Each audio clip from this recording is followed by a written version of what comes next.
All right, ladies and gentlemen, Blake Angel here with J.R. Burgess. Hey there. We are here locally in Star Valley, Wyoming, ready to host the inaugural for the year anyway, the first Lady Braves event for wrestling. And they are going to start head-to-head with some very competitive teams. There, in fact, as we'll just name them off here real quick as we're waiting for the final mats to be cleared. We are at 2 o'clock straight up, though, so we are about time to actually have action as the Lady Braves do their cheer and chant.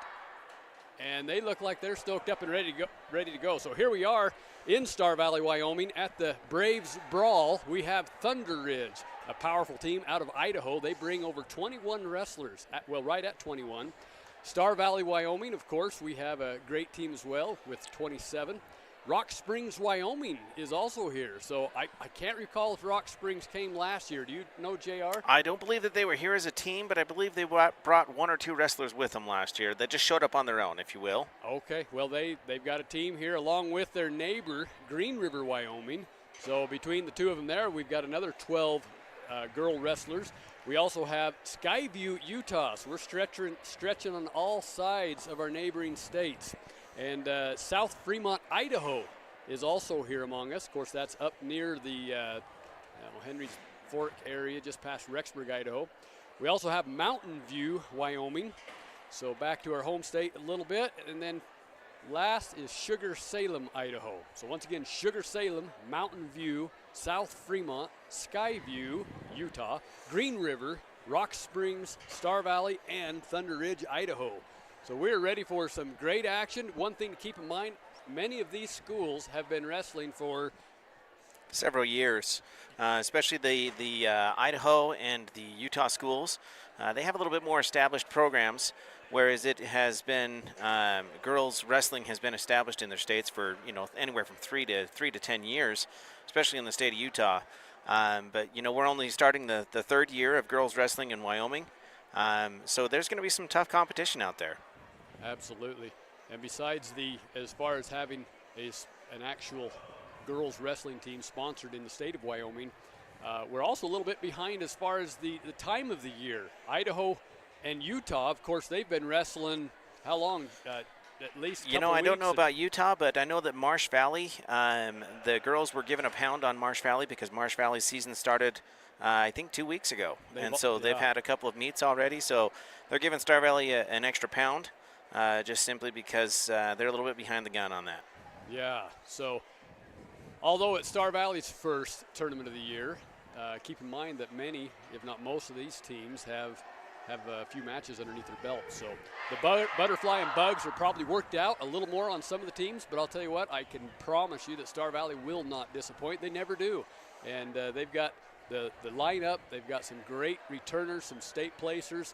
And I think we're going to have a great show tonight. What do you think, JR? Oh, yeah. We were watching the wrestle-offs last night with the girls. They're excited. We got a coach in there. Waldron's excited to get going with them, and some of the other assistants. But the girls are hyped up. They're united as a team as well, is one thing I was seeing a lot of last night. And, I really think they're going to come out there and perform and, give a good show and give it their best. You bet. I wasn't able. It would have been nice to see those wrestle-offs, but I do know that at least in one of my daughter's case, we're talking, a 1-point match going into the third. That's how close some of these gals are. Mm-hmm. And, of course, she and her, you hate to call them rivals. It's actually a teammate, but they were the same weight last year at state. And we went into it was triple or quadruple overtime, as long as you possibly could. And that's just how close. And, of course, a medal round at state. That was for a 5th-place match. So very close competition here within the team itself, let alone from these other teams that are coming in from Utah and also from Idaho. As JR said, this is the 3rd year for wrestling for Star Valley Lady Braves. We've been in the habit of saying it's a brand new program, and for 2 years we were safe in saying it's a brand new program. I don't know, Jared, when does that stop? When do you quit saying it's brand new? Is it 3 years for some of the old timers? I just remember even Coach Clark he'd been here for 20 years, and he was still known as the new coach by many of the old coaches. So, you know, at this point, I'd say with 2 state championships, even though they're the only 2 state championships, I think we have to start calling this an established program. yeah. And really, where we're getting to the point now where they're contemplating separating into different divisions at state, I don't think they're going to do that this year. But they're getting to that point, so I would say we're in the new-ish stage. It is nice to have the competition, have the sport growing so much. I believe the girls are going to be heading over to Marsh Valley this weekend, and from what I understand, there's going to be 250-plus girls at the Marsh tournament, Wow. you know, this weekend. So, I mean, the sport is definitely growing.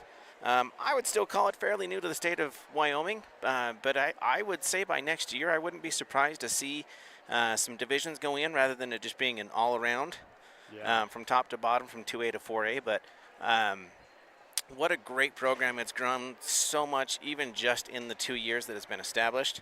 And, you know, now going into our 3rd year here. Yeah. As JR was saying, of course, with most athletics, there are divisions. Of course, Star Valley is up there with 4A in certain sports, 3A and a few others. With wrestling, with girls wrestling, it's all state, across all counties. So they're competing against the entire state. And just as JR was saying, that may have to change if for no other reason, the sheer numbers, let alone the competition being spread out across the country and being able to see those important matches before state.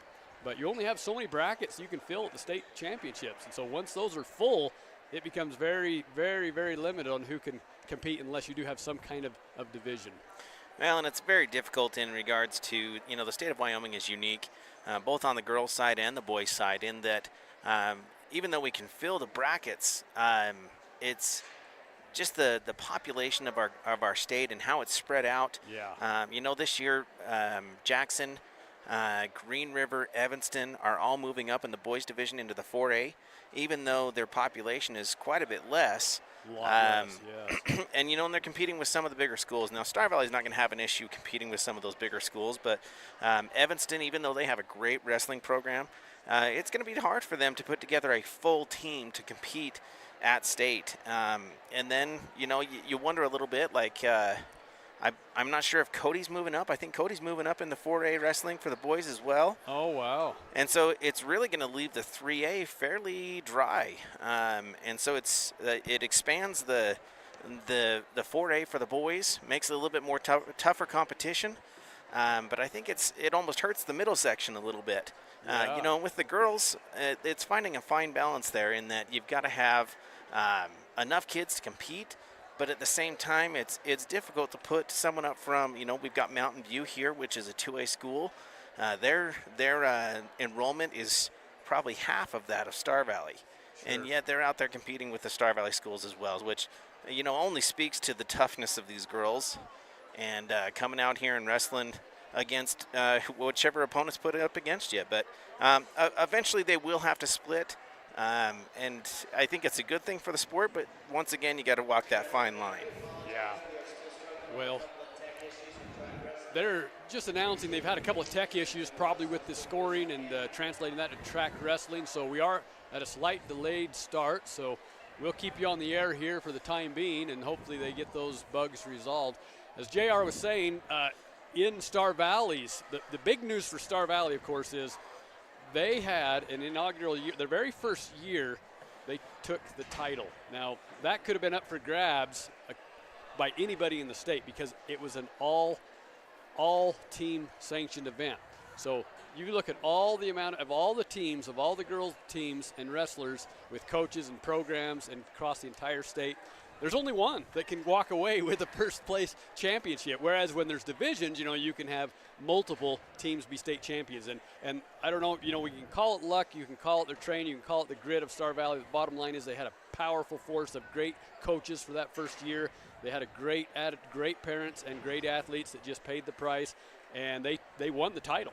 And to show you how competitive they became after 365 days, they went to a Utah tournament against defending state champions, not Mountain View. Remind me, Jay, what was the name of that team? We'll have to. Was it Mountain Crest? It may have been. We'll have to look that up. Reigning state champions. Of course, Star Valley came in, you know, they were down there 12th, 15th, 16th place. By the next year, we took at large most of our same girls, same time of year, same tournament. And for those of you that missed it, what a neat event. Star Valley actually won the tournament, including defeating the defending Utah State champion, who had several years experience. So that began to open a lot of eyes. And then, of course, at the end of the year, now this, again, when we say 365, we're talking this is just last year. Mm-hmm. By the end of the year, February 2024, Star Valley walks away with his second consecutive state championship title for the Lady Braves. So I don't know if they have rankings or if any of that really matters, but I'll tell you, if I'm putting my money on a three-peat, I don't think I'm going to lose any coinage by putting my bet on Star Valley Braves this year again. Well, Wyoming Wrestling has Star Valley Braves girls. You know, they're ranked number 1. Okay. And it's going to take quite a bit to upset that. You know, the first couple of years, especially the inaugural year, Star Valley had an edge in that just the number of wrestlers that they had. They had several girls at every single weight class, which being a new sport to the state of Wyoming, was not something that a lot of high schools or communities could do. They couldn't fill all those weight classes. So you were giving away a lot of points by having empty weight classes, where Star Valley had 2-3 girls in every single weight class. You know, and then to come back in last year, and I think that's really where you started to show a little bit more grit, is that, hey, you know, we're here to stay, and our program's not going to shrink just because it's not the inaugural year. So that they were really tough last year, and then once again this year, I think they've got about the same number of girls coming back at the program. A lot of new wrestlers. You know, one of the coaches, Eddie Clark here, he says the quote he uses all the time is tradition never graduates. Yeah. And you know, we're starting to see that in the girls program. We're starting to see that it's an established sport, and Star Valley, man, they love their wrestlers. Absolutely. You know, they had such an interesting start with, you know, you got to thank all those that were involved. Of course, Coach Kendall, just amazing. Kendall Foreman was, you know, a lot of firsts there. Of course, being a female coach and taking the reins, she had some great assistants. Jason Ivey and Zeke Mendenhall. A lot of sacrifice, a lot of miles on the yellow banana, the yellow bus, you know, traveling everywhere. Time away from home, and they really lifted this program onto its feet where it really stands right now. At that transition, we have coaches that they had an opportunity last year to coach just a short little stint of time. I think it was 2 weeks, 2.5 weeks. Yeah, it wasn't much. I think it was the week before regionals. Yeah, so this is, in a way, you know, it's not their first year, but it is, you know, they're still getting to know the girls, getting Very to know much so. Everything. And, and there's some key players that unfortunately were not able to come back due to health problems. And we're talking state placers. And so we are down as far as some of the top competitors a little bit. Of course, you know, we graduated some as well. But I think, JR, you're right. I think with the new ones coming up and the stability of those that have started in its infancy, you know, we have some here that were literally here 3 years ago, and they're still among us. And so there is some stability there. And all we can say is let's just cross our fingers and hope, if you're from Star Valley anyway, hope that we can carry on that tradition and not only carry it on but pick it up and climb even higher than we were last year. But it's really hard to get higher than first. You know what I mean? You know, it's you're really starting to build a legacy at this point. We're not quite there yet, but it's going to get that point. We have from what I understand, they've now started girls wrestling at the junior high level, which only helps feed into the high school program. Also for the Pee-wees this year, you know, I've got a little one that was competing in the Pee-wees, and I think there was more girls there than I've ever seen. There's always a couple, but there was, you know, a good number of the girls out there competing, and you know, some of them with their wrestling dads just kind of pushing them through. But to build a love of the sport and to teach them, that's what I love about wrestling. Is it's just, you're not only teaching them about sportsmanship and about accomplishing things on your own, but also you're part of a team, and it teaches them that they can do hard things. And these girls are tough, and I just love what it teaches them. And I think that we've really got a great culture in the Valley and this only aids to it. The wrestling teams helps out in regards to teaching these young girls how to be wonderful women and to be able to contribute to their communities and their homes and wherever they may go with their lives. Yeah, yeah. And you look at the speaking of becoming great young women, and that's why I think it was crucial to start with Kendall Foreman. Not only was she was quite intimidating when you see her walk into the gym, you knew that she was bringing a force behind her, right? I mean, she's a triple athlete as far as swim, run, bicycling, and just a powerful teacher and a powerful coach. And it's always awesome to see, like when we went to the Tiger Grizz, just also for the record, Star Valley also won the Tiger Grizz. In fact, they won 3 of the top tournaments around in the 3 states just last year in their second year of the program.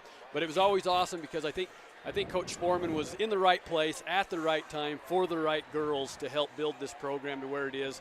And, we pass all the best of luck and the best of blessings and wishes on to the new coaches and hope that legacy will continue, that they will still continue to teach them to be the great, outstanding young ladies, not just athletes and not just, persevere through tough things, because wrestling's hard.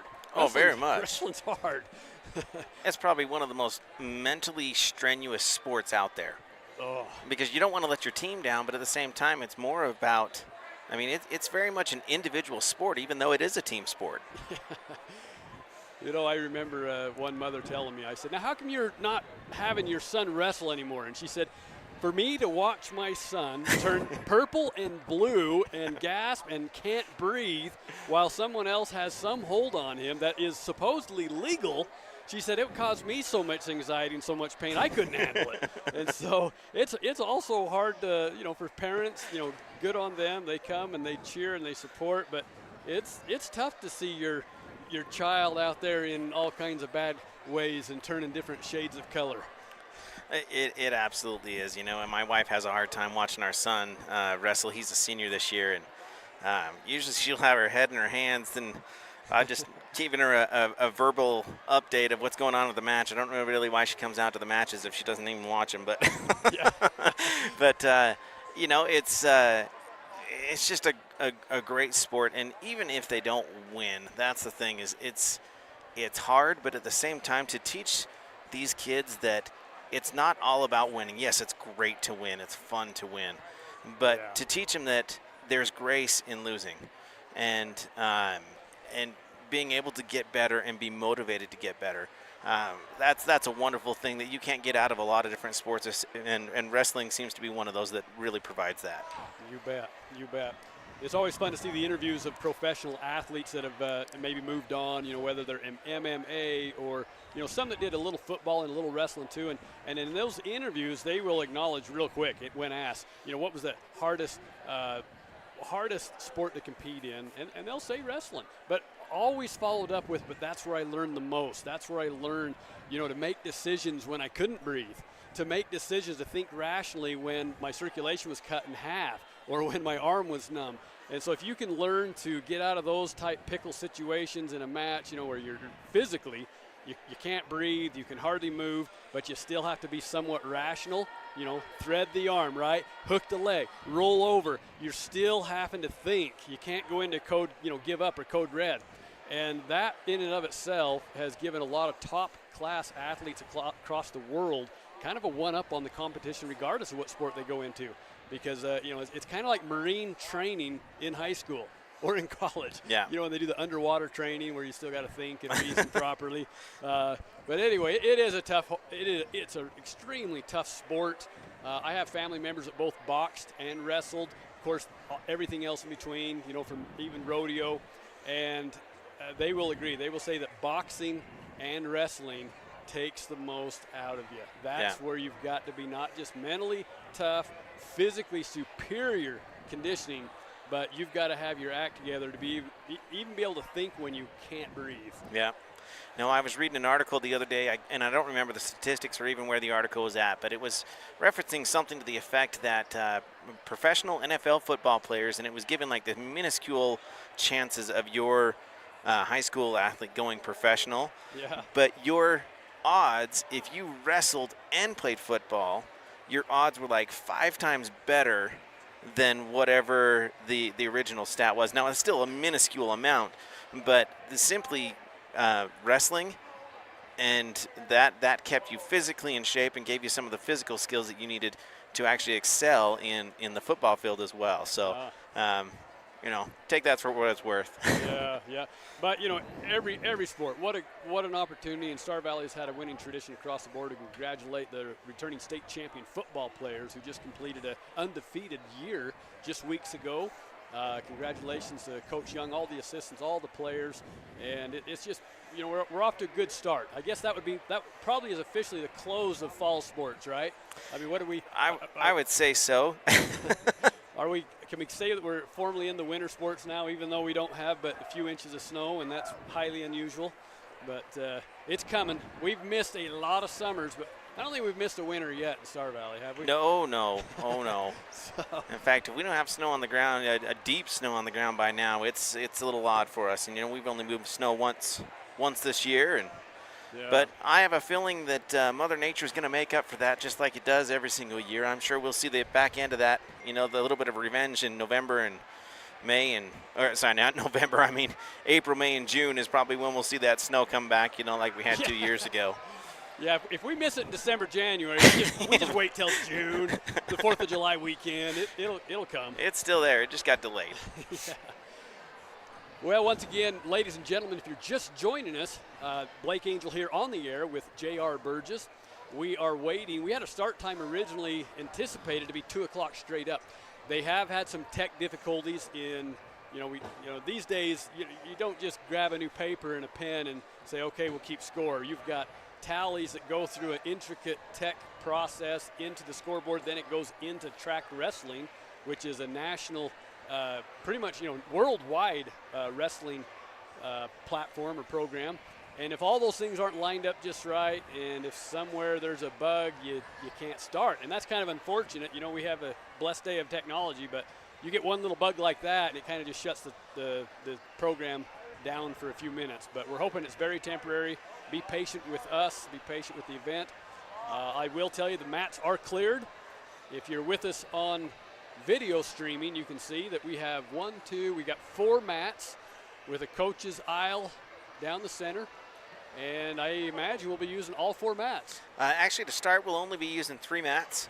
Okay. Just simply because we have a referee that's delayed. Probably won't get here until a little bit later today, but they are going to start with 3 mats, and you'll see eventually throughout the broadcast they'll open it up to 4 mats once that other referee gets here. Oh, gotcha. Well, I guess maybe that's a blessing why we're slightly delayed. We've got one ref. He may not be late after all. But it looks like we've got some local refs down here. Zoom in on them just a little bit.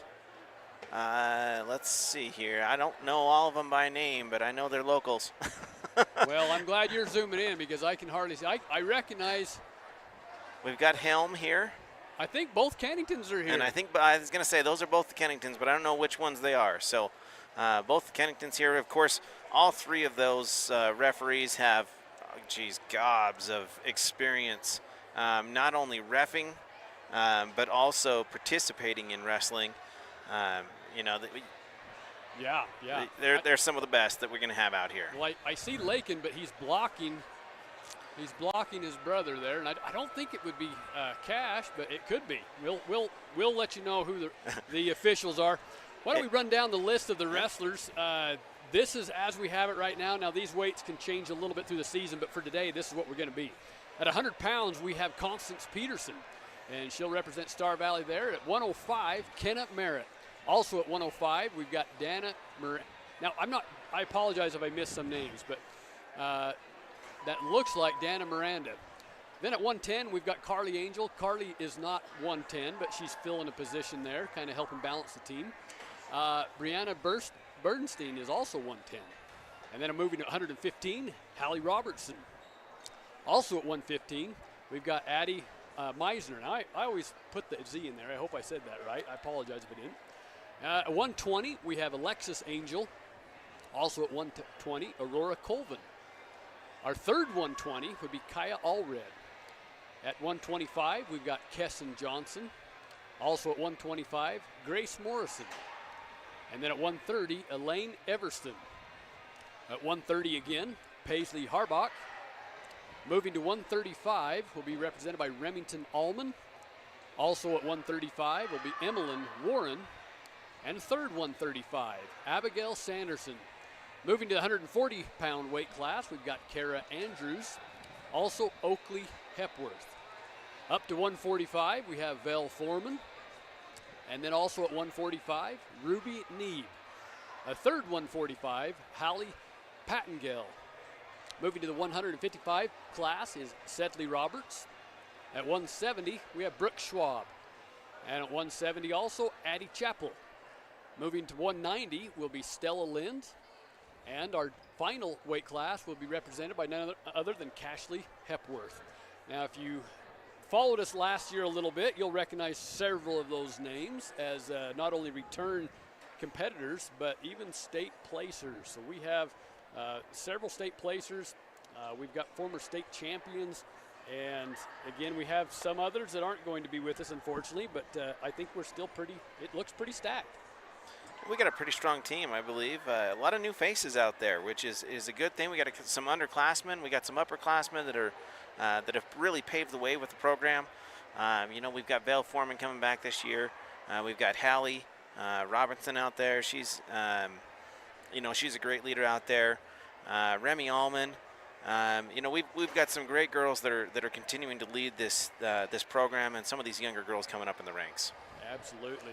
I'm looking here. I know that, I don't want to miss anybody. I'm just going off a short memory here, but Kenna Merritt, state placer last year. Carly Angel, state placer last year. Hallie Robertson, state placer. Alexis Angel, 2 years ago, state placer.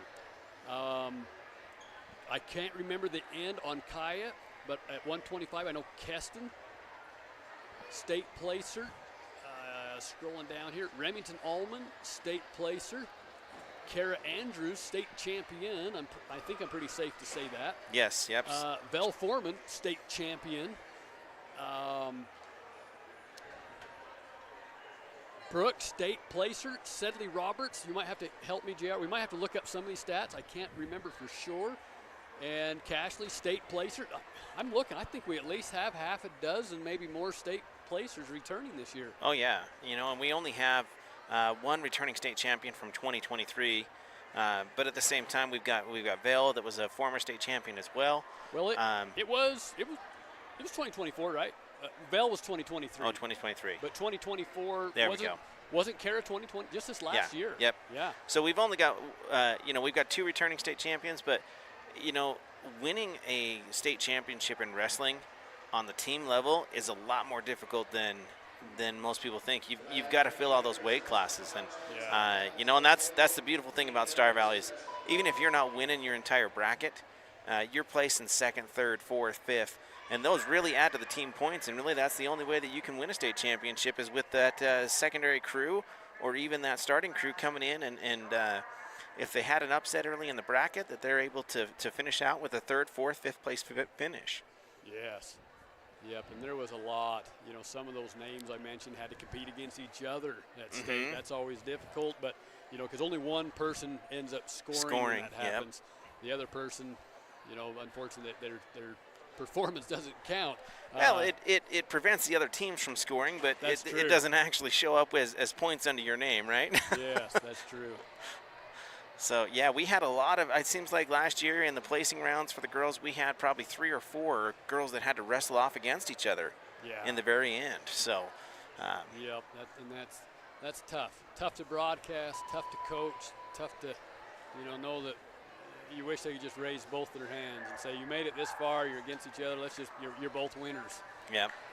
Now, I know the one team that was mentioned in the YO Wrestling article that I was reading was Pinedale. Pinedale's going to have a pretty strong girls team this year. Yeah. Obviously they've got the wrestling culture out there that we have here in Star Valley as well. Great community support, and they're tough wrestlers. So Pinedale's not here today. I believe they came in portion last year, but they're not here today. But as the season rolls on, hopefully we'll get to see them throughout the regular season in some of the meets that we're at. I'm sure they'll be at some of the bigger events that we're going to be going to in the state of Wyoming. But they're a team to watch as well. they're going to have some strong athletes coming out and competing from the Pinedale girls team. Yep, for sure. There's always so many toughs from every school, but I think you're right. Pinedale has a little bit more as far as spread across the board. A couple sisters there that have been multiple state champions. Of course, you go to Jackson next door, and they've got, she's won state I don't know how many times, but they've got was nationally ranked wrestler there. I think that she's back this year as a senior, so this will be her final year. And I believe one year she may have missed because of knee injury. Yeah. That wasn't last year though, was it? I'm not sure. Unfortunately, Jackson will never win a state championship as a girls wrestling team. Well, at least in the foreseeable future. Never say just never. Simply because of the size.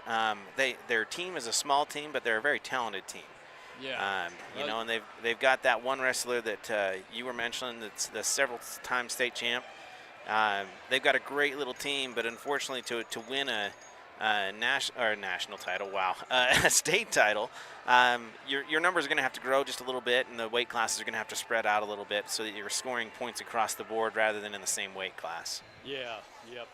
But there's been teams. In fact, if you look at, there's a team called Bishop McCourt in Pennsylvania. They went from, they've always been tough, but they had one particular year where several wrestlers just said, hey, we're going to wrestle for this school. Families made moves, and whether or not it was legal or not, I'll tell you, it did cost they weren't able to compete at the Pennsylvania State Championships that year. But I'll tell you what, they built a program and a dynasty in no time. So if you want to look up something really cool, look at Bishop McCourt, Pennsylvania. They've got some young men there that have been defeating national champion college wrestlers.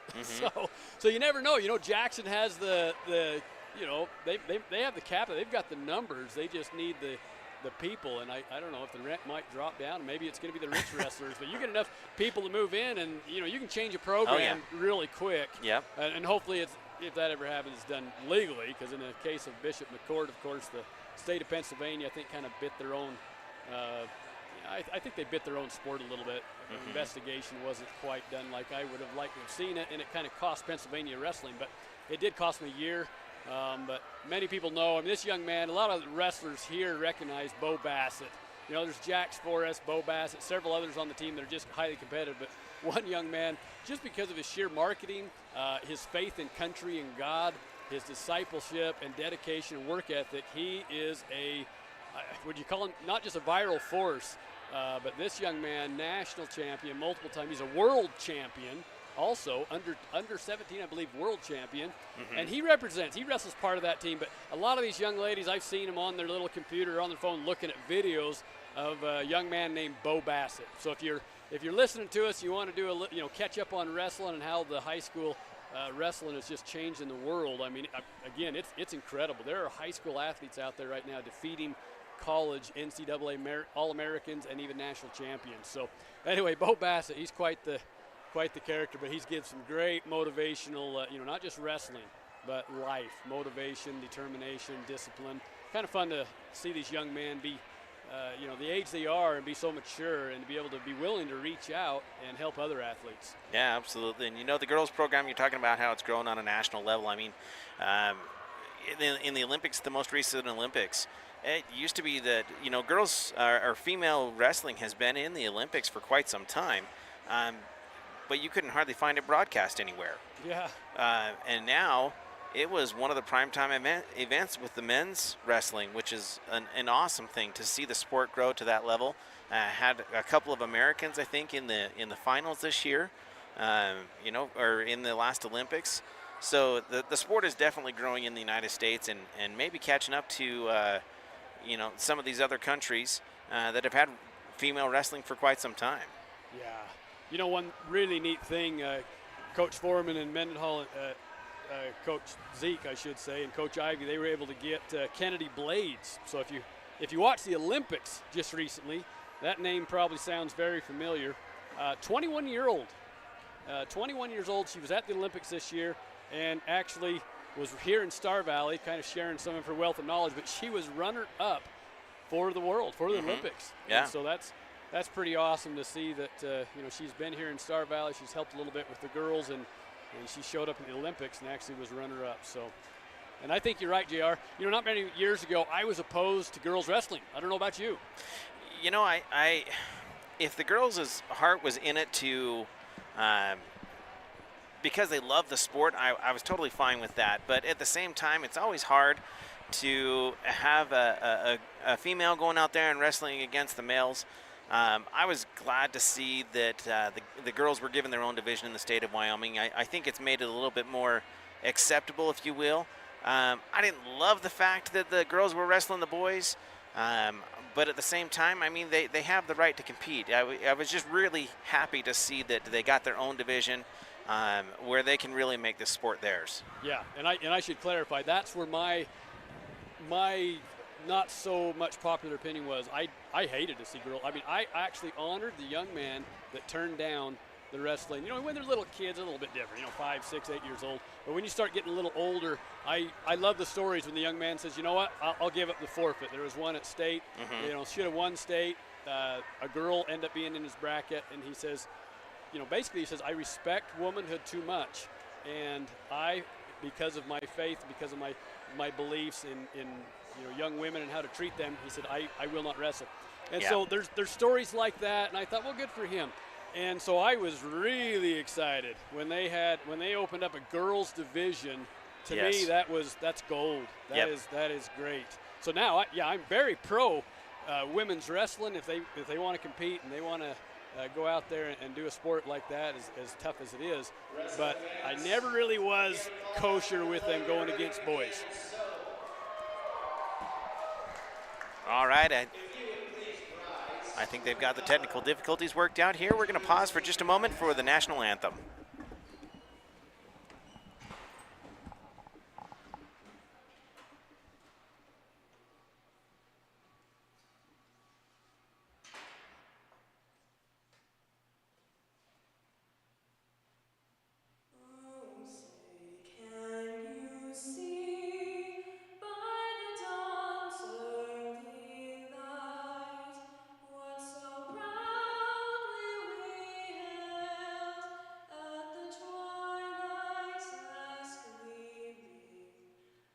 Stripes and bright stars through the perilous fight, o'er the ramparts we watched were so gallantly streaming, and the rocket's red glare, the bombs bursting in air, gave proof through the night that our flag was still there. Oh, say does that star-spangled banner yet wave o'er the land of the free and the home of the brave?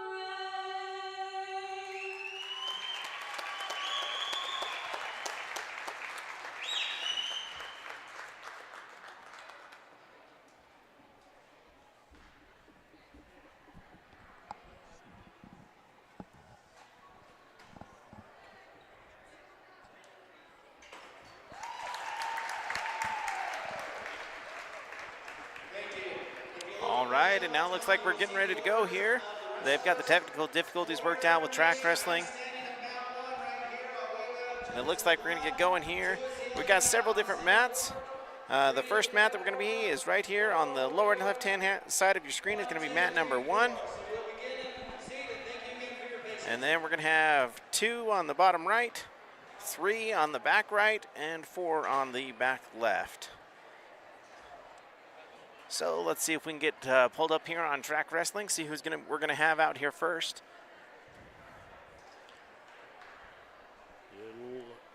Am I still on the air, JR? I believe so, yes. All righty. Looks like at 100 pounds, we have Whitmore of South Fremont will take a bye, and so will Audrey Scott of Thunder Ridge. Those two advance out to the first match. I'm not sure. We'll look at the brackets here, but they will be the first match at 100. Let's scroll down and see if there is a Star Valley competitor. Looks like Constance Peterson also buys with Hadley Overton.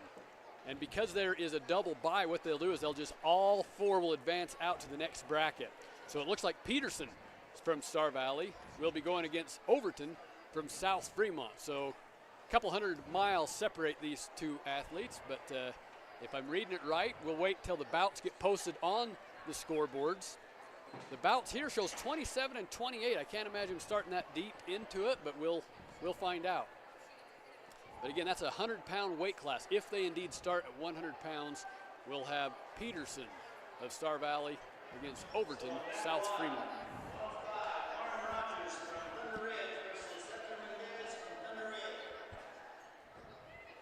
So correction, we're going to move to the 105-pound.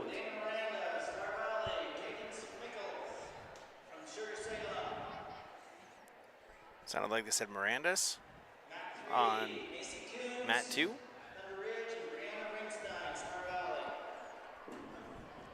I'm having a difficult time hearing the announcers, so ladies and gentlemen, you'll be patient with us. We will eventually get you the correct name when you have 4 mats going on at the same time, and potentially Star Valley being on all 4. We'll have to pick and choose a little bit. We apologize for that. I do see several Star Valley wrestlers warming up. Kesson Johnson's close to mat number 1. I see Hallie Robertson. She's next to mat number 2. And there is, JR, help me. There's a 100, looks like 105-pound getting on the mat right now. On mat number 2? Yep, on mat number 2. We might need a runner here. I wonder if the coach has a runner. They can. Ladies and gentlemen, we're at such a distance up here. We're kind of up in the Eagle's nest looking down, and JR can zoom in to a point, but we may have to get some clarification on the wrestlers. Once they put their headgear on and they braid their, what's funny is you can recognize several of these young ladies in the hall, but when they braid their hair and get it tucked up and put a headgear on, all of a sudden they look a lot meaner, look a lot tougher. All right, so it looks like we've got Miranda coming up on mat number 2 in the 105 weight class. Okay, at 105. So apparently there's 2 105 because I don't even see her on track wrestling. Yeah, there were actually a couple of in that list that were not listed there. Okay, I do see. I do see her name. Now. Do you pronounce that Dana or Dana? We're gonna go with Dana. All right, Dana Miranda from Star Valley, a new wrestler, as also a freshman, and she'll be going up against a senior from Sugar Salem, Cadence Mickle. So Meikle of Sugar Salem, and Miranda will be from Star Valley.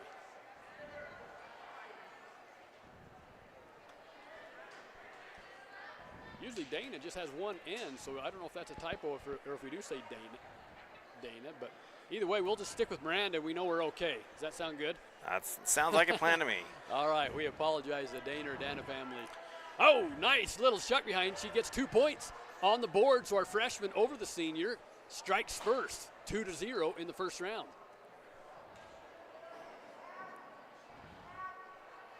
Miranda doing a good job. She's got chest pressure, staying behind, goes for a right to a half. She's running her feet hard, digging in.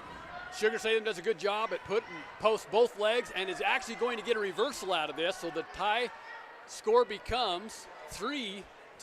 Now, I correct myself. Takedowns now this year are worth 3 points.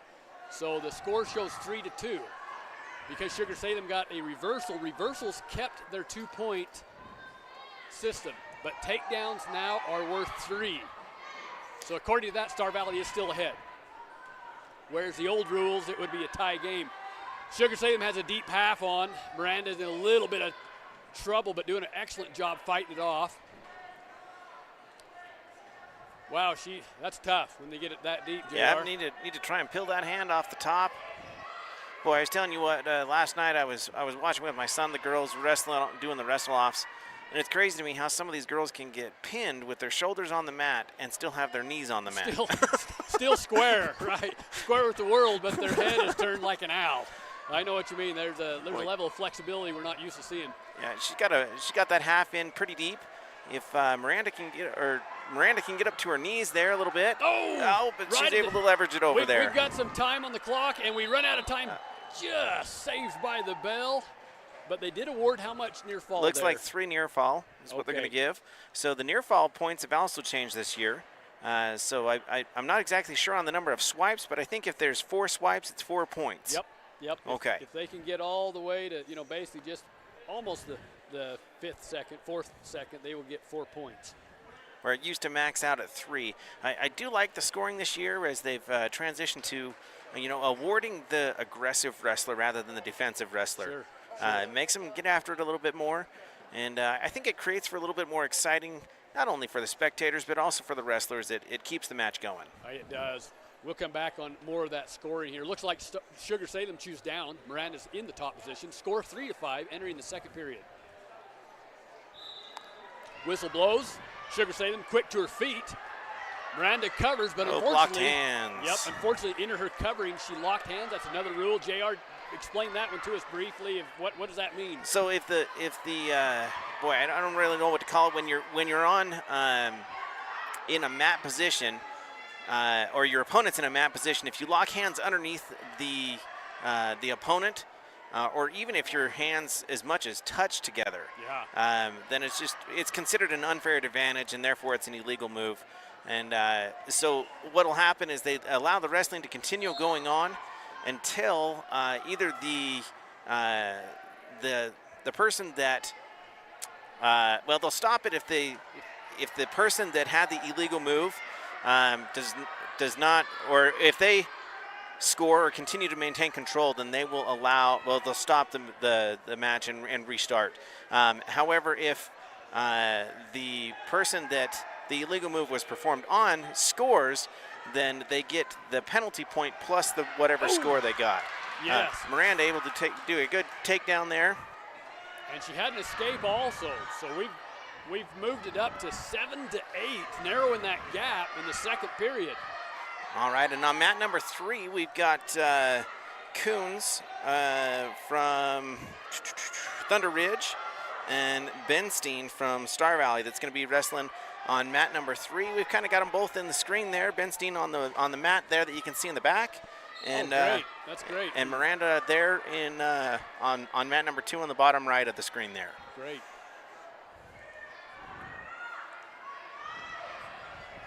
Miranda has it looks like almost a half a barbed wire. She recovers well, comes back to the back. As JR was saying, that locked hands, in USA Freestyle Wrestling, it is legal.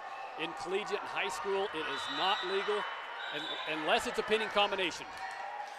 Benstein with a good lift return there. She's up on top on that the far mat on the top of your screen there. Working into a power half. Well, I think she's on her back. Oh, she is out there. Hard to tell. Looks like she's getting some back points. Oh, great. She's probably going to sink into a pin there. Back Unfortunately, that's blocked by the table here. It is a good pin there for Benstein. Back on Miranda, mat number 2. They start neutral position. Sugar Salem does get the advantage with a takedown to move that score 7-11 in favor of Sugar Salem. We're at 15 seconds into the last period. Star Valley trails by 4.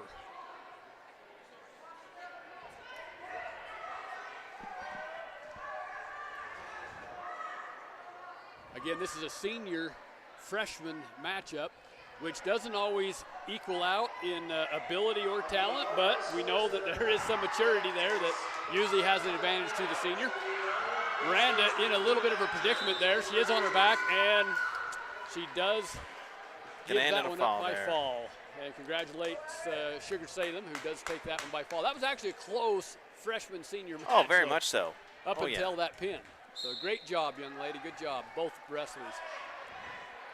All right, let's see if we can get a track wrestling to update here. Looks like we've got a wrestler coming in on mat number 3, which is here. Let me zoom out just a touch. And we'll have somebody on that back mat over there. I think that is most likely going to be Meisner. Let's see here, bout number. Now I think there's 2 wrestling. Is that Addie? Boy, I'm not sure. Let's see here. Unfortunately, not everybody is on the bracket.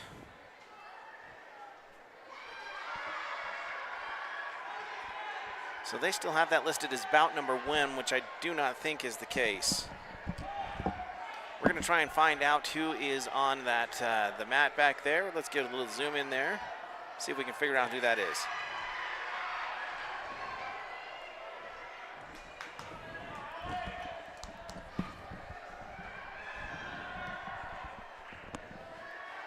So we have Addie. Did you hear me call that out? Sorry, I left my mic No, for a minute. you're fine. So that's Addie Meisner. Yes, and so on the mat back there. And then who's mat number 2 here? That's going to be Hallie. I believe that's Hallie down here on mat number 2. We're going to zoom out so we can get both matches here.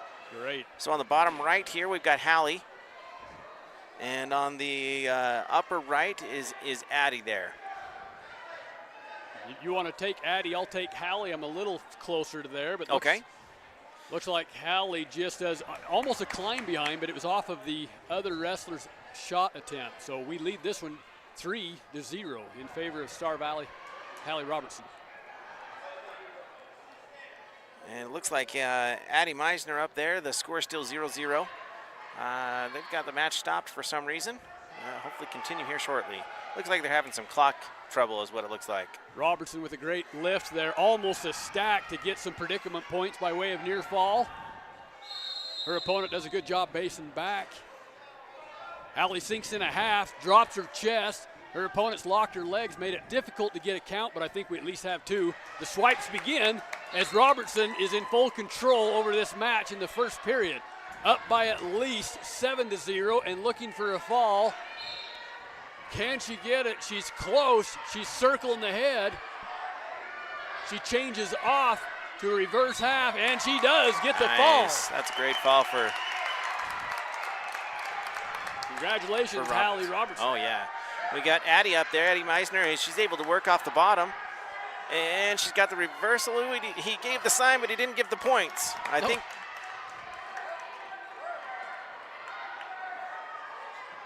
Boy, I don't know if their scoreboard is working or not. It doesn't look like it is because he gave the sign, but I didn't see any points hit the scoreboard on that. Yeah, that's interesting. We got Addie Meisner. They're shoulder to shoulder now. She's trying to keep that upper position. It looks like her opponent able to get the reversal in there. Addie trying to break those hands as they lock up a cradle.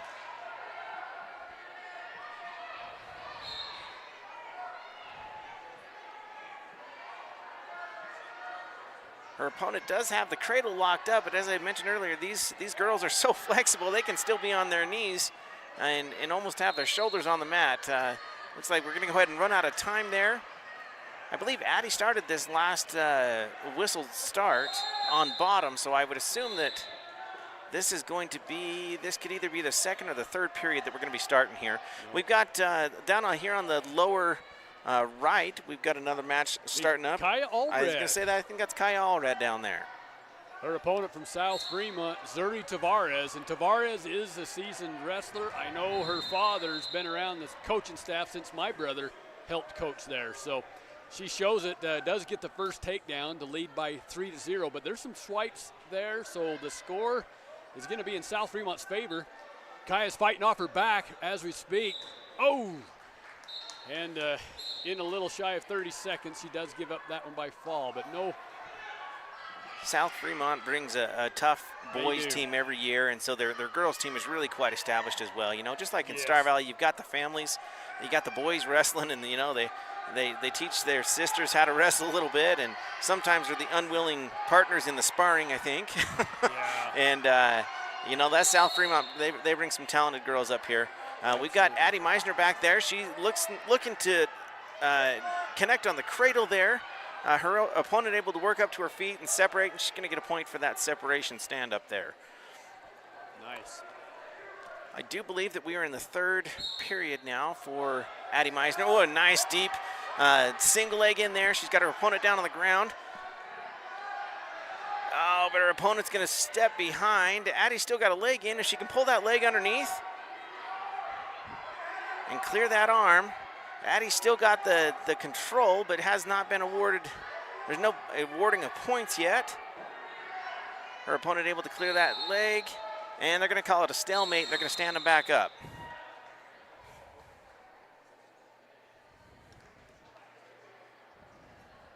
Blake, you just go ahead and let me know when we see some more action down here on mat number 2, or if we end up having some over on mat number 1. Mat number 1 just finished up a match that's been going on for quite some time there.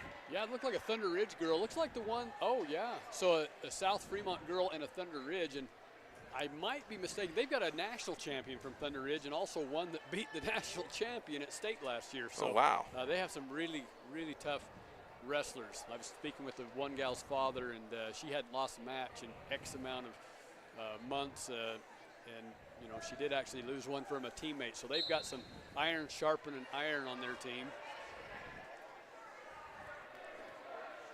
All right, Addie's back up to her feet there.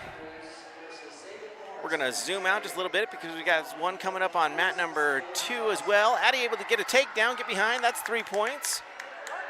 Once again, we're not sure what the score is currently, but I would assume that Addie is actually up at this point. She's working on a half. Able to get out to the side, trying to get some leverage, getting some back swipes. Hey, and there's a fall for Addie Meisner. That's a great fall for her. All right, we're going to move down to mat number 2 here.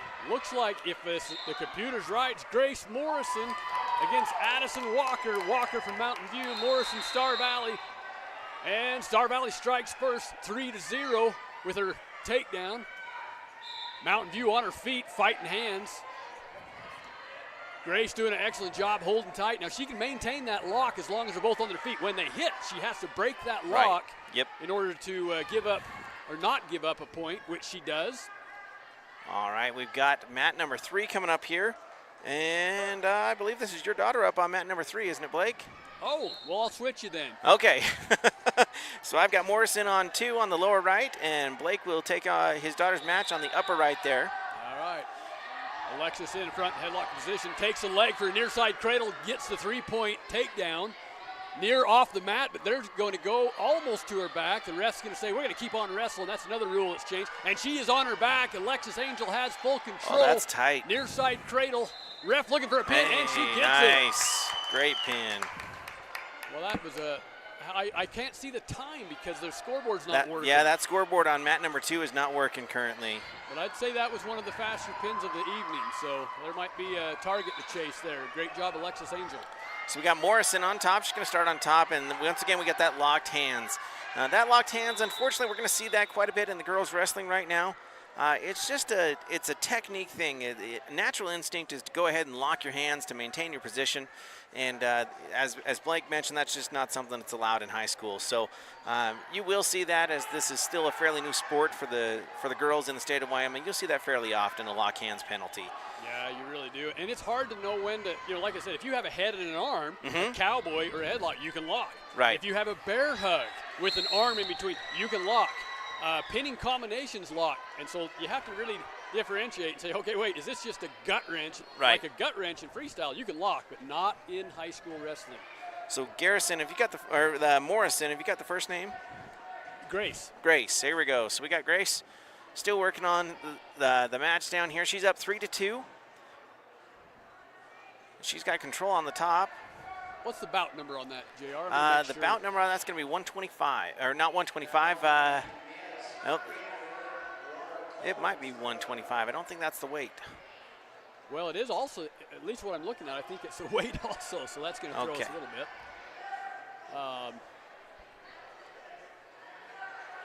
So we're still in the first period, coming down to the end here. Grace still up by 1 point, just maintaining position on top. This could be, folks, we apologize, but this could be Abigail Sanderson. We're going to have to make sure computer's got it a little bit behind here. If that is not weight 125. Well, no, so we've got her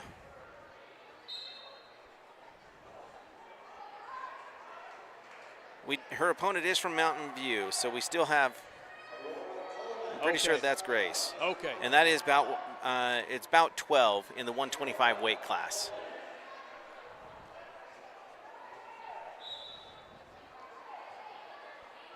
Yeah, I just refreshed it, and it is Grace Morrison. And she gets an escape, and they're going to make it right to a reversal to take the lead, 5-2 against Mountain View. Working on some wrist control. She's got an arm bar, working on an arm bar. She sure is. It looks great. Get that hand behind the back. Oh, that's some good pressure there.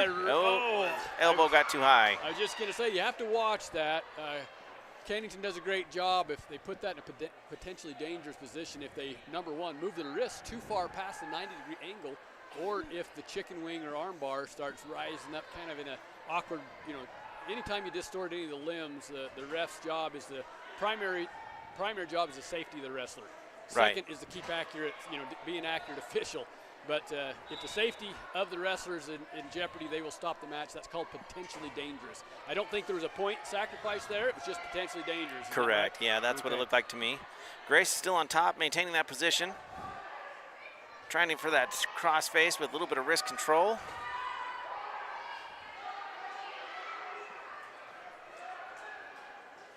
Maybe needs to get out to one side or the other and start creating a little bit of leverage there. She's working on an arm bar on that left arm. Out to the side with the leverage there. Once again, we got to keep that arm in a decent position so we don't get it potentially dangerous. 1 minute remaining in the second round for Grace. All right, we've got somebody coming up on mat number 1 as well. They're on already, and that looks, now would that be Aurora Colvin? I do believe so. And she is going against Bianca Mays from Green River. Now Bianca's a seasoned wrestler, been around for a while, and she is in a little bit of a predicament.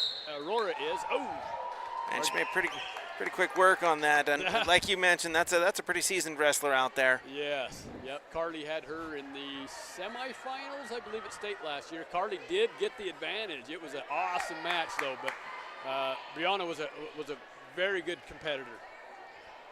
But that's We've got Grace Morrison. Boy, it's hard to tell sometimes. These girls are so flexible as to what position they're in.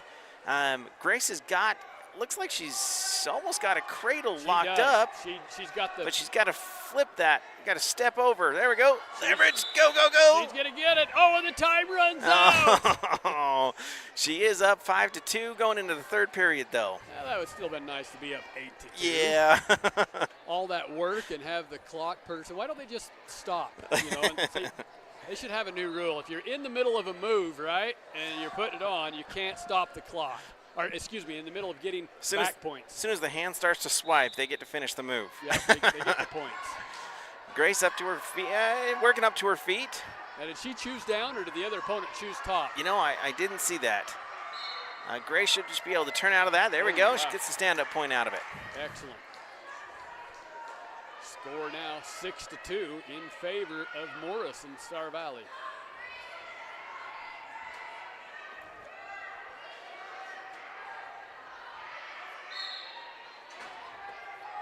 About 1:30 remaining in this match. Morrison in control. You know what's about this point, though, that they're both pretty fatigued. This is where I'm glad that they changed the rule from the 3-point takedown to the 2-point takedown, because you're going to get a lot of defense here, a little bit of stalling, whereas I'd like to see a little bit more aggression at this point in the match. Yeah, you can't sit on your heels right now. Grace able to shut her down.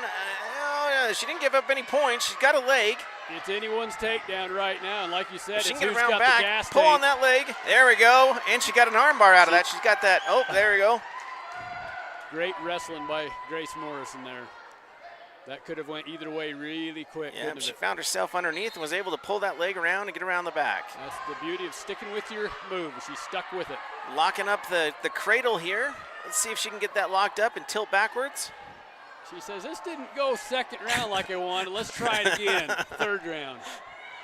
Oh, locked hands. And that's one of those cases where I think that she probably her hands just touched each other. Yeah, and you can lock for the cradle, but once that cradle is broke, right, she just went back to the position, no leg in between there, so therefore it was an illegal move. So that hurts, because that was the second time that was a 2-point penalty that he gave her. So that narrows the gap a little bit, 9-4. Still in favor of Grace Morrison. Grace is going to start on top. Oh, boy. Oh, locked hands again. So it does get to the point where if you've got enough of those, that it is a forfeiture of the match. Is that where we're at? By golly. It is. So she forfeits the match because she had, I believe you're allowed to have 4 locked hands, and on the fourth one I don't think she hit 4, did she? I'm not sure. Well, maybe. It must have, because they awarded that win to Buffalo there. They sure But that's did. what the case was, is, you have that locked hands enough times, and they end up forfeiting the match. What a heartbreaker. Well, folks, if you just joined us, Grace Morrison, complete control of the match. Dominance. I would say she was up by at least 5 points. Yeah, 9-4. 7 points, and then the locked hands. Apparently, she did it enough times, they say, okay, it's kind of like stalling. You can stall so many times and they will actually forfeit the match as well if they feel like the wrestler is not giving a much effort. But in that case, it's opposite of stalling. She's wrestling her heart out, just a heartbreaker. She has to give up that one because of technical violation. Yep. Hey, why we got a little bit of a intermission here for the girls, or the Star Valley girls. Just want to give a huge shout out to the Wyoming National Guard for sponsoring this broadcast, making it so that anyone that can't make it into the gymnasium today or isn't happened to be in the valley, they're able to watch and support their Star Valley Lady Braves as they're wrestling here in their home meet. We do have a couple of wrestlers coming up. We've got Sanderson. Unfortunately, he's going to be wrestling against one of her teammates, Warren, in the quarterfinals. And that's going to be coming up here after this match on the lower right-hand side of your screen, which is mat number 2. It looks like that match just ended. So now we're going to have Sanderson and Warren coming up from Star Valley. Teammates wrestling off against each other there. Mat number 3 coming up on deck. We're going to have Hepworth and her opponent from Mountain View, Elizondo, I believe. Elizondo. So we got a couple coming up here real quick. And this is a great thing to see here in the stands. I mean, for a wrestling meet, I do understand that there's a lot of teams here, and so we've got a lot of parents, but the Star Valley turnout is always great. That is the wonderful thing about the Star Valley community, is they support their kids in any activity that they have, whether it be sports or academics or the play or drama or anything of that nature. A huge shout out to the Star Valley community for supporting your kids in their extracurriculars and the things that they do. I feel like it makes them better people and prepares them more for society later in life and their jobs. So thank you, Star Valley, for supporting, especially in this case, your athletes and your students. Absolutely. All right, I think we're going to slow up on mat number 2 right now. I think they're a little bit ahead of schedule. They're waiting for some of the other mats to catch up with them. How many teams did you say that we had here, Blake? 6 or 7? Oh, let me go back to it. I think 8, counting us. 8 teams. Well, let's see here. We have Skyview 1, 2, 3, 4, 5, 6. Yep, 8. 8 teams. That's great. All right, looks like the Star Valley wrestlers are making their way to the table on mat number 2 here.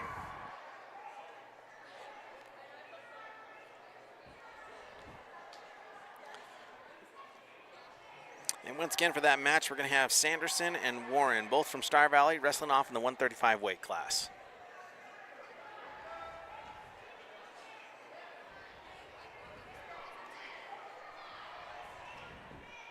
Now, who's on the far mat there, JR? Mat 4. Oh, I didn't realize they had started mat 4 up yet. They did. Well, no. No, they're just practicing.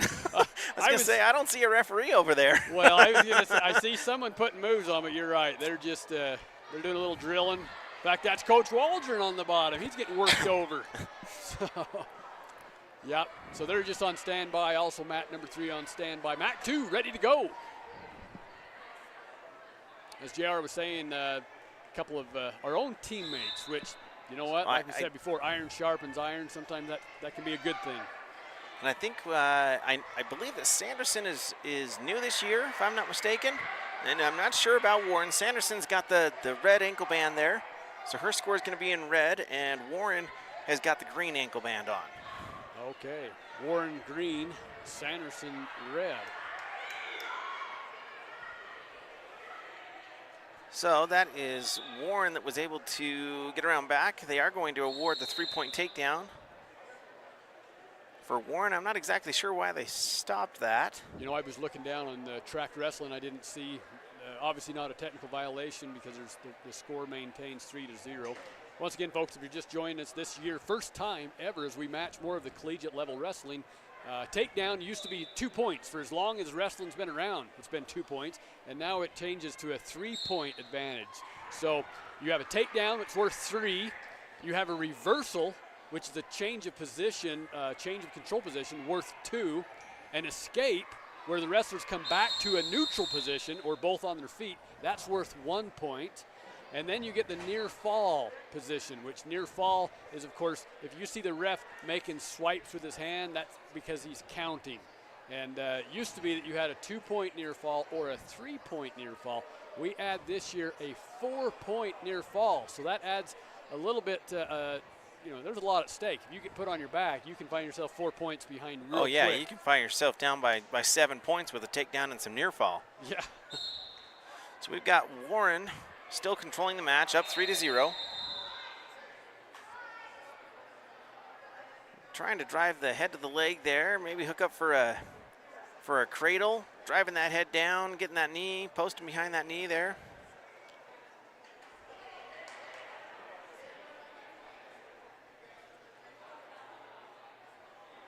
She's still trying to drive that leg to that, or the head to the knee there. The best way to do that is to go up and run around the head and have that hand posted behind that knee. I wouldn't be surprised if he calls a stalemate here real soon. Doesn't seem to be a lot going on. It's really hard to wrestle against your teammate. It is, darn it, but we're just up here wishing the best for both of them. On that disqualification, it does fall under. It doesn't matter whether it's lock hands or any illegal move. You have a once as a warning, you still lose a point. Second is a little bit harsher, you lose 2. And if you do it a third time. So it is just 3. Yeah, so it is a 3-chance ordeal, and unfortunately, whether you're ahead or not, it doesn't matter. It's they disqualify you. So. And there was only 22 seconds left in the match. Was there really? Was sad, yeah. Oh, darn. I'm sure there'll be some discussion in the wrestling room after this, as there usually is when you have your first That was event a of the nice year. little rollout by Sanderson. Sanderson ends up on top for the reversal. So it's going to be Sanderson 2 and Warren 3 going into the second period. I'd almost like to see reversal be 3 points too. It's just as much work to change control position for sure. as it is to get a takedown, and yet reversal after all that hard work, you still find yourself down by 1. Right. But if you get a stand-up first. Right, and then do a shoot. And then control it with a takedown, you actually increase that, you're ahead. But what kind of a tough situation, whereas before, if someone got a takedown, the other person got a reversal, you're now equal grounds. You're fair game, you're tied up. Now it's whoever the aggressor that gets a takedown. They're still going to be up. Whether or not the other opponent gets a reversal, you're still going to be down if you get a reversal. Sanderson's got an arm bar in, going up around the head. She needs to keep going up there. More pressure. Sanderson's got that in pretty deep, going up and around the head, trying to get those shoulders to turn. Still no back points out of it. She's going to lift that leg. There we go. Now we're getting some back swipes. Sanderson on top. Still trailing by 1 point, but she won't be after these back points are awarded. I don't know if you can get both wrestlers on there again, but we've got Abby Chappell from Star Valley. Oh, absolutely, I can. Okay. And she's going against Aurora Sequeira is from of Thunder Ridge. Freshman-sophomore matchup. Abby Chappell representing Star Valley with a red anklet. And Aurora from Thunder Ridge in the green. Sanderson has got Warren locked up in a cradle there. She leads the match 6-3, looking for a fall. Back on mat 3, Aurora takes the first points with a 3-0 lead over Abby Chappell. I can't quite see because of the spectators what's going on right now, but it looks like they're close to being out of bounds. They are out of bounds. Looks like Chappell is fighting to get up off her knees and build a base, and they just called that back to the center there. Okay. Once again on the lower right on mat number 2 of your screen, and there's the near fall for Sanderson over Warren. We're going to try and get back to mat number 3, which is the upper right-hand side here for Chappell. Chappell bottom position, down by 3. Thunder Ridge on the top in the green. Blue wrestling suit, green ankle band. Also should be represented green on the computer screen. Thunder Ridge is getting some swipes there as Abby fights off her back. Once again, spectators are in the way in that middle section, but I do see the ref swiping. And it looks like there is going to be a fall back there. All right. Well, Abigail Sanderson drops that one by fall. Great fight, obviously against an experienced wrestler as Thunder Ridge takes the win there. And coming up on mat number 3, which is the mat in the upper right-hand side of the screen there, is going to be Oakley Hepworth. And her opponent is going to be from Mountain View. Elizondo is the last name. And coming up on mat number 2 is going to be Pattingale from Star Valley.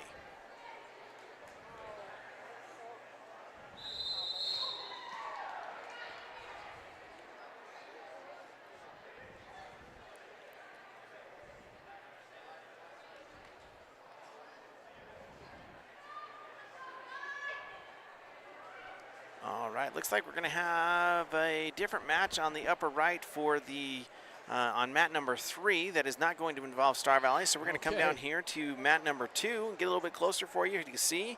And that is going to be Pattingale from Star Valley. Hallie Pattingale in the green.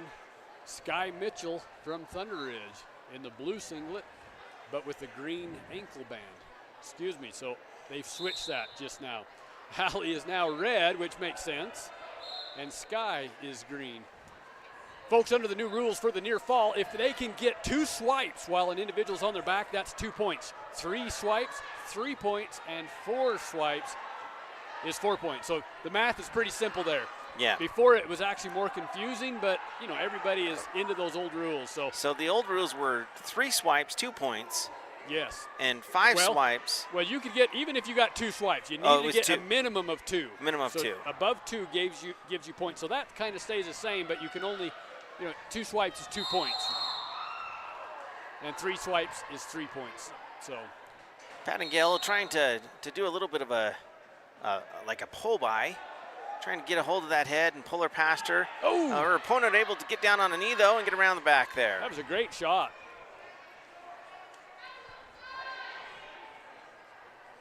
Pattingale, okay, they're pulling down the arms there. Oh, she got in almost like a barbed wire position, but is able to get out of that. Now notice there was no swipes. Even though she went to her back, there's no points awarded. And when we say swipes, folks, we're talking about seconds, basically. It's pretty close. A ref tries to time a swipe with a second. So if you get on your back for 1.9 seconds, according to the ref's call, there's no points. You don't give up anything. You can roll to your back, roll right back, no points. However, if your opponent keeps you there for at least 2 seconds, that's 2 swipes, you sacrifice or give up 2 points. Right. Pattingale battling pretty well off there. Off the bottom, just needs to work up to a base, maybe get up to a tripod there. Oh, she's got a position. If she can get her head around, able to put the pressure back on top. Turned and faced her, which is usually to the advantage of the wrestler on the bottom. Oh, going into the barbed wire. Her opponent's got the barbed wire, and the pressure's in on there. Boy. She'll get up on her toes, and that's going to be pretty hard to get out of. 2 seconds left. Oh, they called the pin there. Yep. They did. Right at the 0-second line. Good match by Pattingale, though. Absolutely. In fact, they're going to actually verify that with the table. If the ref was slow on the call, but the time was indeed out, which I think Coach Waldron said it was out. Nope. No, it looks like they're going to call it the match. Nope. And that's so hard to do, having been in that position at the table. You're just trying to make sure that everything's right in the computer and to see the difference between the ref's hand hitting the mat and the time going off the clock. Right. Well, you will see that change. There's going to be some advancement in technology where that ref is going to have a bug in his ear. He will hear. I mean, you can almost mark my words right now, because what were you doing? You're trying to relay. It's like playing telephone. Table help has to tell the towel boy. Yep. The towel boy has to tell the referee. And you lose sometimes, as we just saw. Even a fraction of a second can make or miss the match. Well, we've got Oakley Hepworth. They just barely started that match, and we got some spectators in the way back there, but it does look like Oakley is on top. She indeed is. Working for some leverage there.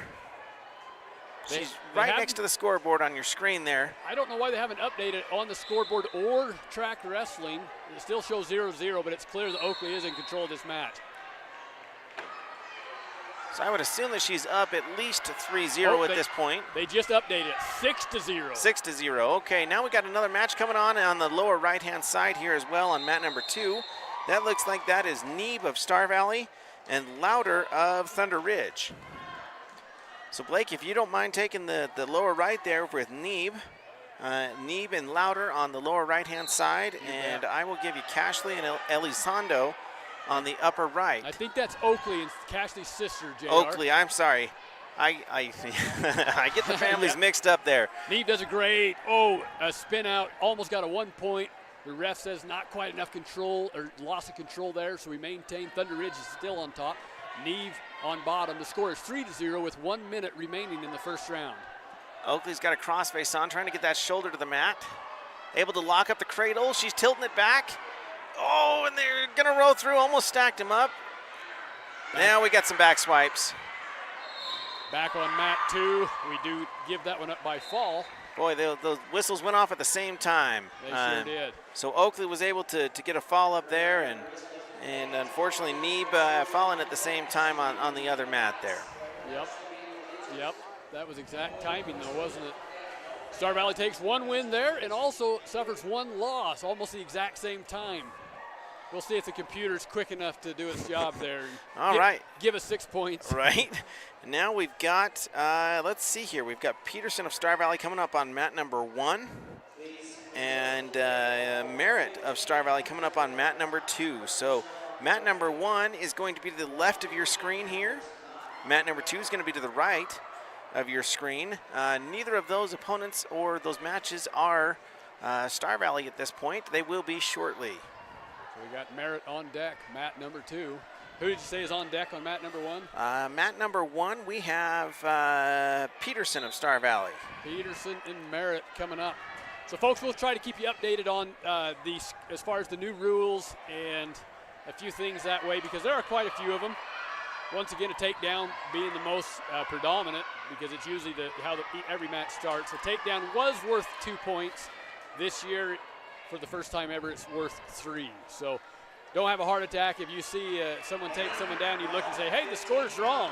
Well, if it says 3-0 off a first takedown, it's actually right, because the takedown is worth 3 points. Well, and don't be surprised if the referees, if they're still throwing up a 2 instead of a 3, because we had wrestles off last night, and there was – these are the coaches, and they're throwing up, 2 instead of 3s. And, we know what the scorekeeper knows what they're writing down, but it is a transition, and it's just going to take a little bit of time for everybody to get it right.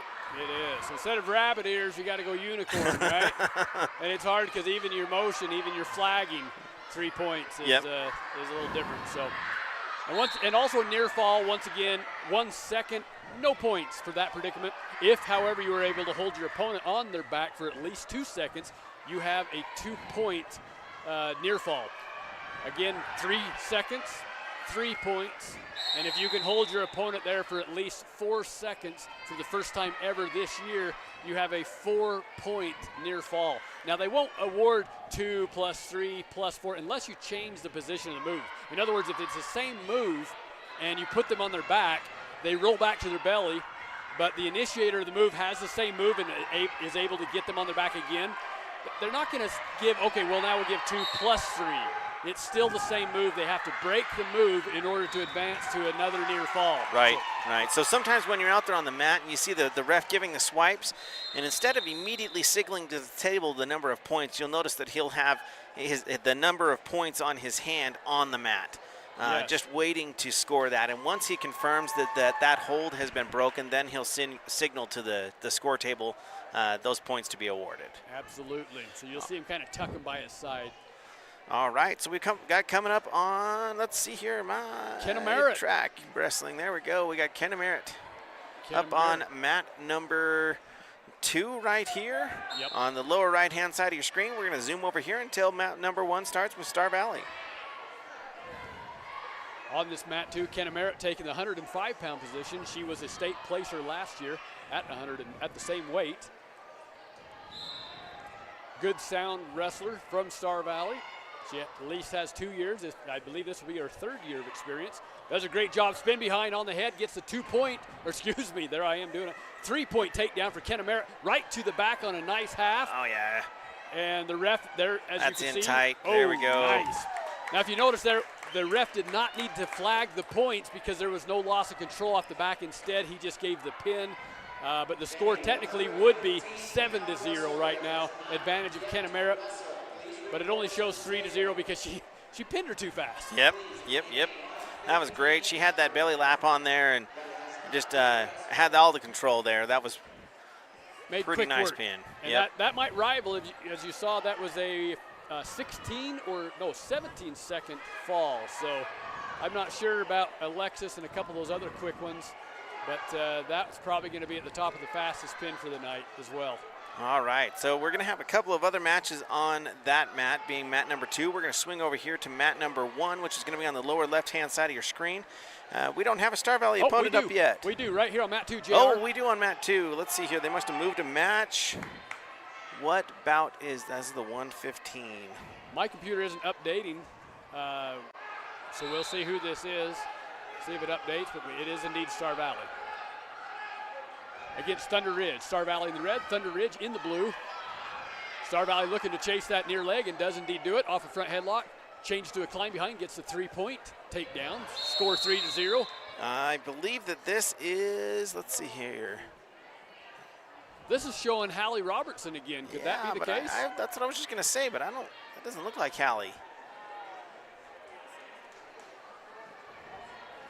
Either way, working for a near side cradle. She rocks it back on the out of bound lines, but we're going to wrestle here. Not quite enough time to get predicament points, so she readjusts, and now we're counting. And I believe it is Hallie just on her second match already.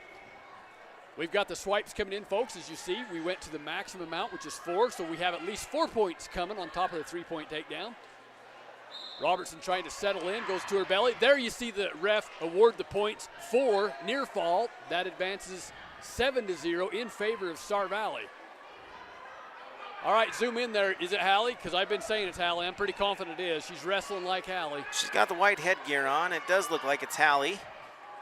We're down to 45 seconds remaining in the first period. Hallie Robertson leads this 7-0 against her Thunder Ridge opponent. Oh, don't reach back. She just caught her in that. Oh, there we that go. is indeed Hallie. Yeah, she sinks a half in, gets more near fall points coming.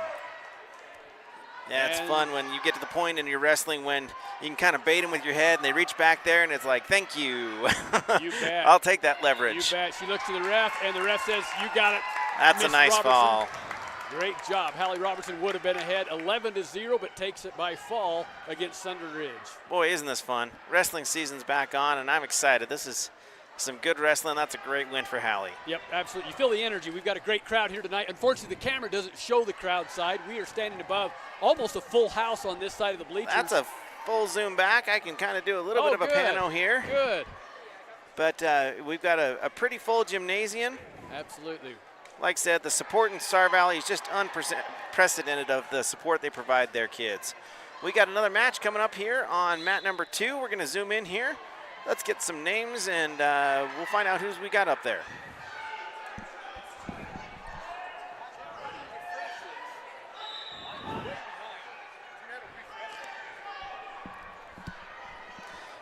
All right, let's see here. So this is mat number 2. This looks like it is Meisner, I believe. Now this is showing could be, Addie. Yeah, Addie Meisner and Andrews from Thunder Ridge. Okay. Once again, Thunder Ridge in the green ankle bracelet, blue singlet, Star Valley, red and white, with the red, or excuse me, kind of maroon. Oh, nice shuck behind as Thunder Ridge takes the first points to lead this match 3-0.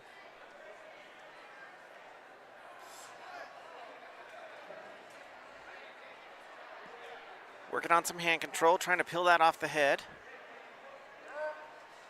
Addie doing a good job kind of being a mousetrap. She's looking, filling out hands. They got a little bit of a barbed wire, but it's not tight. Now Addie's got to shift her hips back and forth, try to get some loose. Oh! Doggone it. Unfortunately, we give up that one by fall, and she's now 1-1 on the tournament, but a great fight. That was Andrews from Thunder Ridge. Annabelle Andrews takes that one. All right, we're going to have Jocelyn Burgess coming up on mat number 1. I'm not so sure that one is even in track wrestling. I didn't see her name on there. Once again, folks, we apologize. There's a little bit of technical difficulties, a little bit of lag going on, so we're not getting those matches ahead of time. Sometimes the match is already going before the computer is showing that it should be. So it must be caught up somewhere, or I don't think they'd start those matches. But at least on our end, there is a little bit of lag. But we're doing our best to broadcast here right locally at Star Valley, Wyoming, the first tournament and the first matches of the year. Normally we have, some of these other teams have had a duel or a tournament or two. Star Valley has not. This is our break-in tournament at the Braves Brawl, and really the first ever Braves Brawl for only girl wrestlers. The last 2 years we have kind of joined up with the boys. This year it's a tournament of its own, female lady wrestlers only. And it's nice because then it's not like they're just wrestling as in addition to the boys.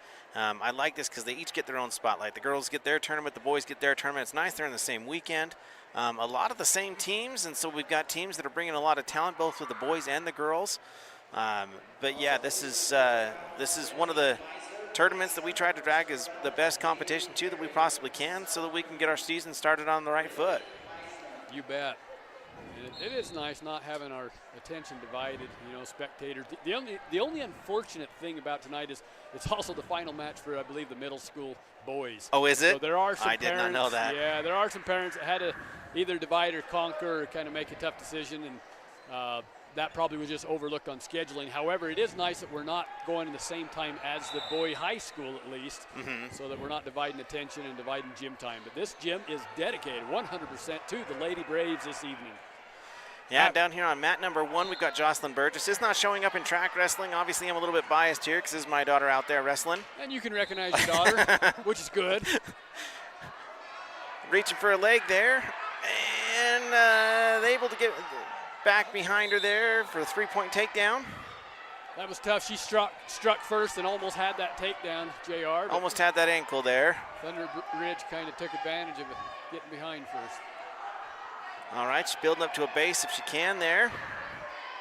Trying to clear those hands. Crossface for her opponent. Oh, her opponent's trying to lock up the cradle there. She needs to try and peel those hands apart. Jocelyn staying up on her hip there. Once again, trying to break those hands underneath, able to do so and get back to a bellied out position.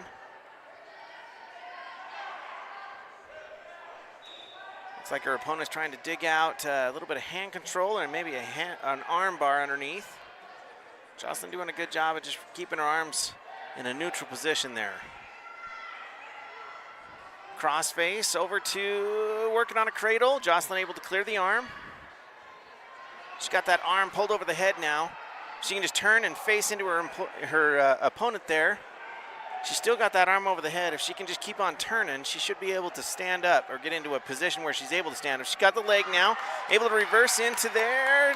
Doesn't have control yet, but there we go. So now we got the 2-point reversal. So 2-3. Jocelyn trails by 1 point here with 22 seconds left in the first period.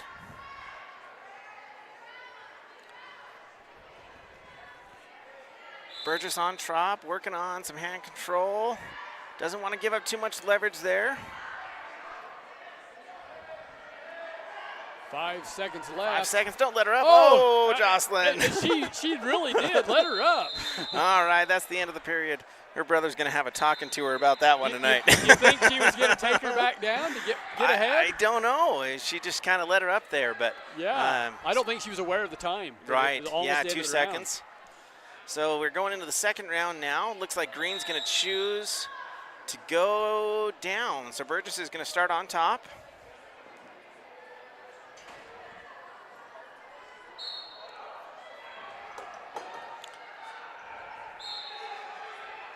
Burgess able to flatten her out.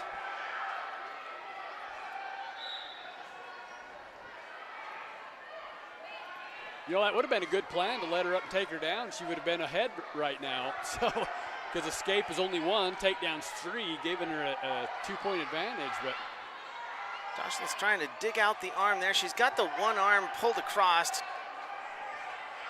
Keep that leverage. Yeah, nice. Like a hip down there. Boy, she's working on the barbed wire. She's trying to crank in that other arm. There we go. Now get your head on top, Jocelyn. Look at that. Get your head on top and get that win. Squeeze. Hey, good positioning though. We're going to get 3 back points out of that. She I returns wonder me if back it's to 4. position. I think she got Oh, 4. she got 4 there. That's great. So now she's leading the match 6-4. Very nice. Don't let her up, Jocelyn. Now she let her up again. I know. Like literally completely on purpose. All right, Jocelyn, if you're going to let her up, you got to go take her down now. So here we go. She's got a plan.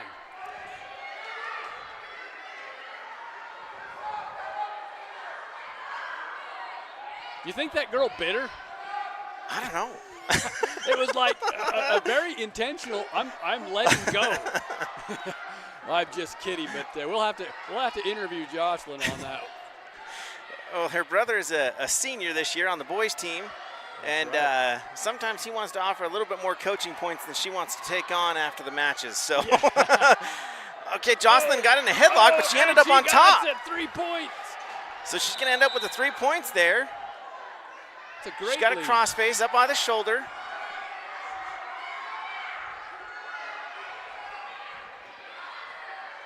Trying to flatten her out, which she does. 9-5 advantage now. That's 10 seconds left in the, I believe we're in the second period though. It's indicating 1 on the scoreboard, but we're definitely in the second period. Yep. And we're going to end the second period 9-5. Boy, some great wrestling by both girls. Obviously, I'm a little biased on this one, but well, you should be. And that was, what a comeback. all right, so it's going to be Jocelyn's choice or Burgess's choice on this one. And she is going to choose. She wants to be up, but I would be surprised. The coaches are saying something. I can't tell if they're. Coaches are saying neutral. She's having a hard time deciding there. Well, I think the table help also is struggling on a previous call, so gives her a little more time to make sure that her choice is exactly where she wants to be. Just so you know, folks, there's no other Star Valley wrestler competing right now, so we're not just being prejudiced. I'm not just talking the camera there. Yeah.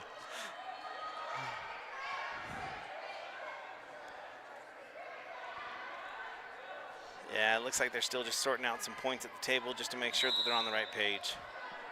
Quickly run down on the team scores while they're waiting for the downtime. Thunder Ridge is in first place with 76 points, followed by Star Valley in second place with 60, and South Fremont rounds out the top 3 with 27. So it does look like Burgess is going to be on top here.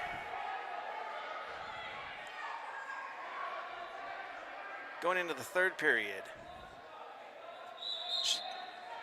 I thought they were going to give a caution there. She was there for just a little bit. Coach was egging the ref to do exactly that. The ref, I think, said, "No, I think we're starting good." All right, so she's got her flattened out. She's got a crossface on, trying to put that shoulder down to the mat. Another barbed wire she coming, does. I think. She needs to get out to the side here and dig that arm out, which she's doing right now. She got her and now, she lost the underarm.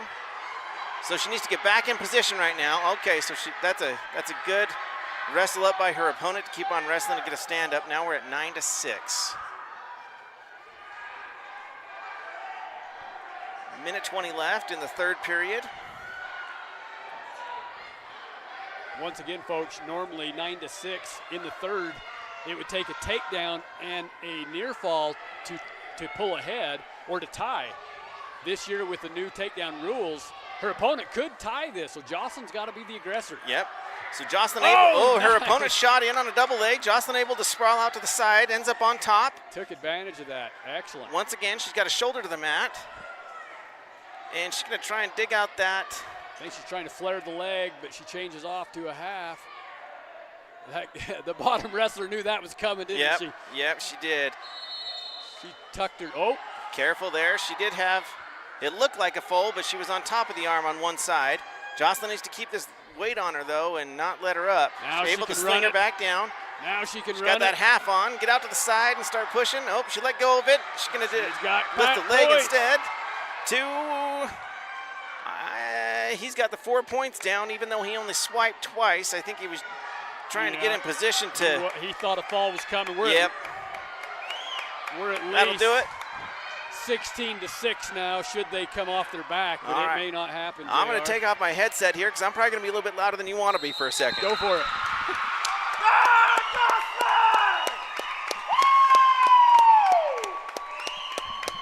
Great pin. Again, she would have been up 14-6, takes that dominating win and closes out with a pin. Hey, what a tough match.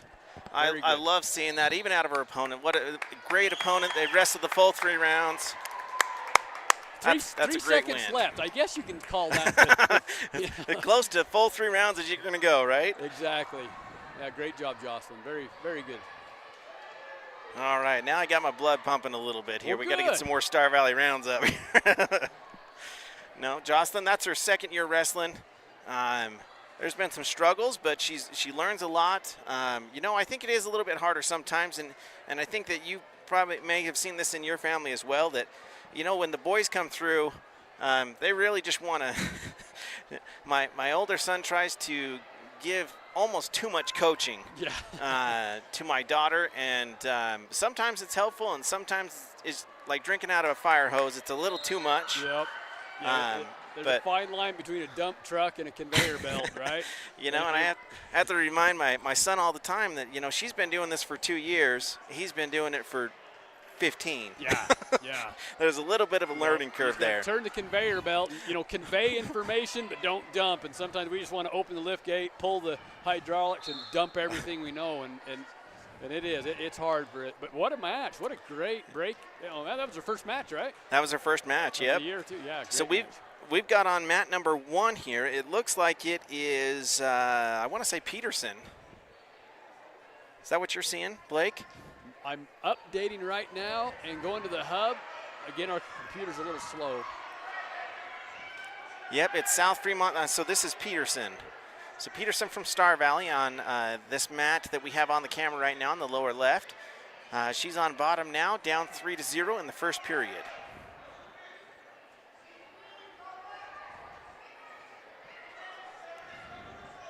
Her opponent is from South Fremont, last name of Overton. Oh, we've got on mat number 2, also Star Valley. You can stick with yours. I'll take mine because it is You Alexis bet. Angel. Let me zoom out here. Oh, and she is wrestling the Green River girl that got one of the fastest spins. So here you have 2 of the fastest pins going against each other. Alexis Angel and Bianca Mayes. Bianca from Green River, Alexis Star Valley. Peterson got stacked Bianca up has on a mat cowboy 1. on. Alexis got to be careful. She's got to either roll this through or pull her head out. Bianca's trying to tie it up tight. Alexis does a good job at defending. Oh, turns what a back great and job of defending out of that. No points, the ref says, but a lot of wrestling, a lot of action. Alexis now heavy on the head. She's giving a little bit of a pounding as Bianca, who looks to outsize Alexis a little bit, trying to do a slide by.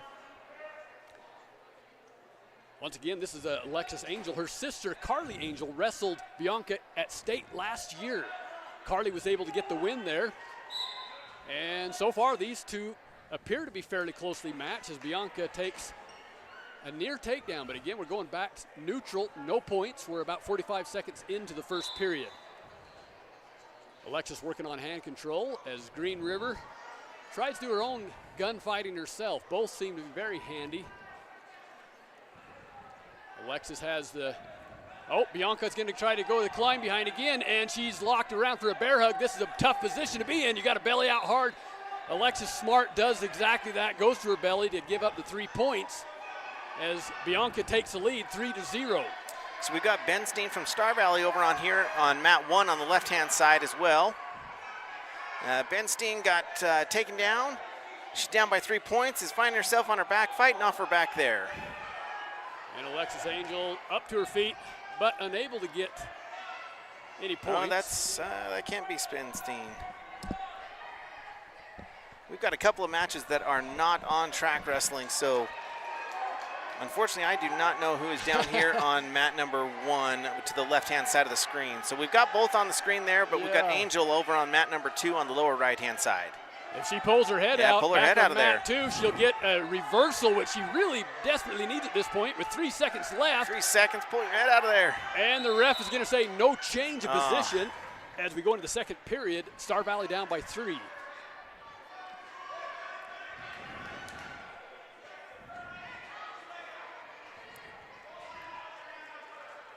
So this down on mat 1 might actually be Peterson that I thought was on just before, because there didn't seem to be anything in track wrestling regarding that. So I do believe it is Peterson down here on the left-hand side of your screen on mat number 1. And Great Star move by Valley, Alexa. Yeah, forces a locked hand. So Yeah, she get is, some points out of it. she's in position to get points. Unfortunately, they go down hard, and that's what JR was saying. If the wrestler, the offending wrestler, is working towards an advantage, the ref will stop it. But unfortunately, that caused a little headache in the process.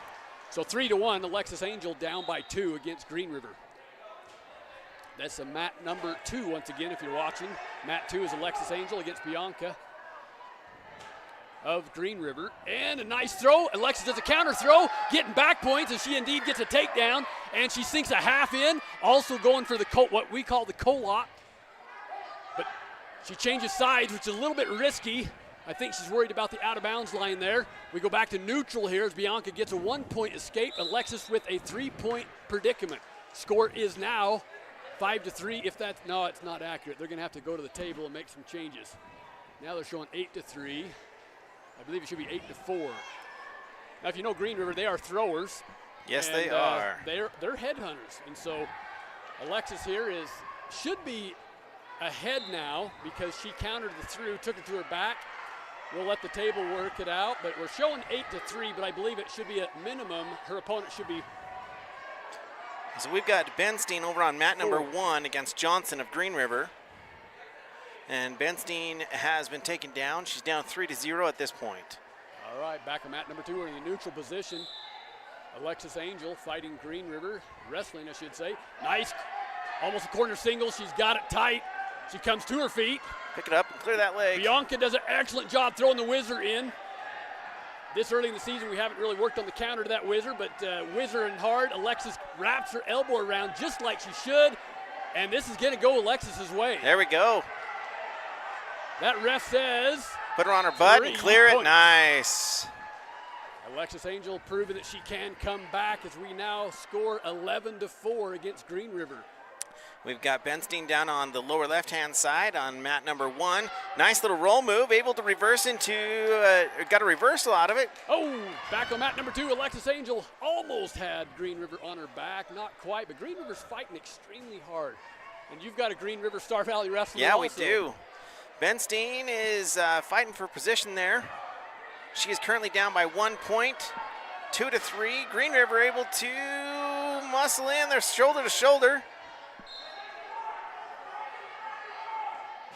Back on mat. Benstein able to come down on top there. She's got a headlock locked in deep. She's going to get a pin out of this. Oh, and we both do. Look Hey. at that. Well, Alexis was. Nice pin by Alexis. And Benstein gets a pin out of it too. Great. Wow, what a good, that's a good turnout for 2 different mats going on at the same time and almost matching whistles. So Alexis Angel gets the fall over Bianca Mays out of Green River. And Benstein gets a win over the wrestler from Green River as well. Yeah, well, it was a great battle. At least I was more of looking at my match again. That was my own daughter, but. We've got, boy, I apologize. We just missed a match over there. We had all 3 of them going on mat number 3, which was the upper right-hand side. I believe that was Brooke Schwab. Yep, looks like Brooke. And she just locked her opponent up in a cradle. And all I got was 1 kick, 2 kick, and a pin. Well, it looked like she made quick work out of it, and Brooke has just been on fire. You know, last year she came from a first year to a second-year wrestler. I don't know if I've seen as much advancement as I had in Brooke Schwab. Oh, absolutely. And I think she's on a roll to start really strong this year. So great job, Brooke. All right, so now we got a match coming up on mat number 2 here. It looks like that is going to be Colvin of Star Valley and Dodge of Green River.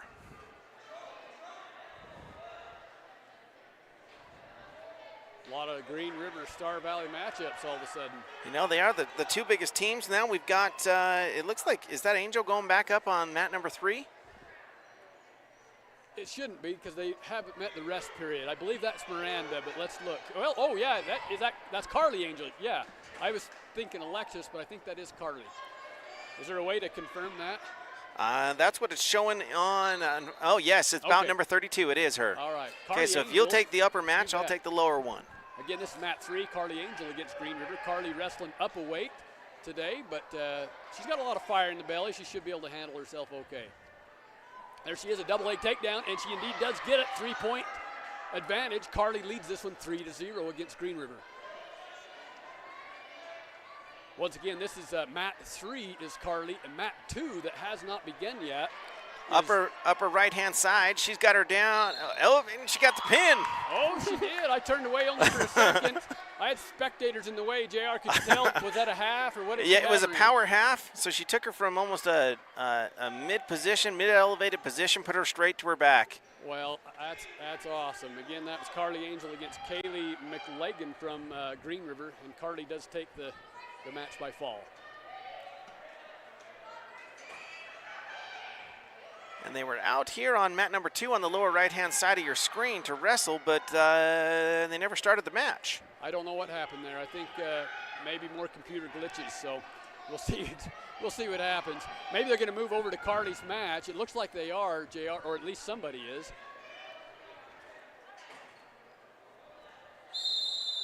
Well, once again, great job, Carly. Excellent double leg, and I wish we knew what she went to. You said it was a power half. It looked like a half that it took straight to the back. Okay, I'm sitting a little bit lower. JR's got a camera, he can zoom in a little bit, but we like those fast pins. Of course, we like the wrestling time too.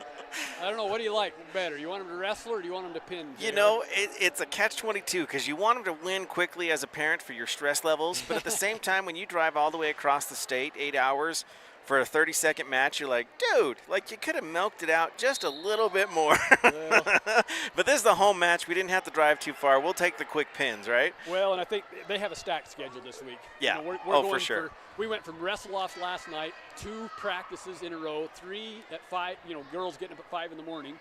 And, Right. We go back-to-back Marsh Valley tomorrow and Saturday. So we're talking live wrestling for 4 days straight. Right. That's a lot That's of a wrestling. lot of wrestling. That's a lot of wrestling. But, you know, I think Coach Waldron is kind of taking the same approach as what we see out of Coach Young in that, you know, let's go find some tough competition. You know, and the previous coaches did as well. With Coach Foreman, you go out and you find the hardest competition that you can find, and you do your best to keep up with them, and hopefully you can take a win from them here and there. And, you know, Yeah, it is a it balance. sharpens you. It makes you better. Right out of the gate, there's a balance. Of course, you're more prone for injury, you know, overexhaustion, overextension.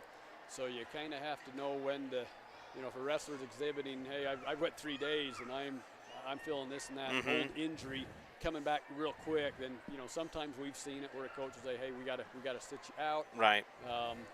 Other times, you know, the ref makes that decision, as the Tiger Grizz last year. My own daughter, you know, she was wrestling. The ref, you know, well, it was a coach's decision too. She was slammed pretty hard, and they decided, you know, no more wrestling, at least during that day. It was a concussion. I guess that's a general rule, though. Right. If they exhibit signs of a concussion, if the sports trainer says, yep, concussion, it's a Wyoming state rule. That wrestler does not. That match is done, and they're yeah. done for the tournament. Even if they're talking straight and seeing straight, they don't do it. Whereas before, you know, it's kind of like boxing. If the count goes on and the other person stands up and they're seeing half straight, they'll let them duke it out. But now with what we've learned with science and kind of past hindsight with these concussions, they're kind of a monster in the basement. Yeah, And they yeah. can keep flaring up and keep causing problems. So once a concussion happens, the wrestler is done. If they have 2 in the season, I believe it's still 2. I'll have to verify. I think it's 2. But if they have 2, they actually they sit They're out. done. Yeah, they're done. Yeah. So. Hey, you know, we're going to take a quick break here, just simply because we want to go and congratulate our daughters. And we're going to take a quick rest as we're in between matches here. Once again, a big thank you to the Wyoming National Guard for sponsoring the Lady Braves Wrestling Tournament here, held in Afton, Wyoming, in the Star Valley High School. What a great start. We're going to come back here in just a little bit for some of the advanced rounds of the wrestling. Thanks for tuning in, and we're going to go ahead and take a quick break. We'll leave the camera roll on, though. Real quick, just the team scored at least Oh, the yeah. top 3. Star Valley is now moved into the number 1 position with 97. Thunder Ridge trails barely, 94.5 points. Oh, wow. South Fremont in a distant 3rd with 42. Break, over and out. We'll see you in a few.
right, ladies and gentlemen, back on the air. Blake Angel here with J.R. Burgess. We are in Star Valley, Wyoming at the first meet for the year, at least for the, well, it'll be for everybody tomorrow, boys and girls. This is the first for the girls. The gym is reserved for them today. They've already had one great round as Star Valley leads this tournament by 2.5 points. Lady Braves have the gym reserved tonight, so this is a first for them, not to have to divide the attention. It's all Lady Braves in the gym at their home place.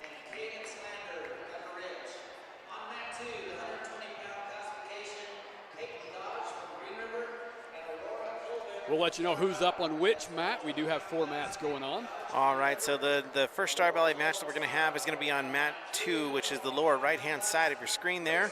And that is going to be Colvin of Star Valley and Dodge of Green River. Then we've got probably a couple of matches before we're going to have another Star Valley. We're getting deeper into the brackets now. This is going to be for Colvin of Star Valley is the consolation round. She's working herself up the backside of the bracket there. And then we'll move on to the semifinals and the consolation rounds.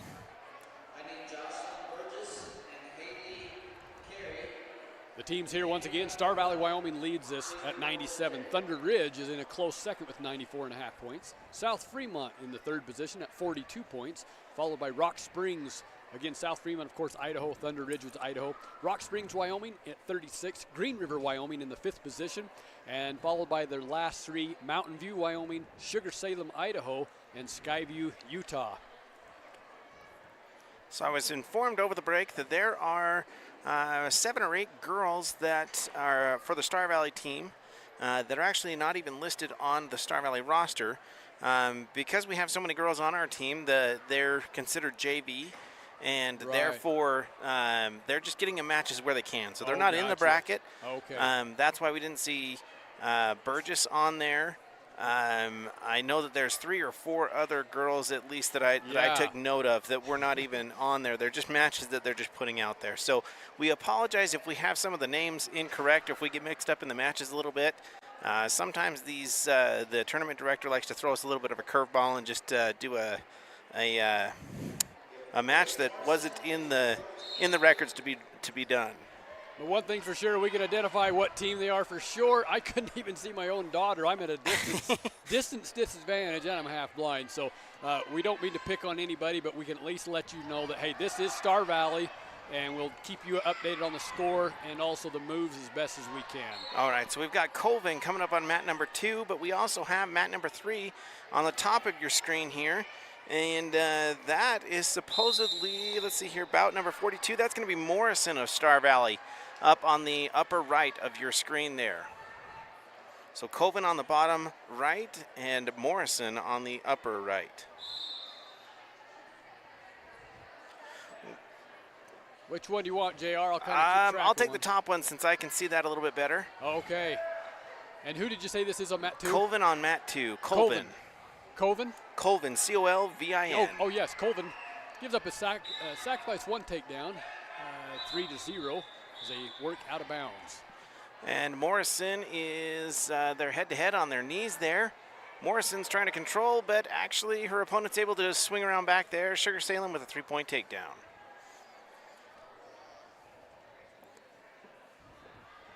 Back on mat 2, Star Valley in the down position. Colvin fights to get to her feet as her opponent from Green River is working what looks like to be a far side cradle. Oh, Colvin does a great job turning and facing her, has a leg in the mix, may indeed get a reversal here if she can suck that leg in, get her hips underneath her, or at least maybe back out while she's facing and get a 1-point escape. Oh, Ben, we've got mat number 1 going on down here. Oh! Mat number 1, so we're going to zoom way out here. Mat number 1 on the on the lower left of your screen. Trying to find out who that is really quick. Bout number 44, that was Harbach. Harbach from Star Valley winning her match there. Great. Sorry, we didn't realize that was a Star Valley wrestler until she already had her locked up, so she gets a fall there. A great win. And then unfortunately we do sacrifice 1 to Green River on mat number 2. as Colvin, coming back to the wrestlebacks, drops that one by fall to Green River. So we still have Morrison up on mat number 3. That's the upper right-hand side of your screen. I'm going to zoom in a little bit until we find out if there's going to be another match. I think there's going to be another Star Valley wrestler on mat 2 coming up here shortly.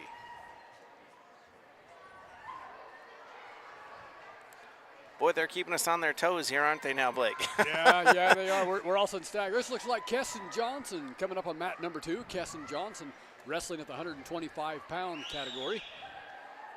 Keston, I think across the state, she could be called a formidable athlete, opponent.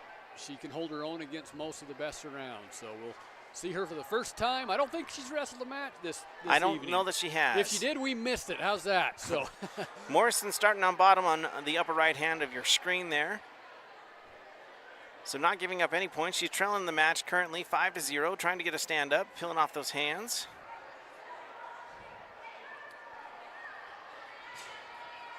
And back to mat number 2, Keston Johnson takes on Thunder Ridge opponent. I just learned that Thunder Ridge has a number of state champions, one of which is going against my daughter the next round. Keston does a good job trying to maintain a tie. She's in a cowboy position, a headlock. Thunder Ridge obviously has some experience underneath her belt, squares up very nicely and back to the neutral position with no points awarded either side. Both opponents on their feet. We're 30 seconds into the first round.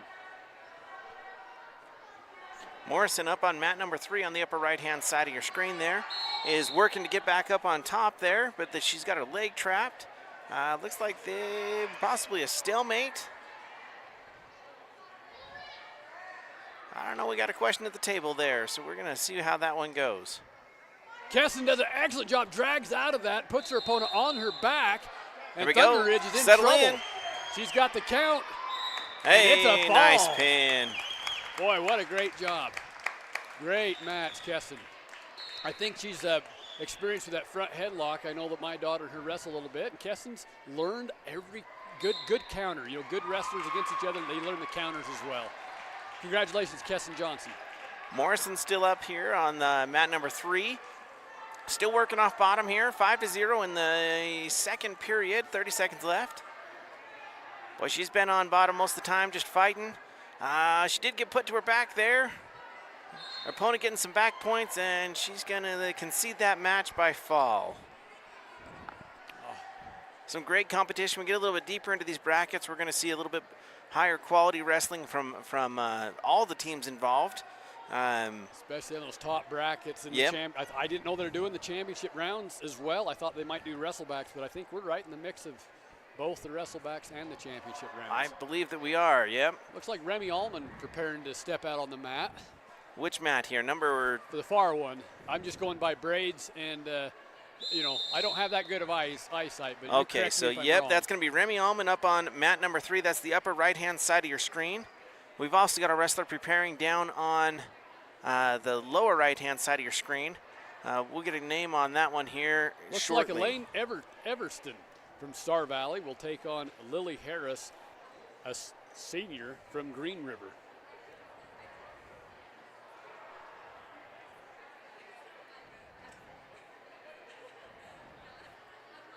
Once again, it's Elaine Everson, mat number 2. Lily Harris from Green River. Mat 1, we have a matched opponent. Unfortunately, it happens, but 2 Star Valley opponents going against each other. All right, so we've got all 3 mats here, so we're going to zoom out just a little bit. So that's going to be on the left-hand side there, number 48. We've got Kara Andrews go against Oakley Hepworth. I'm not sure if they had a wrestle off, did they? You know, I don't know that they did. They may not have. Kara being a return state champion, Oakley may have conceded that to be in the second position, but this will kind of maybe be a wrestle off in a way. For the Marsh Valley tournament coming up this weekend, of course, you know. Yeah, I guess they. Settling things out a little bit. On mat 2, Green River strikes first. So As that- Elaine struggles to keep off her back, she does give up some predicament points. Green River looks to be quite experienced. Green River And she's is a going to let her senior. up. She is. She lets her up, flags for the ref to get the points. The point says 1 point escape.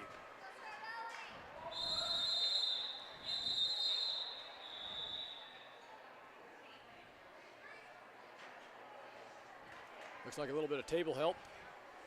Back to mat number 1, we've got both Star Valley wrestlers, Hepworth and Andrews.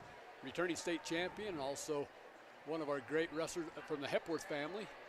Looks like Hepworth may have the upper hand here for a minute. Carey able to elevate that other leg and ends up on top there.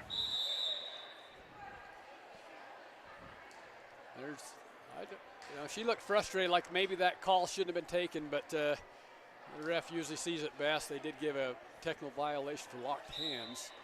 Kara Andrews sacrifices 1 point to Hepworth. Back on mat number 2, Green River in the top moves to 11-2.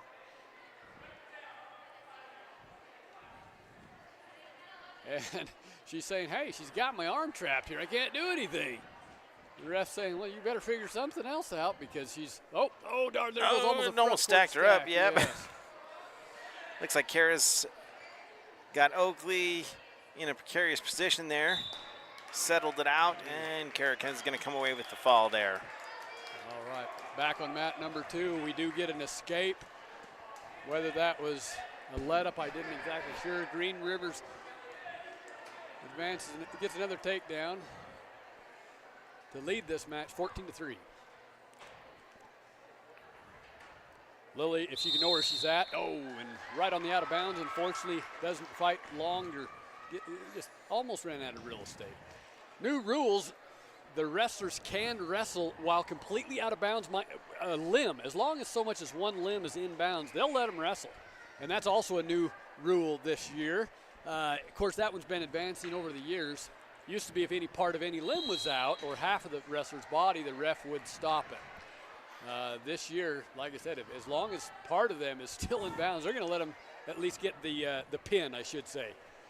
That's I agree with the rule. It's going to be interesting at state wrestling if they still use the USA mats, which are a little bit smaller on the circles, and for how close together those are. That's going to be interesting to see how that plays out.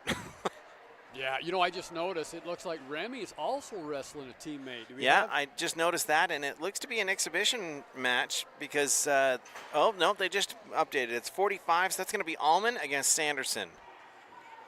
So Allman is in red, and Sanderson is got the green anklet on there.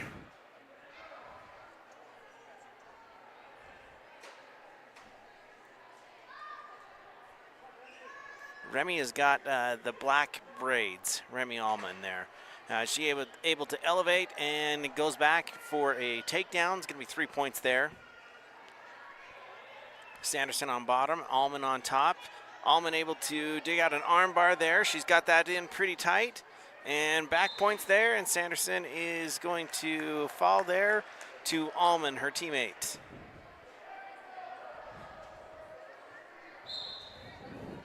All right, we've got 2 more matches going on currently, none of which are Star Valley at this point. As mentioned by Blake, there have been a lot of changes this year to the rules. I think that some of them are for the good, especially the pointing system, the scoring system, the out of bounds. I wouldn't be surprised eventually if we get into the challenge phase where you can throw a brick on the mat like you do in college wrestling, but I don't think that our high school in Wyoming is yet to that point. Really, for the most part, I think our referees do a really good job, and the only time you really have too much discrepancy is at the state tournament when the emotions are a little high. But I think some changes that probably needed to be made in the high school wrestling, especially in the state of Wyoming, because sometimes it feels like there's a little bit of loopholes that can be exploited, especially like on the stalling end of things. I remember at the state tournament, and Pinedale's kind of known for this, for playing the outside of the mat. And they'd get up big, and they would play the outside of the mat for the last period. And really it was just kind of awarding them for being aggressive at the beginning of the match, and then they could taper off at the end. So the scoring system, I think, will be helpful to help keep those wrestlers aggressive throughout all 3 periods. We do have somebody up on mat number 1 here. We're going to pull up that wrestler. That looks to be, looks like bout number 53. That is Roberts of Star Valley against Reeves. of, not sure what that team abbreviation is, but it's Roberts on mat number 1. She's sprawling pretty good as her opponent is down on the leg there.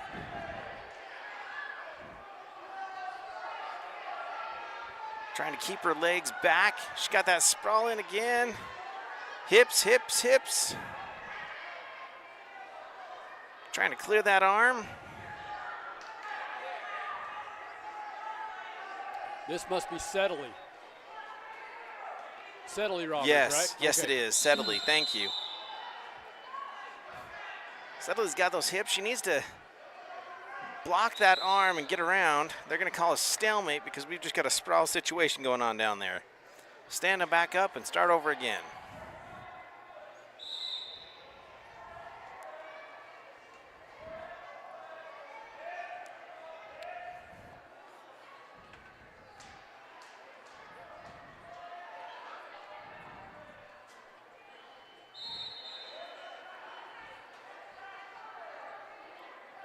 There's been a lot of these two girls just kind of filling each other out, seeing where their strengths might lie with each other.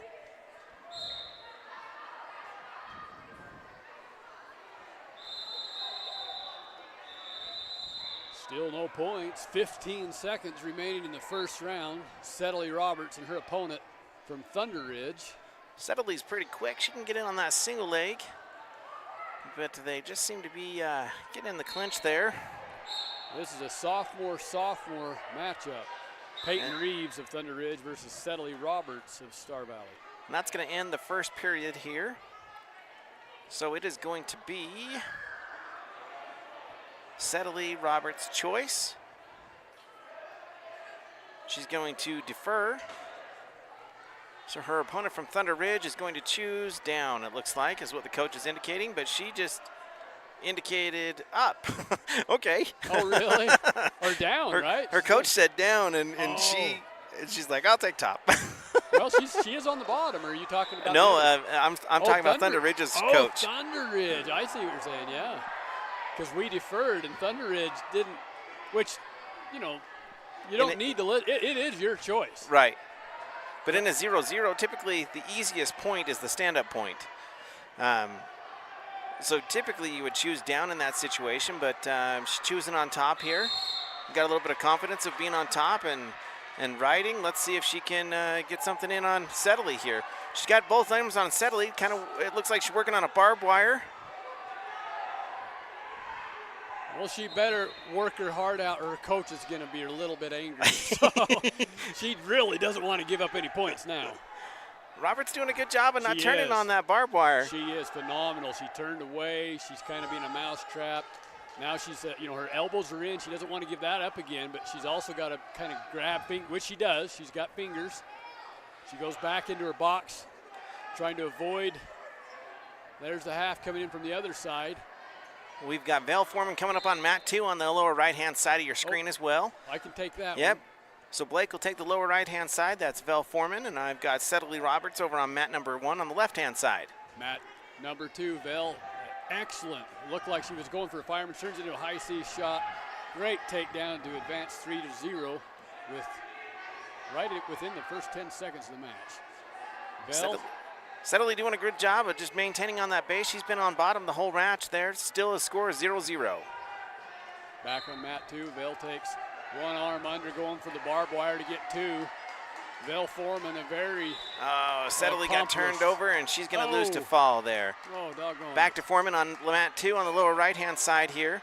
Got a cradle, and she probably could have stitched that up, but I think she's going for points, and she indeed does get a 4-point near fall to move the dial up 7-0 in her favor over Thunder Ridge. Vel Foreman, one of our former state champions, the daughter of the inaugural coach of Star Valley Lady Braves, Kendall Foreman. Phenomenal family. It's done a lot for the sport here in Star Valley, and she takes it by fall. Great match for Val. And here again, that would have been 11-0 had they flagged the next points, given the new rule, 4-point predicament for a near fall. So 11-0 and pin, all under a minute. Well, barely over a minute, actually. So it's a lot of work for a minute. Good job, Foreman. It's crazy how we get Star Valley wrestlers on all 3 mats, and then we have no wrestlers on 3 mats, but we got one more coming up on mat number 2, lower right-hand side of your screen here. We're going to pull up the match here. This is, let's see here. This should be Lind of Star Valley. Okay, Lind of Star Valley. And is her opponent Sugar or Thunder Ridge? Young from Sugar. Sugar. Her opponent in, trying to do a headlock throw. Lind able to get her head out of there and get back shoulder to shoulder. Drops to a single on her own. And oh! Sugar Sam did a really good job just throwing her hips around and preventing that lock on the leg. And you can lock hands around a leg for a takedown. That's one time you can. Bear hug, throws, and so forth. You just can't lock around the body or non-pinning combinations. So. And then we have on mat number 1 on the lower left-hand side of your screen here, we've got Hepworth going up against Thoman. So I believe this is Cashley down on mat number 1 on the left-hand side. Yep, Cashley. Well, they just called a dangerous call on mat number 2 on the lower right-hand side here. I think her hand snuck up there to be a full Nelson. Both hands underneath the arms and over the back of the neck, and that's going to cost her a point. Cashley's got a bear hug on. This is one time you can lock your hands, and she swings her hips, and indeed it goes down. She gets a 3-point lead over Thunder Ridge. Now, folks, once she turns and goes to her base, you can no longer lock once you're behind your opponent. If you're in the front, you can bear hug all you want. Cashley's got the barbed wire on. Wow, trying to get her turn her shoulders, get up on her toes there. She's got the turn. Now settling on top with that head on top. That's all. That's a great pin. There is, that'd be really tough to get out of that, but Thunder Ridge is putting up a good fight. Hey, that's a great one. Great win by Cashley.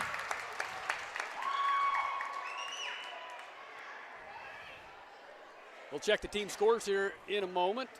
At the break, Star Valley was in lead by 2.5 points over powerhouse Thunder Ridge of Idaho. All right, and we got on mat number 3 on the upper right-hand side of your screen here. That is Chapel of Star Valley going up against Purvis of Rock Springs. Chapel giving up a takedown there. Opponent from Rock Springs got a half Nelson on.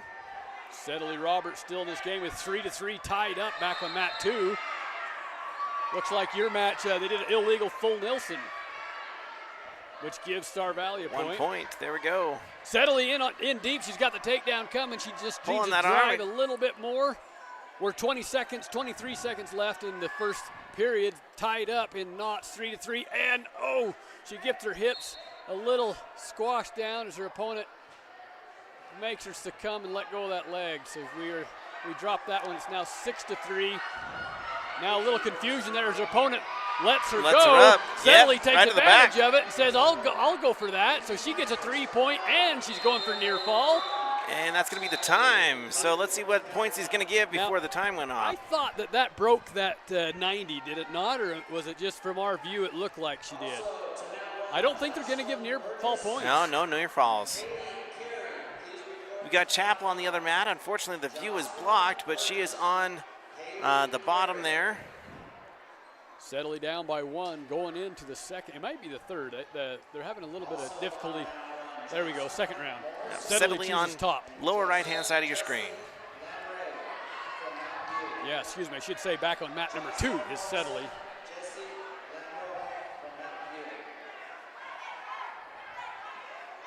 We're going to have another match coming up here on mat number 1. So let's hope that one of these other matches will end victorious for Star Valley before we start into the third match here. Chapel on mat number 3 on the upper right-hand side, still fighting on bottom. Looks like going to go into the second period. Star Valley trailing 1-3. Bottom right-hand is you've got Steadily. She's trailing 5-6 at the moment, but she's got her on her back. Anymore. That will be, if not a fall, she will advance ahead in points, and it's going to be a pin for Star Valley Lady Braves.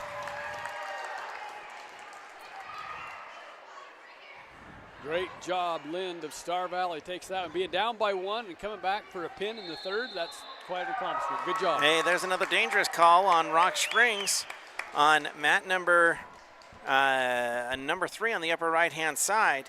My understanding is that one more illegal procedure on there, and yeah, 3. You get 3. She might be end up forfeiting the match. On the bottom left-hand side of your screen there on mat number 1, we have, they don't have a bout match, so I don't know who this is. It's not part of the schedule, I don't believe. We'll see if the announcer's not saying much. It is Star Valley, though, and she is in a position to score on mat 1. She's got her hips underneath her once again. Thunder Ridge does a good job flaring the ankle, working on the sprawl, feeding a lot of hips, a lot of heavy hips. We've got to go at stalemate at best or out of bounds in the second best position here because we went from being in position to score to being in a predicament here. Don't let go of that leg. Get up to a base. She's doing an awesome job at maintaining that leg, trying to get her head up and base up. And no score yet, the ref says. Now that's got to be a lot of pain on that arm. You know, there's a lot of extension there. Oh, and it finally relents. There she is. Boy, great job. Both wrestlers, extremely good fight. Up on the upper right-hand side here, Chapel got in, stuck in a half Nelson, and they were able to turn her and get some pressure on. So Chapel's going to take a legal one, yes. Back on mat number 1, Star Get a little Valley. bit closer on mat number 1 here now. Almost a little bit of points there, but she does a good job fighting off that near side cradle. Boy, you gotta roll through that, punch through it. Great kicking. She's got 30 seconds to fight. Can she maintain it? Oh, that looks really close. You can post her elbow underneath there and buy some time. We're down to just under 30 seconds in the first round. Her opponent's trying to lock up that leg to avoid the squirming, and she does indeed do that. Locks up the loose leg, so this could be a very tight move against Star Valley, but I'll tell you what, she is not giving up without an extremely good fight. Wow, that's a lot of fighting off your back there. She's going to fall to a pin, but great match. Did that one ever come up to who that is? Unfortunately not. Sorry about those. For those watching, we were unable to get a name on that one.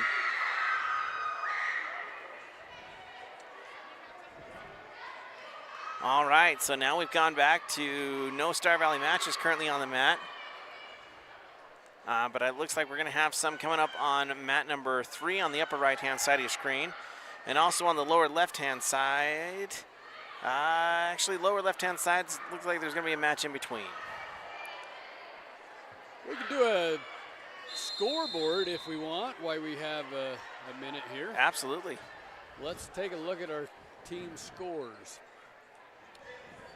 As of, I'm sure there's a little lag here, but coming out of the break, at least within minutes, Star Valley, 203 points to take the number 1 position, followed by Thunder Ridge of Idaho, extremely competitive team who won this tournament a year ago.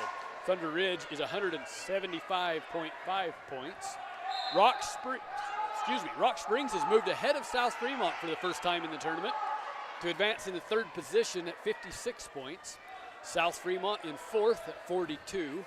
Green River, Wyoming at 37. Sugar Salem, Idaho, 27.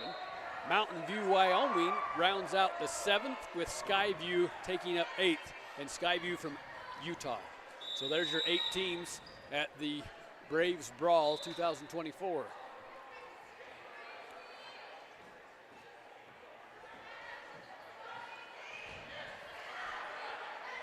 Ty McBride, that was the name we were trying to think of from Jackson. That was here last year. I'm not sure why Jackson, or at least she didn't come. As JR said, Jackson doesn't have a big team, but they do have a young lady who's been nationally ranked. She's also a state champion. And it would have been fun to see her for one of our neighbors coming here. You know, we're all kind of on the same team when you're from Wyoming and you have a lot of Idaho and Utah schools. You know what I mean? Yeah, absolutely. We're rivals, but at the same time, at the end of the day, we're friends, especially when you're competing against our neighboring states. So Ty McBride is missed at this tournament. And we'll find out. I guess I'll find out. I'm not exactly sure why she's not here. Hopefully not injury. Now another team that's not here this year, and this really surprised me, that's Kemmer. Kemmer brought a lot of good girls last year. That's true, they did. They did. They had some real competitive young ladies. In fact, they've got several state champions, state placers. So 2 sisters there, of course, one of them winning state. The other one, I believe, is 3rd. I'll have to look it up for sure. But I'm not sure why Kimmer's not here. All right, we've got a wrestler coming up on mat number 3. We're zoomed in, and so that is the only mat that is showing in your view currently. Let me find out what bout that is. That is bout number 64. So that is going to be Meisner of Star Valley against Swenson of South Fremont.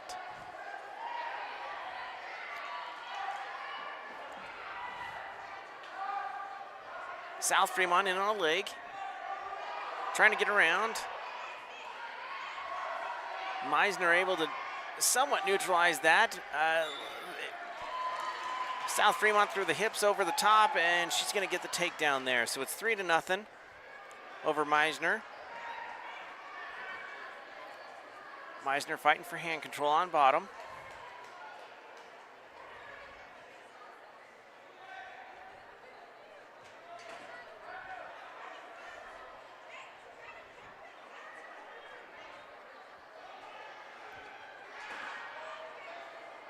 A lot of hand fighting there. Not too much from South Fremont on top.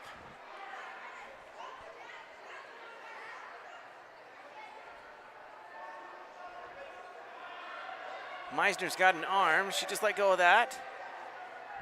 South Fremont out to the side. Meisner's got a leg. She can suck that leg underneath. Oh, we've got another wrestler coming up on mat number 1. We're going to zoom out here, see if we can't get both matches. Oh, I don't know. They're completely opposite of each other. Mat number 1, once again, we don't have a bout number, and so this is an exhibition match. So unfortunately, we don't have a name as to who was wrestling down on mat number 1 on the lower left-hand side. Meisner up on your upper right is fighting off her back right now to South Fremont.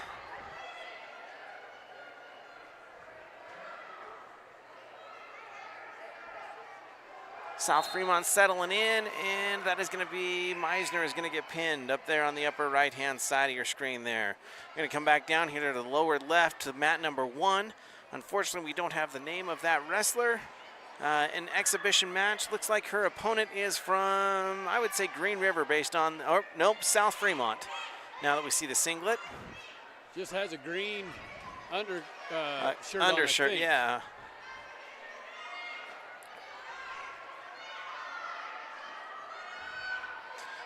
The score on that match is currently South Fremont 3, Star Valley 0, as we're winding down to about 45 seconds left in the first period. The other 2 mats are currently occupied by different opponents, not from Star Valley.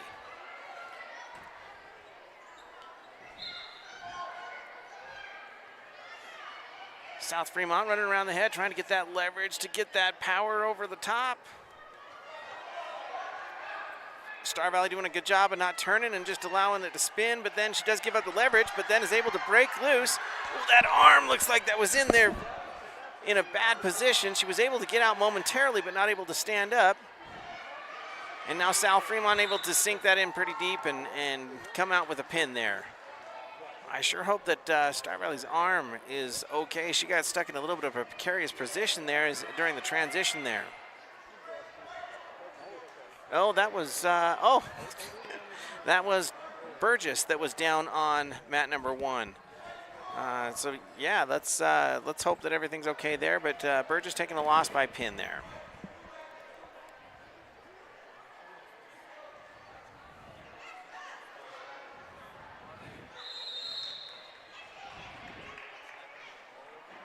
All right, we've got a little bit of a lull right now. We don't have any Star Valley wrestlers on the mat.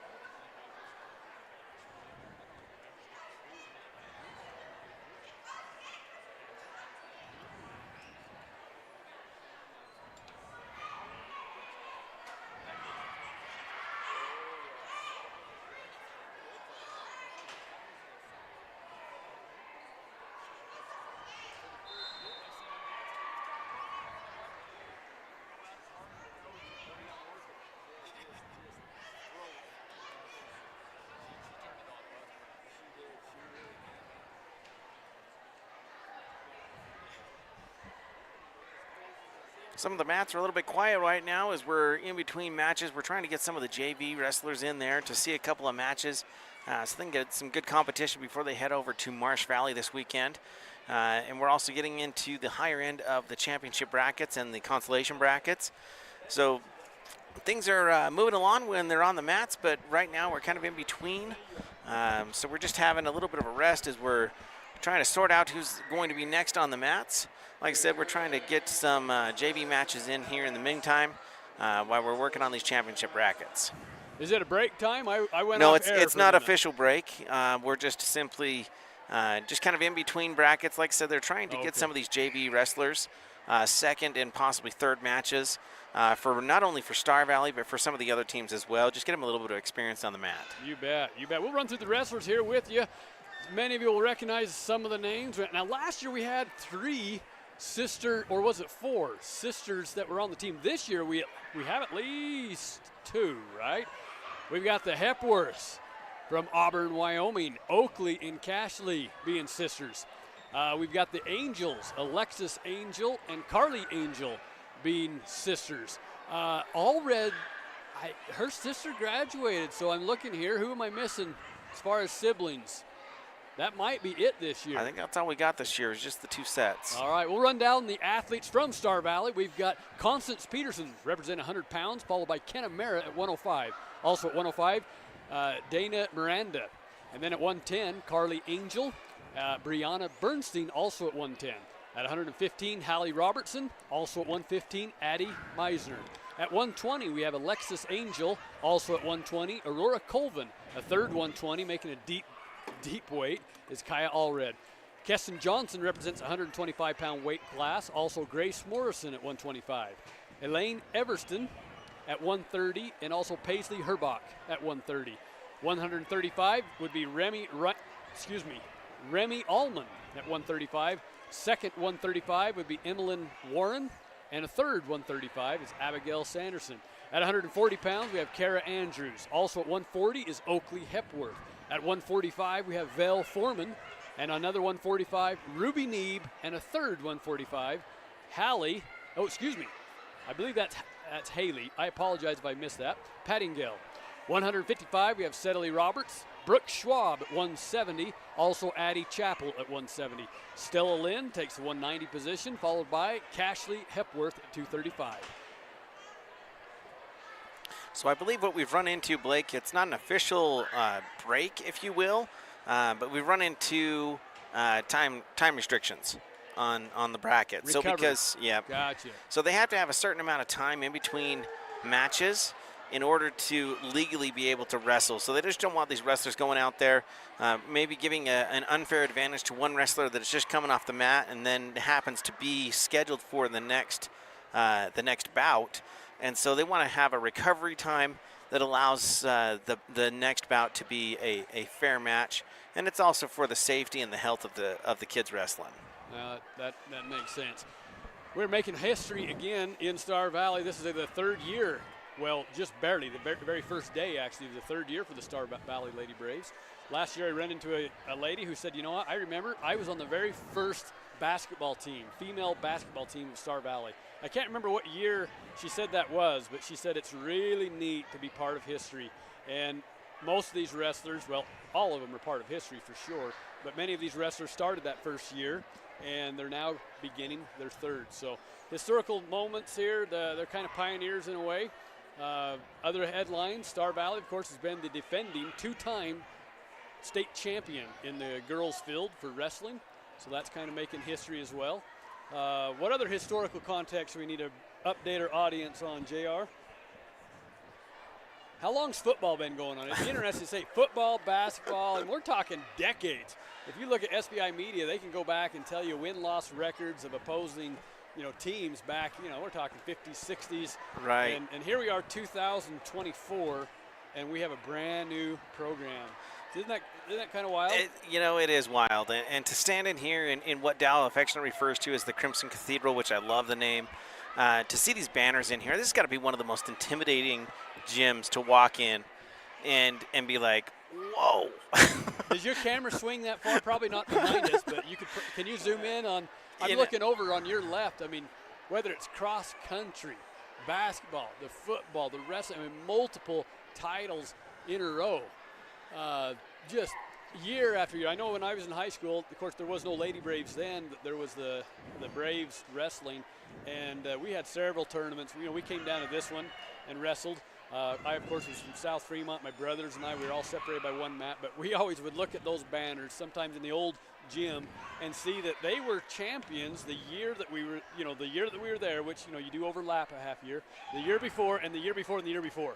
And Yep. just to look at those, the coaches' names below there, I believe it was Coach Hoops. Yep, Richard Hoops. Yeah, and Banna would have been the assistant at the time. I'm looking around here. I'm trying to find the banners. Of course, they've updated them and changed gyms. I think that streak was over there on the right-hand side there. Oh, yep, you're right. So that was the 7 in a row that they had. So they've Wow. they 7-peated twice now, I believe. But it's crazy. So I stand in this gym. I graduated from Star Valley High School in 2001, which would have put the banners about halfway around the gym. And in the old high school, we were the last class to go to the old high school. Okay. And those wooden plaques that they had, they didn't have banners. They had wooden plaques screwed up on the wall in the gym. Oh, And there was that's what hardly it was. any room left. And you go in the wrestling room here, and actually those wooden plaques that are screwed up on the wall, those are the plaques from the old high school, just the wrestling ones. Oh, okay. But I look at all the rest of these banners, and I'm thinking, man, am I really that old? Yep. But there's so many more programs. Not to downplay what any of these athletes have achieved, but there are a lot more programs, which I think is a wonderful thing to allow our kids to get active and involved in all these different programs that now allow them to participate on a team level and get state championships. Yeah. But you look at these banners, and it's just a legacy of this is greatness doesn't graduate. It's awesome. And to come into this gym and see 7 wrestling banners hung right in a row, I mean, that's that's a little intimidating. It sure is. I think, and just what you were saying, whether it's dance team and Braves cadets and golf, it's all up there. But you'll see these consecutive ones that kind of speak to the powerhouse of Star Valley. Of course, and everyone in the area, you go over the hill very far, Teton, Idaho, the Basin, they call it, Driggs, Victor, they were powerhouses for many, many years, multiple state championships. Sugar Salem, multiple state champions. Mm-hmm. South Fremont, recently, multiple state championships. You go over and that's just crossing the border because we do live right on the border. You get into Wyoming and go the other direction. We look at Green River. I don't know how many state championships they had in a row, but they used to hold the record. I'm not sure if they still. Well, Gillette may have. Gillette still holds the record. Okay, Gillette for the entire state. Okay. But yeah, Green River had quite a streak there. And they're always. In fact, it was always fun to see the Tiger Grizz in Idaho. You would see all these undefeated Idaho wrestlers from Kuna, Idaho, and Parma and South Fremont, and there was all these undefeated. And I remember Star Valley wasn't going to the Tiger Grizz for many, many years because we had our Lander tournament the same weekend. But Green River would go. And so Green River would show up and upset all those Idaho schools. Mm-hmm. And so you would have all these Green River schools, or Idaho schools, that the record was like 44-0. And after that weekend, it was 46-1. Yep. And I remember single-handedly one Wyoming school crossed the border and took out about a half dozen former state champion and undefeated wrestlers from Idaho from across the state. Yep. One team just single-handedly dismantled that many perfect records. Yeah. And so that just attests to the powerhouse of our neighbor. Of course, Green River, Star Valley, when that duel rolls around, we literally have to reinforce the roof. Whether it's here or in Green River, they have to go up and throw some rebar and some reinforcement across because it brings the roof off. And it always seems to come down to the last match. It doesn't matter what year it is and how powerful each team is. Like, it always comes down to the last match. Oh, and it's, there's been years where one of the other team has been the underdog, and it surprises the audience time and time again. It's hard. You can't go in and say, okay, this year it's Green River's turn. It doesn't work that way. Star Valley could be the one that is in position to win by records, by stats, by all logic, and Green River will come and beat us. And there's other times where Green River should be the champions, and lo and behold, Star Valley shows up and defeats Green River. So that's all. In fact, I think it was SVI last year said that is the most watched and anticipated duel in the entire state of Wyoming. Like, they can tell how many views jump on there. So that's always a neat one. We'll keep up on that one as the season progresses. Well, and as we, the sport is kind of transitioning away from duels a little bit. It seems Well, like they here it better seems more not. of a tournament, and I love the dual formats, but there are very few teams that want to come to Star Valley and duel. But boy, I am glad when Green River comes over every year, whether we lose or whether we win, because I think it's a huge draw for the community, whether it be here or whether it be in Green River, Yeah. and yeah, no, it's good for the sport. We've got to keep duels is what makes it a spectator and a cheering section. Tournaments are hard for families to show up all day. They usually start earlier in the day, where duels start in the evening. Duels is the heart and the breath of wrestling, in my opinion. Yes, a tournament you may get more matches, and yes, a tournament you may have more opportunities, but it is that if you want camaraderie, if you want team spirit, if you want unity, if you want your town, your hometown to support a wrestling team, you've got to have duels. You got to have the duels. There is no ands and ifs and buts about it. So I hope, when you said duels and they are across, it's not just Wyoming, it's Idaho, Utah. Duels are getting less and less. But I'll tell you right now, if we want wrestling to survive, both by way of support, spectator, and sponsorship, you've got to have duels. Oh, I totally agree. And I think the reason it's so hard in Star Valley is it's hard for like a team like Lander to drive 4 hours over here, 3-4 hours, drive over here, have a duel that lasts an hour and turn around and drive home. And let alone when, Star Valley has a strong team and there's a good chance you're going to come over here and get a butt spanking. Yes, but there are ways around that, and the teams have proven that. What we do is what's called tri-meets or quads. Yes. And so you actually have two duels going on at the same time. Right. The Braves Brawl used to be like that. So we would have a duel on mat 1 through 4, and then you alternated. You had a little break. So at one time, maybe your team wasn't up. You can go and support and watch others. But you were dueling 2, 3, 4 different schools in one evening. Right. And so, and maybe 2 evenings. But I hope that format and that tradition does not fall by the wayside. Yep. We've got to have duels. And actually the Boys Brave Brawl, which takes place tomorrow and Saturday, is actually a duels tournament. And so that's exactly what will be happening. We've got 8 teams, including Star Valley, so we'll have 7 teams from outside the valley coming in, and it's a dual format, so it is truly one team against the other. Now, obviously, you accrue points for the tournament champion. Sure. But I love the Braves Brawl for that reason, because you can sit down and you can watch the whole team. I thought you were alluding to, and I haven't checked that schedule. I thought you were saying maybe they're not, but yes, that has always been the Braves Brawl on the boys' side. Again, that starts tomorrow, runs through Saturday, correct? Correct, yep. And Lady Braves will be wrestling the same time, but their competition will be in Marsh Valley, Idaho. But on that Braves Brawl side, what I love about that also is if Star Valley has a couple extra wrestlers, say Pinedale has some holes, they will come over and steal a couple Star Valley wrestlers. They may not count on the actual scoring, but it counts as far as the experience and getting some points on the board and the spectators. So and it's very fluid. We've had Pinedale especially sometimes has a hard time filling all 14 weights, so they'll come steal a wrestler from Star Valley, and or we'd had Logan here that's done that a couple of times, and it's fun. Or Cokeville, we love having Cokeville up here as they're part of the county.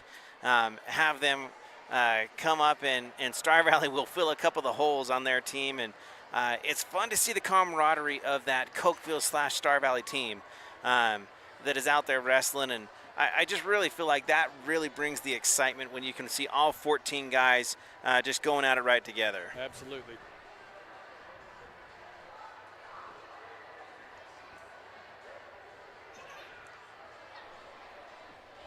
Once again, we are in the finals, close to the finals for certain brackets. Lady Braves Brawl 2024, first tournament and the first matches out of the gate for the Lady Braves.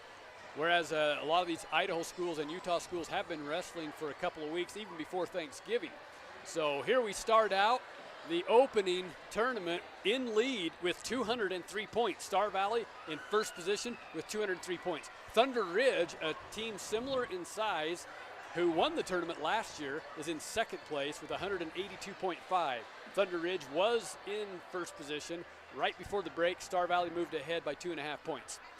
In the third position, we have Rock Springs, Wyoming. So in the top 3, 2 from Wyoming, 1 from Idaho. Rock Springs carries at 56 points. And also in the third position, now here's a correction. I apologize. Rock Springs is tied for third. Oh, wow. South Fremont has brought their final tally also to 56. So Rock Springs, South Fremont, they're neck to neck, splitting third and fourth. Next position in 5th place is Green River with 44.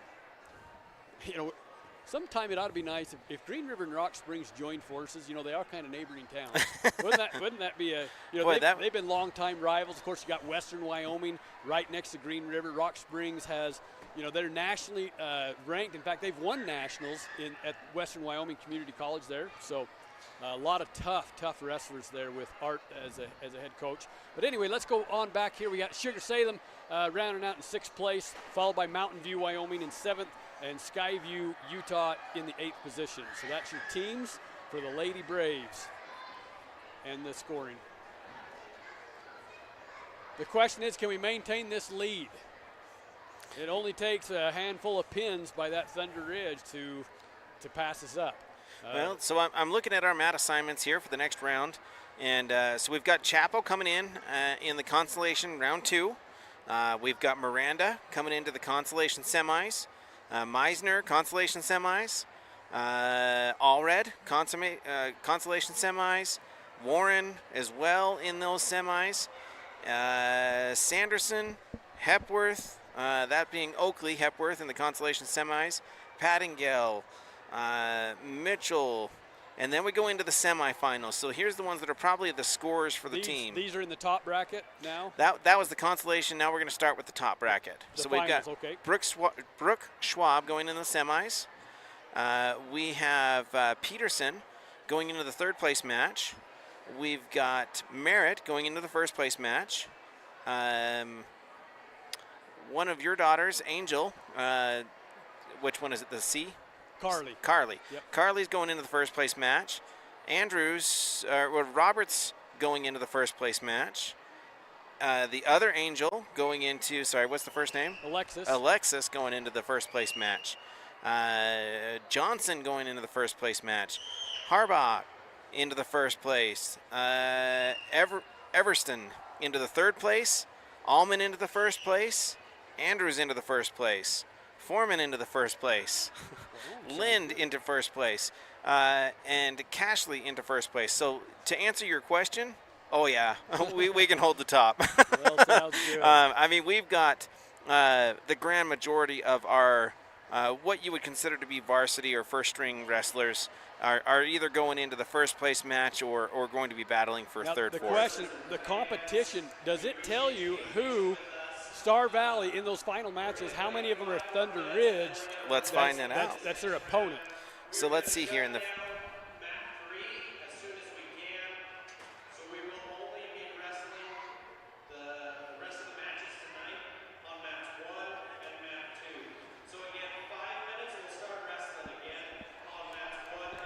They just announced we got a 5-minute ringer. In 5 minutes, we'll start wrestling again. Sounds like we're going to round out the remaining matches on mat 1 and 2, and they will discontinue the mats 3 and 4. So, folks, that's your closest mats. Mat 1 would be on your left. Mat 2 is on your right. So Star Valley has 11 wrestlers going into the 1st place matches. Thunder Ridge has 5. Well, I tell you, it sounds to me like we could lay down for every Thunder Ridge match, and they would still have a hard time pulling ahead of us. They would, and you know, they have probably more wrestlers in the 3rd, 4th place match. Do they? Than what we would, because most of ours are in the 1st place. I mean, we've got 11 out of 14 weight brackets going into the 1st place match. Oh, great. So that's, I mean, even you win half of those, and that's going to be pretty hard to overcome. Well, that's the news we like to hear. Of course, we love the fact that Thunder Ridge made the drive here. We're talking, a couple hours on a bus, and we're appreciative that they could come and make it competitive. Rock Springs, I believe, is actually quite a bit further away than even Thunder Ridge. Thunder Ridge, of course, being Idaho, Rock Springs, Wyoming. Rock Springs, we're looking closer to what, 3.5 hours? 3.5, yeah. Okay. And this time of the year, who knows what that could be a whole lot longer depending on the weather. You can slow down to 20 mile an hour on that I-80 real quick, can't you? And then even the South Pass coming over, it can be tricky. But I think this time the roads have been good. I think the south end had a little bit of ice on it. I was coming back from, I had meetings all day yesterday in Pocatello, then I had to go to Salt Lake. A little bit of ice, but not bad. Speaking of meetings, I hope we get moving. I have 2 classes I teach tonight. One starts at, normally 3, but I have an 8 o'clock and a 9 o'clock that goes till 10 o'clock. So if they're still wrestling at 10, I'll come back. But if we're not finished by, close to 7, I may have to turn my reins over completely to you and let you man every mat, because I need to still get kind of set up for that. So. No, we sure do appreciate the teams coming out here. I know that Star Valley has invites multiple teams. There's multiple events going on across our state and Utah and Idaho. I know Casper's holding the big wrestling match right now.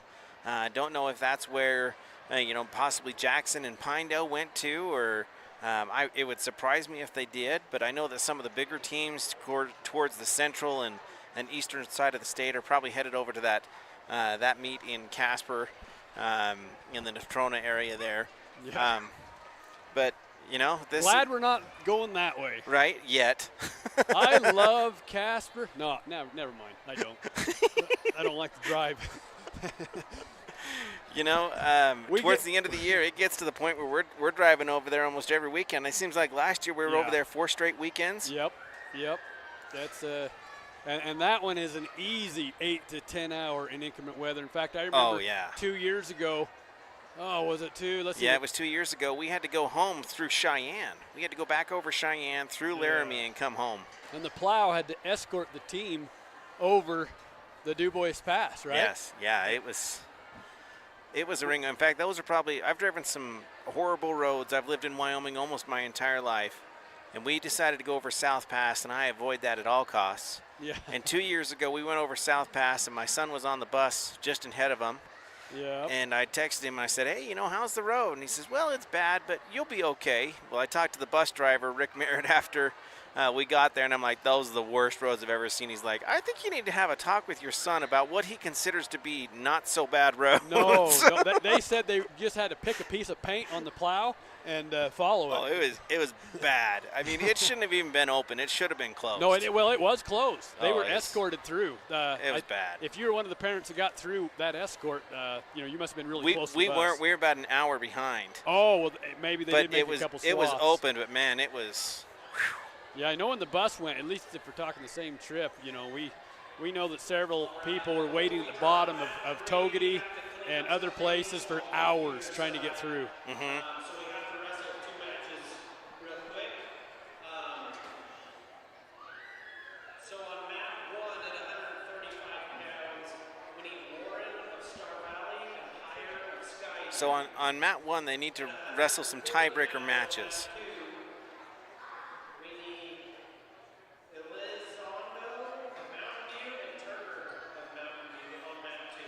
Okay, so on mat 1, we're going to have Warren of Star Valley and Higher of Skyview. They're wrestling some type of a tiebreaker, is what he announced.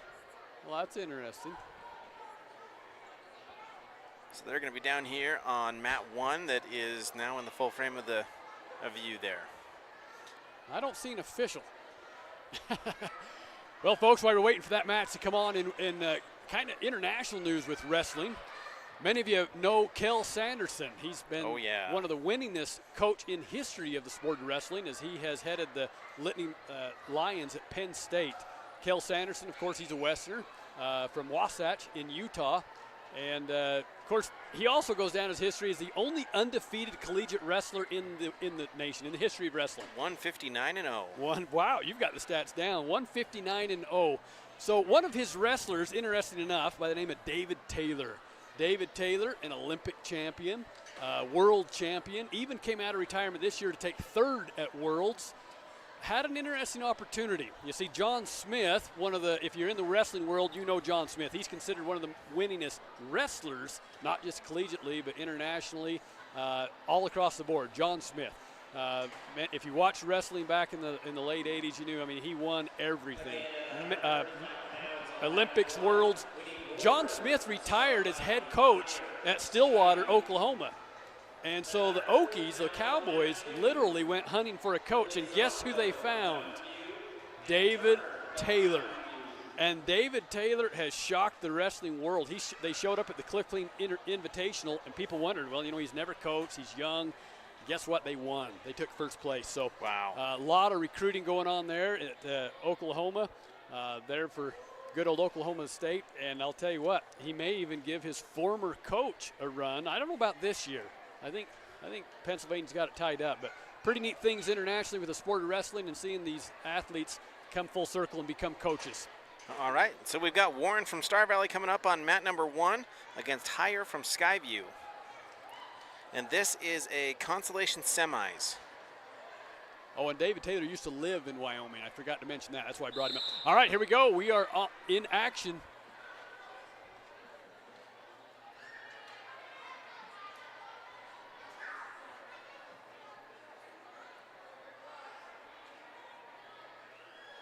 Into the clinch now, just kind of filling each other out, a little pushing back and forth, trying to get someone to get out of position with a front leg there for a single leg or double blast. Pushing around the mat there for a minute. Oh, A shuck by Skyview, and they're going to end up on top there, back behind for a 3-point takedown. She's got a half on, got the leverage, rolling through it. Star Valley's going to be in a tight position there. She's able to roll through. Skyview going right back to that half. She can't hold on to the headgear. well, I think she hit a full. She put her other hand out there. Now on that full Nelson, folks, you can't even tag it. If you've just touched the headgear with your other one, if that hand is on top of the armpit, you're okay. If you go underneath the armpit, even an inch, and tag the headgear or the chin, let alone the actual neck, the ref will, it's a penalty. Ultimately could cost you the match if you do it 3 times. Warren still on bottom.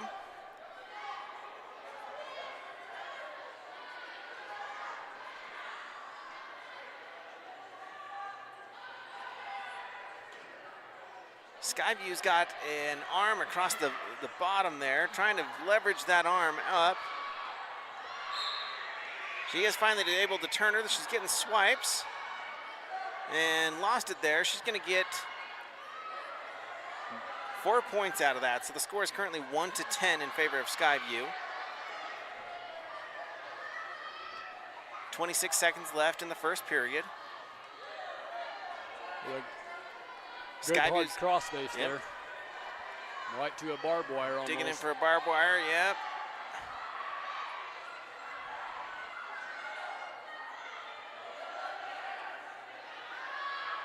Star Valley doing a good job to fight that off that barbed wire, get back up to a base. 2 seconds, 1, and that's going to end the first period. So we're going to the second period with Skyview leading 10-1 over Warren of Star Valley.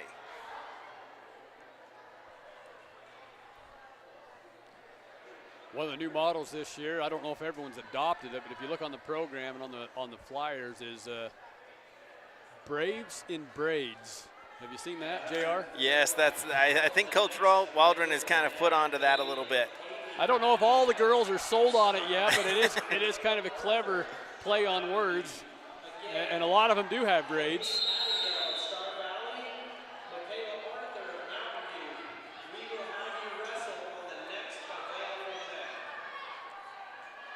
Both wrestlers on their feet, working for control. Star Valley behind on this one, 10-1. Skyview is a Utah school. What's great about this is you see all levels of wrestling. This is their first year. Some schools, like Star Valley, have only had a program for 3 years. So at most, you're going to have 3 years experience. There was a small handful of girls that did practice and work with the boys for a while before. So like you have the Bell I think Foreman. 2. I think it was Vel and Hallie, I think, were the only two. I think that's it. But for everybody else, this is brand new. And so you're going to see some that look like, hey, you know, they look really polished. And that's probably because they're either really fast learner, they've had a lot of summer work, or they may have a little more time on the mat because of previous year's experience. But it is neat. You can see first year, second year, third year, and then there are a handful, like we said, of real veterans that have wrestled just as long as, you know, long as their not just their high school career, but even beyond. I'm trying to think how long Belle has wrestled. We'll have to ask, but I know Hallie has wrestled her in her high school career, and she's a senior. So this would be a 4-year She wrestled. I know she wrestled both years in junior high, and so did Hallie because she needed a wrestling partner. Oh, so they did it in junior high too then? Yes, and they were part of the boys' team. Okay, but they worked out with each other. That makes sense. So some of these could essentially have 5, 6 years. 5 to 6 years. Okay. Yeah. And of course, Hallie and Vale do a lot of outside of the team wrestling as well. They do a lot of USA wrestling, go out to different events as well. So there's a lot of experience to be gained in those tournaments as well. Yes, and it does speak about, I know Hallie had some health struggles last year. I know in Belle's case, she went to the Tiger Grizz, wrestled an undefeated Idaho wrestler from Buell. And Belle soundly defeated that Buell state champion that was undefeated. So it does pay off to put a little time across the borders. And, I think Belle's went to several international meets as well. Yeah. She's been to nationals. So we do have a few wrestlers like that are definitely seasoned veteran wrestlers. But for the most part, Warren in on a single leg there. Boy, she can suck that in, keep her head up and kind of knee slide towards her. Yeah, get up. Once you're in that dogfight, it's tough. Call that dogfight position where you're just kind of bellied out. And Skyview took advantage of it, circles for 3 points of her own to make the score now 13-1. Sinks a pretty solid half in.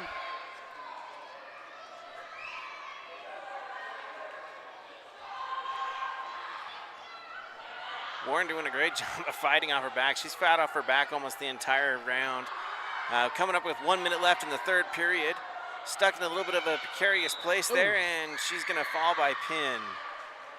Great match, though. That's a lot of fighting. It's hard to fight off your back for a good solid 5 to 6 minutes. And a nice, sincere hug. Girls wrestling's pretty fun, though. They will cheer together. They'll work out, exercise, opposing teams. And as you just saw, the sportsmanship. Right. Very rare do you see a fit thrown. Yeah. Most of the time they're just as sportsmanship as can be. It's going to be funny. I'm going to call somebody out a little bit here. The only person that I've ever seen in the boys' team give a hug to their opponent after they've pinned them are the Huntings. And it's awesome because it's just very much, when the Huntings wrestle, they go all the way. They go 100%. And it's just awesome, and they respect their opponents. So it's not a call out; it's more of a kudos for respect. But yeah, I mean that's the only time I've ever seen it on the boys' end of the boys giving them a hug and just being like, "Hey, good job." Yeah. So, but you see that almost after every match with the girls. There's a good amount of respect there, and it's a hard thing, and so it's great that that they can be that they can share that camaraderie even though they are opponents on the mat. Yeah, absolutely. All right, we got somebody coming up on mat number 2. That looks like, is it I want to Keston? say Sanderson. Okay, I was going to say, if it's But Keston, let's see she's here. changed her hair braids. It's 135. Abigail Sanderson. Sanderson. I was going to say it looks like Sanderson. Her And she's- opponent is Isabel Curtin from Sugar. Oh, that was a nice little Curtin, takedown. a little shuck by and able to get Sanderson on her back. Abigail twisting and shouting, and it's not going to be enough, and she gives up that one by fall to Sugar Salem. Oh, now we got to go to the center and shake hands. A little bit of learning curve still, of course. I was just going to say, now, after we got bragging about the girls not throwing a fit, I hope she's not going over there to punch the other coach or something. I love it when the refs are stern on that, though, that you don't walk away from a handshake. You come back here, you're going to respect your opponent and shake hands. Not that we've seen that tonight, but you do see that in some of the higher level boys matches. For some reason, they'll try to storm off. They try to storm off, And their Abigail, she was just mistakenly going to showing her respect to the coach. But so this looks like it's Oakley on mat number 2, which is going to be on the lower right-hand side. But on mat number 1, we're also going to have a match on the left-hand side. And I believe that is going to be Pattengale of Star Valley. Okay. So if you'll take Hepworth on mat 2, and I'll take Pattengale on mat... Oh, no, that can't be right. Unless they switch mats. It's got to be right. That's the right bout. Okay. So that's Pattingale on 1. Okay. And Hepworth starts her match. Mat number 2 on your right side. On mat 2, Oakley Hepworth strives for that front head control. Her opponent, seemingly from South Fremont, or that might be Rock Springs. Yes, that's Rock Springs. Hepworth scores first with a 3-point takedown, works right into a near side cradle, and it's going to be an early fall in the first period. Good job, Oakley Hepworth. Great job. 23-second pin. Pattingale, her opponent shot in on a single leg. She was able to sprawl it out well, was working on control there, but ultimately her opponent was able to work back around. It's going to be a 3-point takedown. Pattingale working from the bottom, trying to get a leg in there. Her opponent able to break her down. Her opponent being from Mountain View. Mountain View's got in a half, able to get the leverage over. Pattingale is fighting from her back, able to work back to her stomach. She's going to give 4 points, 4 back points there. That brings the score to 7-0 in favor of Mountain View. Pattingale's got to strip those fingers off. She's able to get back up to a base and clear that. Now she's able to stand up, and she's going to get 1 escape point there. Back to our feet, 15 seconds left in the first period.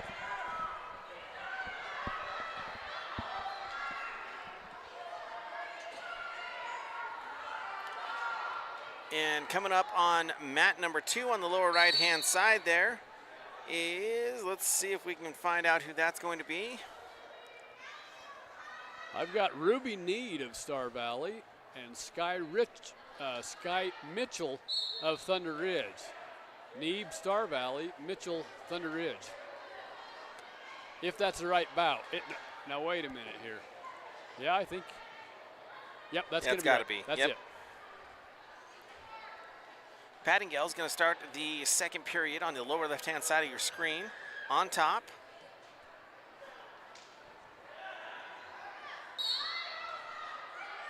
Mountain View able to pop right up and get a point out of there. Should make the score 8-1 in favor of Mountain View. Back on mat 2. Neeb on bottom. Sky was able to secure the first takedown to lead this match with 1:15 to go. 3-0. Neeb doing a great job keeping her base underneath her, trying to refrain from going to her back. Thunder Ridge is putting all kinds of pressure on that screwdriver as she circles ahead. That's where it's almost impossible unless you can free up some space to stay off it. Neeb is doing a great job. She goes just momentarily to her back. Enough time, it is going to cost a 2-point deficit. By way of near fall, the score is now 6-0 in favor of Thunder Ridge. Pattingale over on mat number 1 on the lower left-hand side of your screen has found herself on top after some back and forth wrestling, trying to lock up a cradle. She is currently trailing the match 4-8 with 52 seconds left in the second period. Mountain View able to muscle back over and has created the leverage, and she's got a reversal out of it and possibly going to be getting some back points here shortly. We're going to switch back over to mat number 2 on the lower right-hand side of the screen. She does an awesome job, not giving up any more points. She fought on her side, kept the near fall away as we run down the fight, and she's almost going to get an escape with 2 seconds left. The other opponent locks her hands. That's going to be a point for Neeb. Now wait a minute. Maybe the time was out. Boy, he looked like he was going to signal it. Well, he certainly grabbed his hands, but there might have been no time for the competition as we trail 6-0 going into the second. Pattingale over here on mat number 2 with 5 seconds left in the second period. They're working their way out of bounds, and it looks like we're going to go into the third period, 4-12. Oh, they called a pin. Oh, yep, that's that out of bounds. You know, you can wrestle quite a ways. It looked like it was going to be. Yep, they called a pin with no time left on the clock. So Pattingale's no kidding. going to fall. It was right at the buzzer there. Not just out of bounds, but out of time. Back on our mat, we've got Neebs takes another score to narrow this one 3-6 with a takedown or a reversal of her own, and she translates into a crossface, pulls that shoulder under, was working for a screwdriver, changes off to a far wrist, up into a half. She jumps sides, Thunder Ridge does a good job reaching up, Get peel that it off. leverage. There we go. But Neve's going to, if she can drop her chest and kind of tee up more and use that leverage, she'll put her opponent in a predicament. Her opponent does a good job coming up, fighting hands. Neve says, oh, I'm going to break that lock. We go up.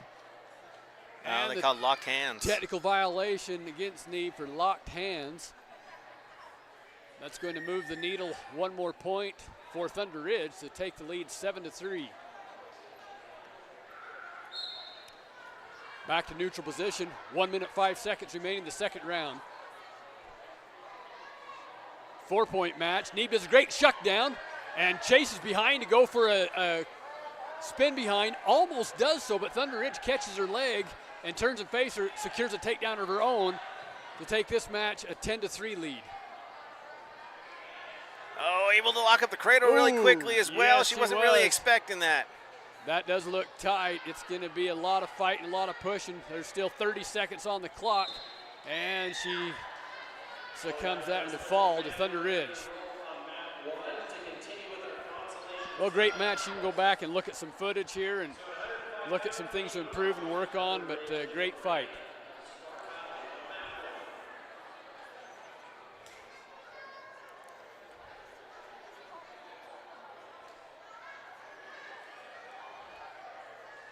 All right, looks like I missed that announcement.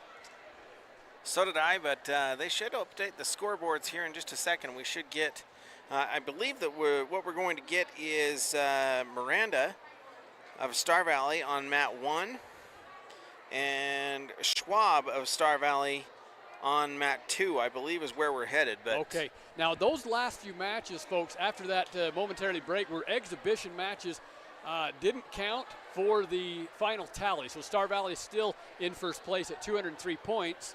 But we had some great matches there and an opportunity to get some experience and some mat time. So if you're wondering why the needle hasn't moved on the points, it's, well, let's see. Thunder Ridge, were they 189 before? I can't remember. There must have been a couple of them that were scoring matches because Thunder Ridge has narrowed the gap. They're at 189 and a half. Okay, so we do have Miranda on mat 1 on the lower left-hand side of your screen. On the right-hand side of your screen, we have Brooke Schwab of Star Valley. Okay.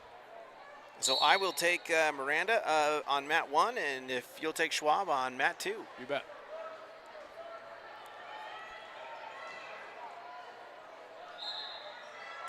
Miranda is wrestling in the consolation bracket, semis, and she was taken down by her opponent and is fighting off her back right now.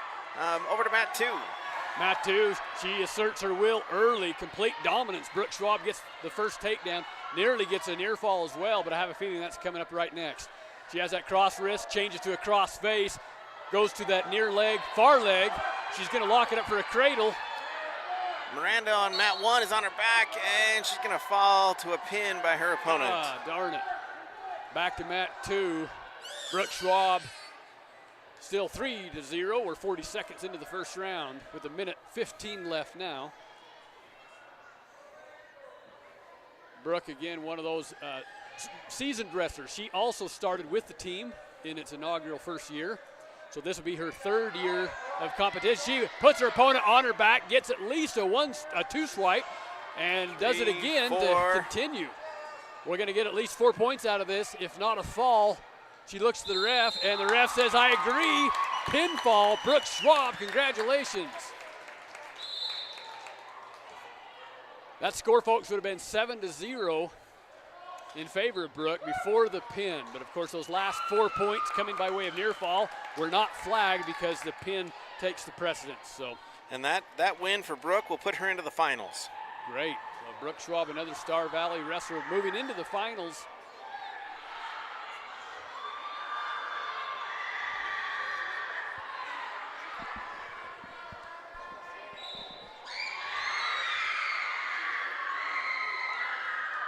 All right, according to the bracket here on Track Wrestling, we should see Kaya Allred coming up on mat number 1 as soon as this match is over, which it just ended. So we're going to come over here and see if we can get a little bit closer until we have another match on mat 2.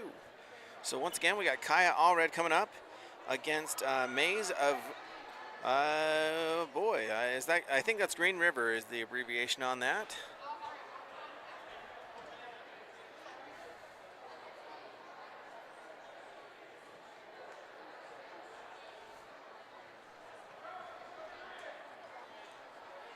They have posted up on the screen now. I don't know if that's been there long, but for the folks in the gym at least, and maybe even on the camera from time to time, it does look like that's up to date on the big screen in the gymnasium.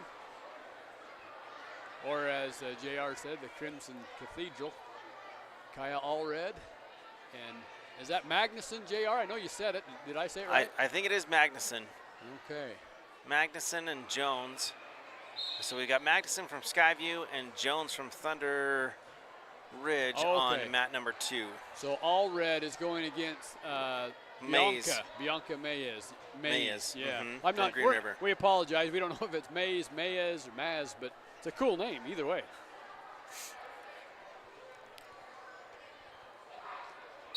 Now Mayes was third place finisher at state last year from Green River. A very good wrestler, very sound wrestler. Kaya's been showing so much improvement, though, and I wouldn't be surprised if Mays has her hands a little bit full here. Kaya's been doing an awesome job. I believe that Kaya is a third-year wrestler for Star Valley. Mays took advantage of that, kind of a half shot, maybe almost a fake she'd planned to, but Mays does an immediate spin behind, go behind to secure the first three-point takedown. Working on peeling off those hands on bottom, hand control, trying to stand up. Green River doing a great job of keeping her weight on top of Allred. They are, but Kaya's doing good. She's kind of catching those hands, trying to find some fingers to separate from her body to work for a stand-up. Now she's flattened out. That makes it a little more difficult as Bianca kind of asserts her will here. Waiting for her to reach out. She goes ahead, just says, I'm going to hit the crossface while you're here. And Kaya does a good job grabbing that hand, putting it back out where it should be. Oh, she's trying on a barbed wire. She doesn't have it in really deep, but she had enough leverage to be able to turn her. She did, and I think there was a 2 count there. So that will be at least a 2-point predicament going now for she's more. got her in a half. Kaya doing a great job of fighting that, able to get it back out to a neutral.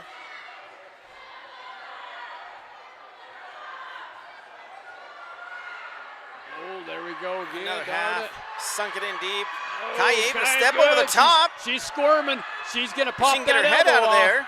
Pop that elbow off if she can find that hand. Oh, he gave her the reversal. He did already. Oh, great. We'll take it. I don't know. She put him back though. Yeah, doggone it. And that one's in pretty deep. That's going to be a hard one to get out and of. Bianca's she's a master at the cowboy. Oh, I think we're going to call either illegal or potential danger. I didn't see that. We're at a distance, kind of a disadvantage, but by the look at Pebble's face, that looked like he might be. Was it just potentially dangerous? I don't know. Must have been, because we're still 2. Bianca takes the lead at 15. So substantial lead, but I'm glad they stopped it. I don't know why, but I'm sure that Kaya's glad they she stopped hooked up that cradle really quick. She's going to get some more back points. Oh, I think the time was up. Well, There was only 2 seconds left. That was amazing. That was quick. Wrestling. To get that amount of points that fast, and that settled up the tech fall. Yeah, the tech fall there. So she still was a great after match by Kaya. You know, you wouldn't think that by looking at the score that she fought very hard, but she really did. Yeah. That's a good, tough match against a good, tough wrestler. New points. You can get that 17 mark quick, and but hats off to the Green River. She knew that. She looked at the time. She said, "Hey, I've got 2 seconds. Let's see if I can get 2 swipes." And she worked really hard and did indeed get it. All right, so we don't have any other mat assignments for right now because the only wrestlers that we have left are 3rd place and 1st place matches. So I think we're going to finish up with some of the other semis on some of the other matches. Wouldn't be surprised if we have a little bit of a rest again because we're going to run into the recuperation time that is required. So I wouldn't now doubt. Are these exhibitions? I think these are semis, and then I think they'll fill in some of the holes. Some of the time of the semis with some exhibitions. Gotcha. Now tell me, these singlets look awfully close, JR. I think the one with the pink knee brace down here on mat number 1 is Rock Springs, and the one underneath with the green shoes, and the green band is from South Fremont. Okay. Yep. South Fremont and Rock Springs. I bet they didn't think their dress code was so close. But,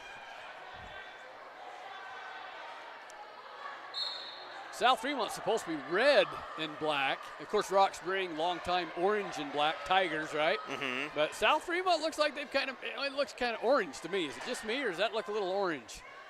It does look orange, but I think it is.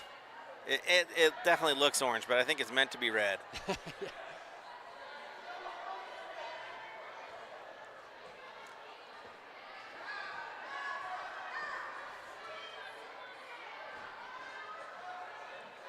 You know, I think it's fun this year that the Lady Braves team being a little bit more established now. Now they have championship singlets that they're going to be able to wear in the championship rounds. I don't know if they're going to do that tonight, but I know that they got that with that purpose. Of course, the boys, when they go into the championship rounds, they change their singlets into the yellows. Yeah, yeah. And It always confuses me a little bit, but I'm just glad. I mean, they had such great sponsors to start off. You know, you look at Coach Ivy. He donated substantially out of his own personal pocket, let alone business, both by way of feeding and promoting and sponsoring. But there was a time he actually, I believe, paid out of his own pocket. Maybe Coach, maybe all of them pitched in. Maybe Zeke helped too, but don't quote me. But anyway, they got these really nice backpacks. Do you remember that? Yes. Oh yeah, the backpacks are awesome. Really, it didn't come out of the school fund, and that was pretty awesome. So. No, it's great, and I think they only had 2 sets of singlets now, and I think they're going to have 3 now. And you know, those singlets aren't cheap. No. In fact, the gear in general is not too cheap itself. None of it is. It really isn't. So we just appreciate. Know the girls appreciate all the support, all the sponsors, coaches that kind of had to get it from ground zero and start it, and even their own personal finance. And it's been a big blessing. They look the part. You know, and speaking of sponsors, once again, a shout out to the Wyoming National Guard for sponsoring this broadcast. Yes. We really appreciate that we can do this. It's so much fun to, get on this broadcast and cheer on our girls and make it available for those that aren't able to make it into the gymnasium tonight. And also for, extended family or Valley diehards that happen to be in other places at this point in time. So thank you once again for the Wyoming National Guard for sponsoring this broadcast. Absolutely. Wyoming National Guard has also allowed some open gym time. Their facility, of course, is right next to the high school. And there's been some opportunities for the athletes to divide and conquer and take advantage of one gym or the other. So that's been really nice. Also, big shout out SBI Media, of course, making this broadcast possible. A lot of equipment, a lot of time, a lot of technology, and just a great local asset that we have in this community. And they also represent, other communities, other schools. They travel all over. So SBI Media has just been a stalwart leader by way of, streaming and video advancing, and it's just incredible, isn't it? Oh, yeah. I mean, Duke is driving all over the state. He's got several different teams all the time traveling. They put a lot of miles on their vehicles getting around to broadcast. And, big shout out to SBI and their broadcasting teams that provide such a quality product for not only our community but other Wyoming communities. They do. In fact, in a way, their broadcasting supersedes anything else I've seen in Wyoming, including track wrestling, even nationally recognized streaming services. Star Valley is hands down the best there is out there. So we really appreciate them. Duke, in fact, today he said, well, I've got early morning classes I teach, and I told him I'd meet him up for some equipment for Star Valley. He said, well, I'll be on the road by then. So he's going to start, 5 in the morning, and by the time I get there for equipment, he's on the road for a basketball. To broadcast basketball, yeah. Yep. Where's that one at? I can't remember. I do not know. In fact, it's on the eastern side of I want to say Riverton is where they're at for a tournament over there. So, a 4-hour drive ahead of Duke tomorrow, and again, as JR said, there's just a lot of pavement pounding, road pounding, a lot of miles. So we appreciate them. This is not our equipment. This is not JR's equipment. This is SBI Media's. We're just here to try to do what we can. But big shout out, big thanks to SBI Media.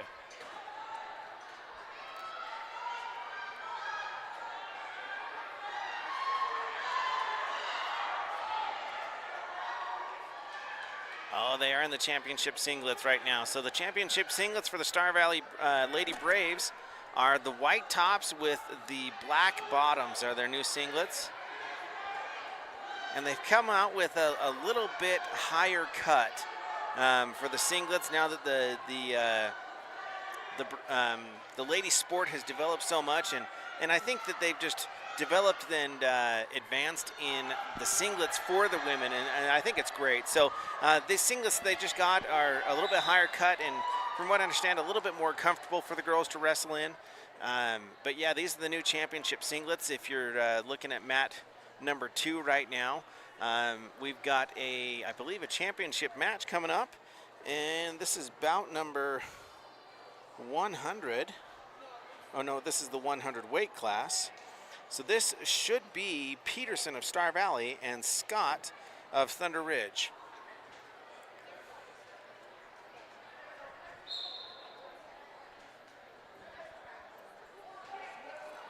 And this is actually the third, fourth place match. Thunder Ridge down underneath, able to do a lift return. Star Valley finds themselves on their back, fighting up to a base.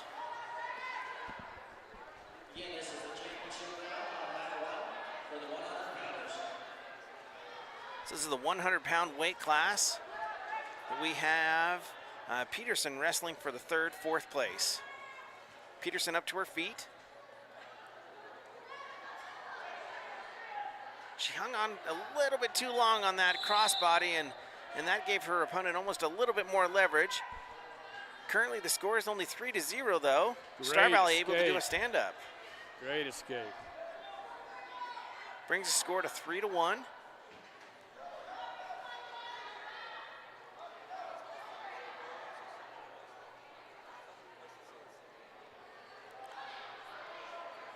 Thunder Ridge in on a double leg.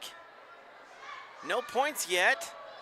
Peterson able to put the leg over the body, and bam, and she put her in almost like a honeymooner. Yeah. And she's got Thunder Ridge on her back. Oh, she's got to keep swimming around, keep on top, keep that center of gravity. She might be in a little bit of a bad position. If Thunder Ridge steps over, and she does, that actually works to our advantage. She sucks that arm and the head. Oh, it might have been safe to let go of that because Thunder Ridge did get clear around. But even just like that, Star Valley does take the lead 7-5, where she was trailing after that initial spurt there. Yep, the 2-point reversal, so she moved up. Peterson on her knees, but she's not quite turned on the shoulders. She's got a leg in on Thunder Ridge, and that's going to end the first period 7-5 in favor of Peterson from Star Valley. Oh, great.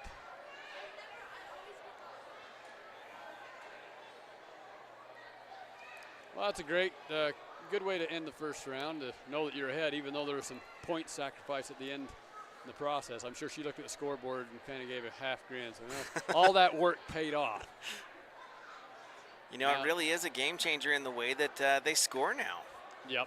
You know, the 3-point takedown does make a difference, and the back points. Absolutely. Now they're actually going to advance her even one more point. I had to take a message. I didn't see why. JR, did you see why it might be 8-5? I'm not sure, but there was a lot of good wrestling back and forth, and I think there may have been an escape point and a takedown? I think so. So that's going to bring the score to 8-5. Once again, this is the third, fourth place match for the 100-pound weight class.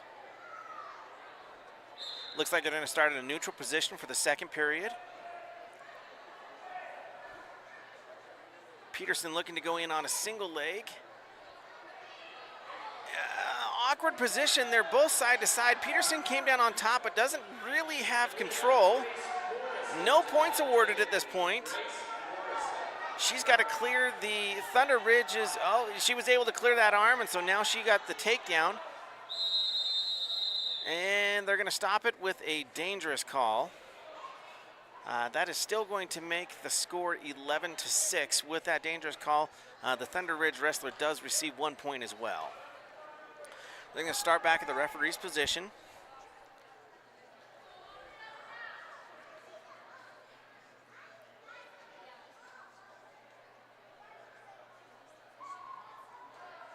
Now they may Peterson on caution top. her on Yeah. that. Yep, you do need to cover the navel and the elbow, but also you can't be over to the side too much. And the leg that is up needs to be the one behind your opponent. Yeah, they're going to caution her again. That one could cost us. Maybe it's a third, and I'm not sure. That was navel, so it wasn't quite covered the navel. Yeah, and she's also got to wait until Set. until the that ref one- tells her yep, to get on Yep.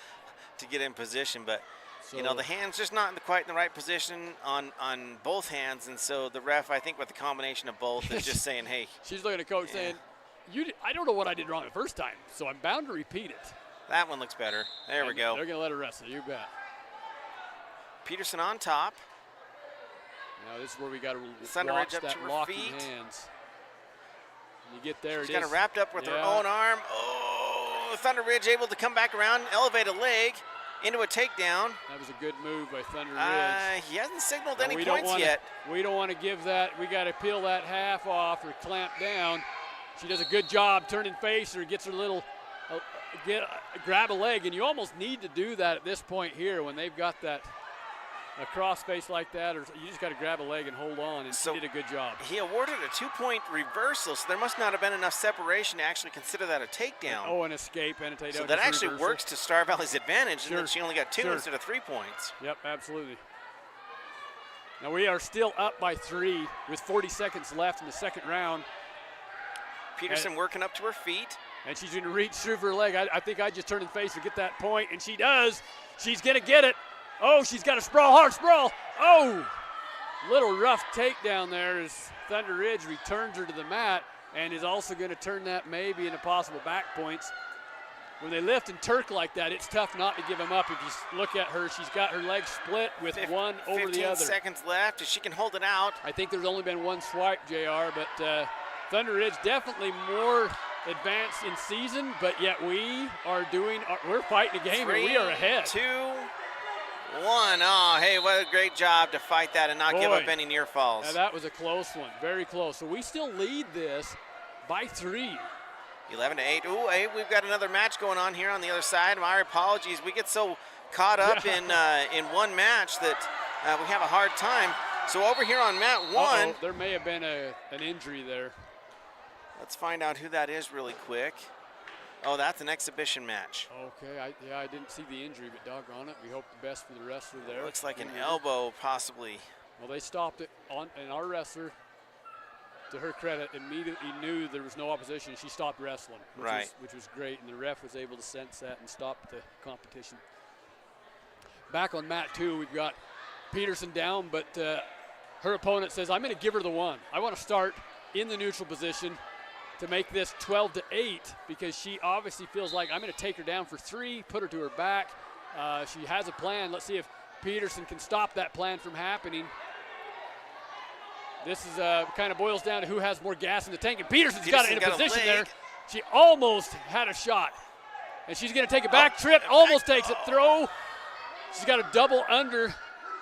Another back trip. And she gets the 3 right down, point. yes. Perfect. Excellent move by Peterson to take That's the a lead. great back trip. 15-8. Boy, those double unders can go your way, and they can be dangerous with a new wrestler, and I think she took advantage of it with the back trip after the double under. Now So she's Peterson got now up 15-8. Uh-oh. Oh, she gets a reversal there No, and no, no, into no. a half. Peterson's got to be careful here. She's She's gotta roll up by through. too much. She's got to fight. She might be in a tough. And they're going to call the pin on that. I think that was just out of gas. Doggone Yeah, she looked pretty gassed, but what a match. That's a great match. it. A lot of points on the board. Good job, Peterson. 15-10. She was in the lead, but does give that one up by fall. So Dang it. Peterson will end up with 4th place for her bracket. That's still a great start to the season for Peterson. You bet. You bet. Just, yeah, you could see it on her when she got turned on her back. She says, that's all the oxygen I can find. Okay, we're going to go back to this exhibition match on mat 1 while we're waiting for the next championship match to come through. Unfortunately, I don't have a name, but hopefully there's a parent out there that's able to watch her family and might recognize her and be able to enjoy the match a little bit here. Star Valley's got a arm bar in. She's going to put some leverage over the top, and she's going to settle that in. That's going to be a pin here real soon. Oh, she rolled right through that. All right, but down on mat number 2, we've got another first place match going on here. I believe this is going to be bout number 105, and this is Merritt. That's Kenna? That's the bout. Well, no, Okay. that's, yeah. It is her weight. Well, they confuse me when they change singlets too, but I don't recognize even the Braves. Yeah, because her opponent is Rock Springs, so that is Merritt. Okay, Kenna Merritt, Star Valley, wrestling Rock Springs. Kenna Merritt Oh, in nice on a sprawl. shot. Yeah, Rock Springs really worked hard on that sprawl and spun behind, going into an immediate leg attack. Kenna says not today. She comes to her feet, fighting hands hard. Good mat return by Rock Springs as Kenna, again, both wrestlers very aggressive here. This is on mat 2. Ooh, there's that trip that I hate. Is that Bianca? That Green River has a really mean we don't know. trip. That's an It's a knee exhibition. block, yeah. Kenna, smart move. She puts her hands on the mat, which signals the other wrestler has to let go of the lock or lose a point. The other wrestler, obviously experienced enough, says, I'm not going to fall for that trip. Kenna still on her feet. Stalling, warning against Rock Springs. That is because she does not work to return her to the mat quick enough, at least to the ref's satisfaction. So Kenna does have a stall Oh, she locked up the cradle. for her favor. Come on, She Kenna, you did. can peel that. Wow, she followed through that really well. She's still got the cradle locked up, Rock Springs does. Yes, she does, and I think there is a 2-point predicament waiting to be awarded. Kenna in a tough position there. We've got a little more than 15 seconds left. If she can fight this off, get a restart. And Kenna, she's experienced enough. She knows what to do in that cradle, and she knows what not to do. And right now she's doing a great job fighting, at least not giving up any by pin. There is going to be a 2-point predicament to take this one 5-0 in favor of Rock Springs. Down on the other mat here, on mat number 1, the Star Valley wrestler ended up with a tech fall.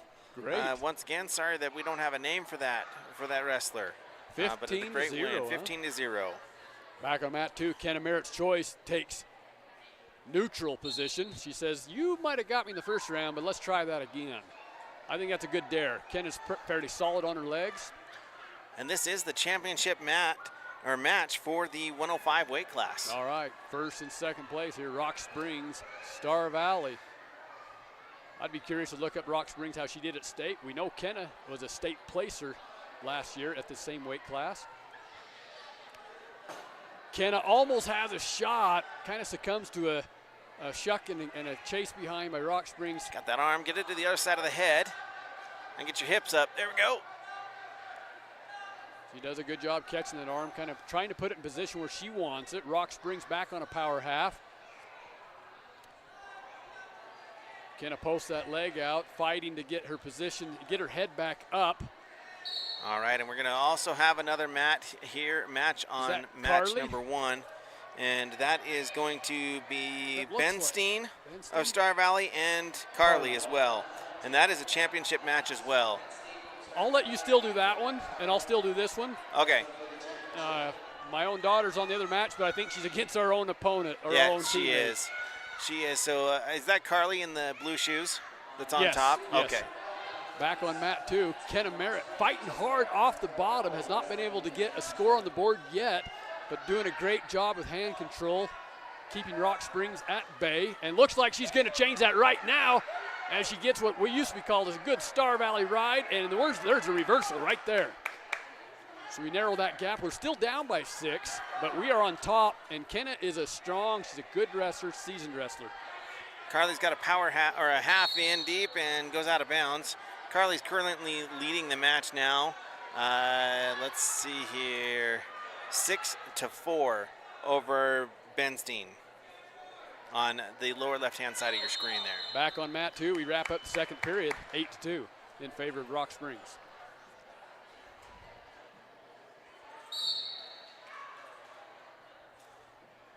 Carly Angel's going to start out on top back at the center here after going out of bounds. Ben Steen on bottom.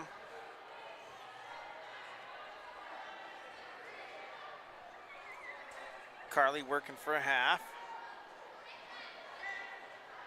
Back on mat 2, we're neutral position. Scores 8-2 in favor of Rock Springs. I think I'm going to trade you. Okay, that's fine. You absolutely watch your daughter. So Rock Springs lead that match on mat 2 on the lower right-hand side, 2-11. And then we've got the 2 Star Valley match wrestlers on mat 1 on the left-hand side here. Apparently on mat 1, there was a mistake on the Yeah, score. I thought it's they actually had. 10-0 in favor of Angel. It was a closer match, but they've obviously put some points up in air, and they've corrected that. Carly in on an arm bar. Oh, wow. They stacked her up. That was a quick pin. I think maybe in safety of the wrestler as well, but he didn't even swipe. He just went right to a pin. So that's going to put Carly. Carly Angel is going to end up in first place for her bracket, and Ben Steen in second place for her bracket, for that same bracket. So that's a great 1-2 finish by Star Valley. Absolutely. Great job, great fight, and it's always neat to see a 1-2 from the same team. So good points there. Kenna she's had a lot of time fighting off her back. She's really been battling this Rock Springs wrestler the whole match. It's been a great match. 2-13 currently. Oh, there's another reversal coming, isn't it? Yeah, she's trying to get her leg out of there. All she has to do is wrap her arm around that head, because that right side, yes, that should be a reversal, and it is. Yep, good job. Now she kicked it back over the top. She's got a half in. She's going to go in for the barbed wire. Yes.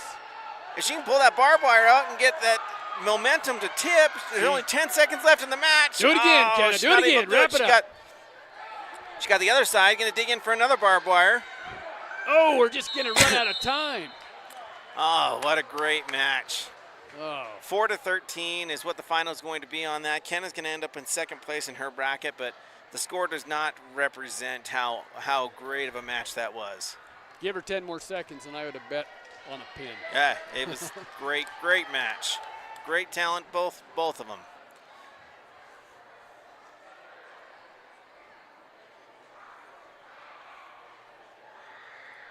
That wraps up 105 and 110-pound classifications.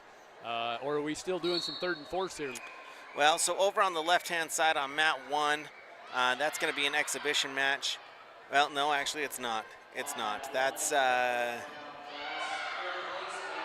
those are some third, fourth place matches. Okay, and mat number 2, we've got Green River against Green River. Green River, yep. Also at 110. Is this 110 pounds or about 110? I can't tell. I think it's 110. So that was Carly's weight that just finished, right? Yep. Okay, so is this third and fourth here? Do we know? This must be the third, fourth match, yep. So Green River against Green River is guaranteed third and fourth position, whereas Star Valley was guaranteed first and second position, with Angel taking first and Bernstein taking second. All right, and now coming up on mat number 1, we're going to have Hallie Robertson against Andrews of Thunder Ridge. And that is going to be the first, second place championship match.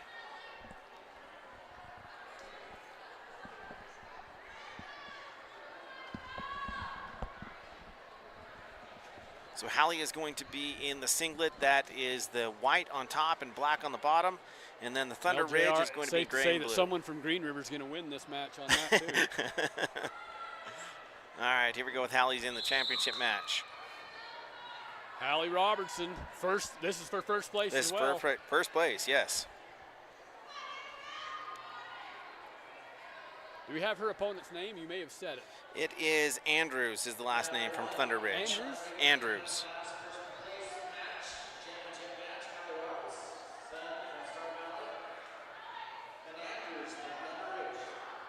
Andrews, Thunder Ridge, Robertson, Star Valley, first, second place match. What do you bet? She's going to hit a blast double. I can just feel it. Yeah, there it is. She heard me, and she takes her down 3-0. Yep, you called that. That was right on time. Thunder Ridge really fighting. Does not want to get flattened out there. Hallie able to do that, though. Working on a half. Wow, great job. That Thunder Ridge wrestler is really quick, able to get her hips back out around. She did. She felt that half coming. She spun it out. Oh, Hallie, nice throw. Drop. Lateral drop for Robertson, and it's going to be, we may be going for a pin here, but what an incredible throw at any level. She's going to scoop the head and probably tee out here in just a second. I was just going to predict that one too, JR, just so you know. I could see that look. Oh, that was a great lateral throw. That was. He transitions off to a cowboy, Yep, now commonly known as a headlock. Yep. She's got the head scooped up now. Got to be It's a just little matter- careful. There's going to be now. She changes off to a half again because I think she can anticipate a roll coming, which Thunder Ridge was probably about ready to wind up and go the other direction.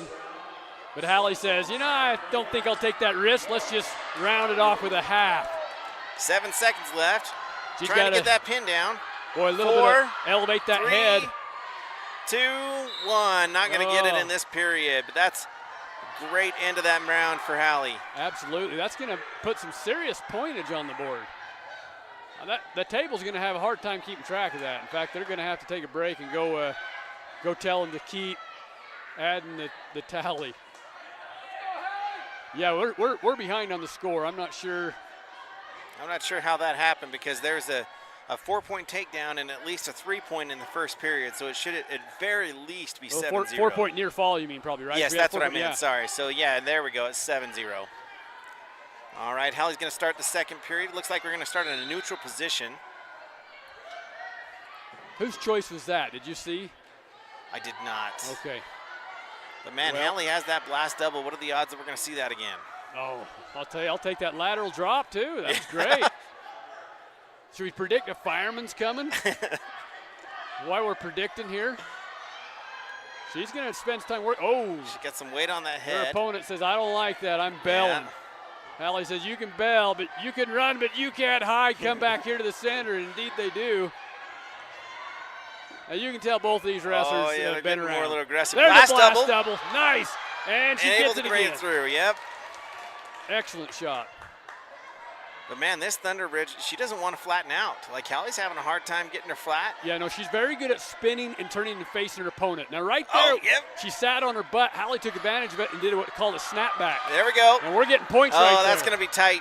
That's going to be a hard one to get out of this point in the match. Yep, but she's going to just keep lifting, circling. Oh, now, I don't know if I'd have stepped over there. In fact, it might have Right, been that almost helps it her might have opponent. been the girl that stepped through. But that kind of takes away some of that leverage and that power of winding up. Hallie says, that's okay. I can readjust. Now she might go transition over to a barbed wire. Now, folks, if she gets this 4-point near fall, that means we're close to a tech fall, which that's a different hold. I think I'd awarded that. She never released that shoulder, though. That's true, and they never really come back to referee's position. So this is Hey, gonna there's fall. the fall, though. And if it wasn't a fall, it was going to be a tech. That's a great win by Hallie, respecting her opponent as well. Her opponent's not very happy with her, but It's always a fine line, you know. Do you let them help you up, or do you say, you know, I got this. You put me down. Now at least let me get up. right? Great job, Yep. Hallie Robertson. So Hallie Robertson's going to go ahead and win her bracket. All right, coming up next on mat 1, we've got Angel of Star Valley. I'm going to abort on this one, so you take it. Totally fine. He's probably going to get a little bit closer to watch his daughter wrestle. And then we got Price from Thunder Ridge, and they're going to be wrestling for the championship match. Blake's going to take a little sabbatical here. He's going to go down and get right on the mat for his daughter for the championship match.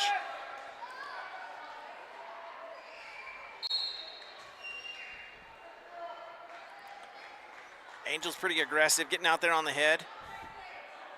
Correction on mat 1, 120-pound class. G. Price, Thunder Ridge. A. Angel, Star Valley. Angel looking for a single leg.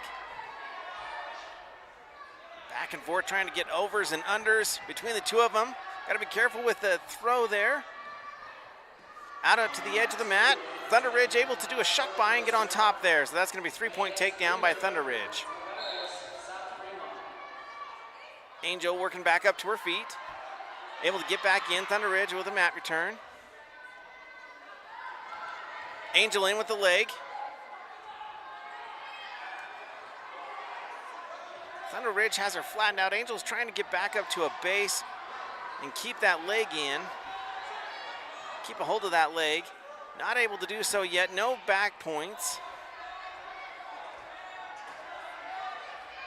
Angel working to the outside. They're still on the mat there. We still have 1 foot on the mat. So now it's going to be 1-3. Carly with the escape. Headed back over to the middle of the mat. Two very aggressive wrestlers here.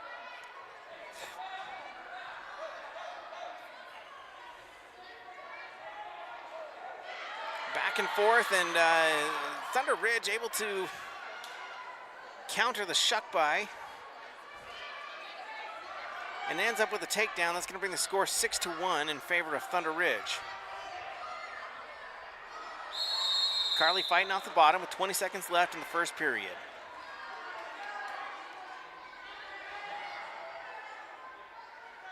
Thunder Ridge working on an armbar. Angel not giving it to her. She transitions to the other side. Thunder Ridge working on a barbed wire. Is going to get a couple of swipes here. But no pin as the period ends. They are going to give her 4 near fall points. So that is going to make the score 10-1 in favor of Thunder Ridge.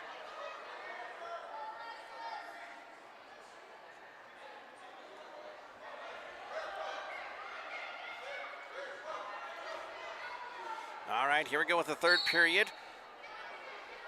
Angel trailing 1-10 to Thunder Ridge.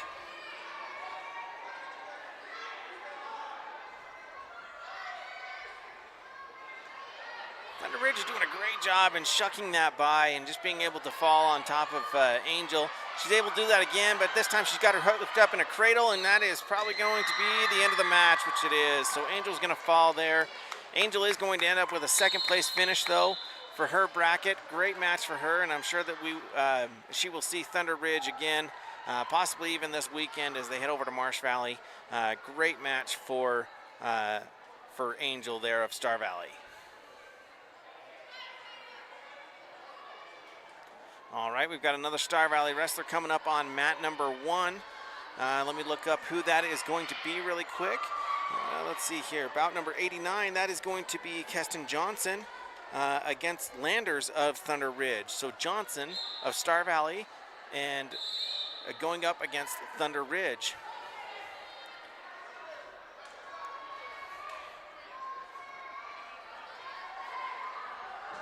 Johnson over the top.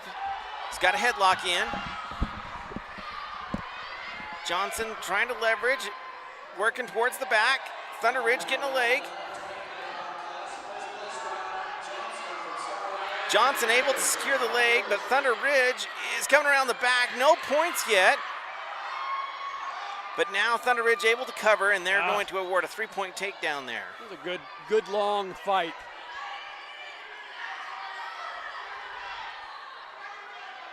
Johnson working on hand control underneath. Thunder Basin has got a half on. Getting a couple of swipes there. Oh. That's in pretty deep. Come on, Keston. Fighting off her back there. Minute left. She can fight like crazy here. Oh. And Thunder Ridge is going to come out on top with a fall there. I think we're seeing the top of Thunder Ridge. Oh, now, absolutely. They've got some great wrestlers, really aggressive. We'll have to look up. I know that last girl, of course, the state champion. This girl looks like she's state champion quality as well. So Johnson's going to end up with second place in her bracket, which is, nothing to be ashamed of by any means. That was a great match, and she's had a great day today here at the Braves Brawl. Yep, and she's wrestling up a weight as well. Is she? She technically should be and could be at 120, but, I don't know. As good as she looked, she may, I think she has a choice. I don't know exactly what she did weigh, but she would be good anywhere. Mm-hmm. But the separation there, got Hallie at 115, Alexis 120, and Keston at 125. It's kind of nice to spread those girls out a little bit. Oh, yeah. I don't think they had to, battle on each other for wrestle-offs, which is nice. So on mat number 1, now we've got Harbaugh of Star Valley against Harris of Green River. Green River taking her straight to the mat. He's got her kind of twisted up underneath. Some near fall points for Green River, but Harbaugh able to escape, rolling through. Now is this third and fourth? No, this is let's see here. Harbaugh, no, it's the first place match for the 130 weight class. Okay, we moved on to 130. Yep. Harbaugh's going to start on bottom, down 0-3 to Green River. Green River looks like she came to wrestle today. Oh yeah, she does. Harbaugh, unfortunately, was little asleep on the whistle, but I'm sure she's woke up now. Trying to do a roll through, able to do so. Excellent job, and almost gets a 1 point. Green River, little there we go. High there. High. I think we're going to get it if we can separate right here. Ref says still Green River. Harbaugh trying to get her we head go. out of there. He 1 point. awarded the point. Great job. There we go. That narrows it up. You know, she didn't get any back points out of that, so we're in this fight. Oh, yeah. It's only 3-1. Well, let's see if he correct. No, I think he's going to give the back points there. Yep. So they missed the back points. I just wondered if it was too far out of bounds or something. I thought, well, hey, I'm not going to complain, but So that puts the score 1-7 in the first period with coming up on 1 minute and 10 seconds. Boy, just a great block on the shot there and go around by Green River. Harbaugh finds herself on her back again. as you can see, folks, Fighting out the of a headlock. level of wrestling is just upped. It's ante as you get in these finals. Everything's a little harder, a little faster, a little more competitive, and unfortunately Star Valley finds it's on the other side. But, you know, doesn't happen all the time, but doggone it. She fought really good. Oh, absolutely. And these are girls that they're going to see at state, you know, because Green River's going to be in the all division, obviously. I guess So, everybody, you're right, yep. You know, it's going to be good for them to get a glimpse of what they're up against, and that gives them an opportunity, I think, to become a little bit better and to Sure. plan for what's coming up later in the season. Absolutely. All right, we just have wrestlers one after another tonight. Let's see here on mat 1. Up next should be Remy Allman against Tongate of Rock Springs. In the 135 weight class, that is the first and second place match that's going to be coming up here. Oh, great. And she's putting her warm-up back on. Okay. Remy is, you know, are they moving another match before? Yeah, they must have. So that's a non-Star Valley bout. So I'm not sure which third, fourth place that's going to be, but that is a third, fourth place match. It looks like back on mat 2, we have another Thunder Ridge opponent with Sugar Salem.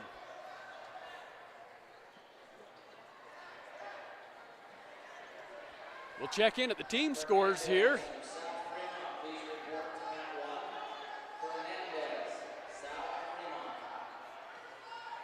It looks like the team score, Thunder Ridge did move ahead of us. Okay, If what's you can the believe overall that. points? 233 and a half.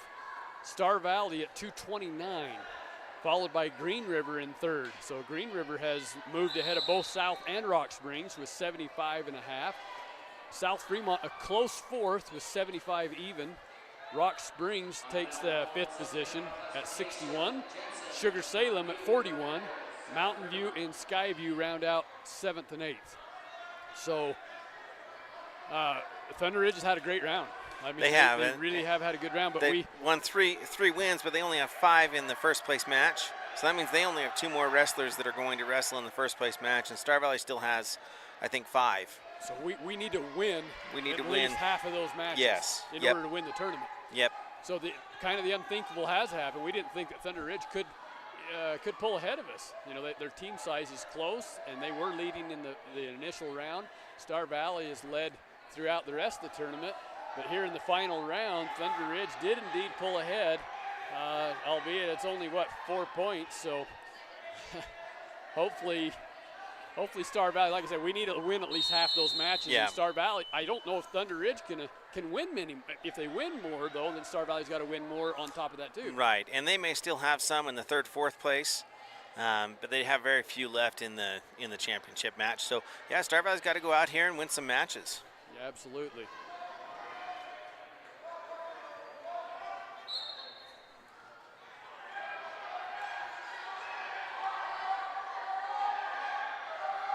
You know, the best thing is, though, for the wrestlers, that they don't know these kind of stats.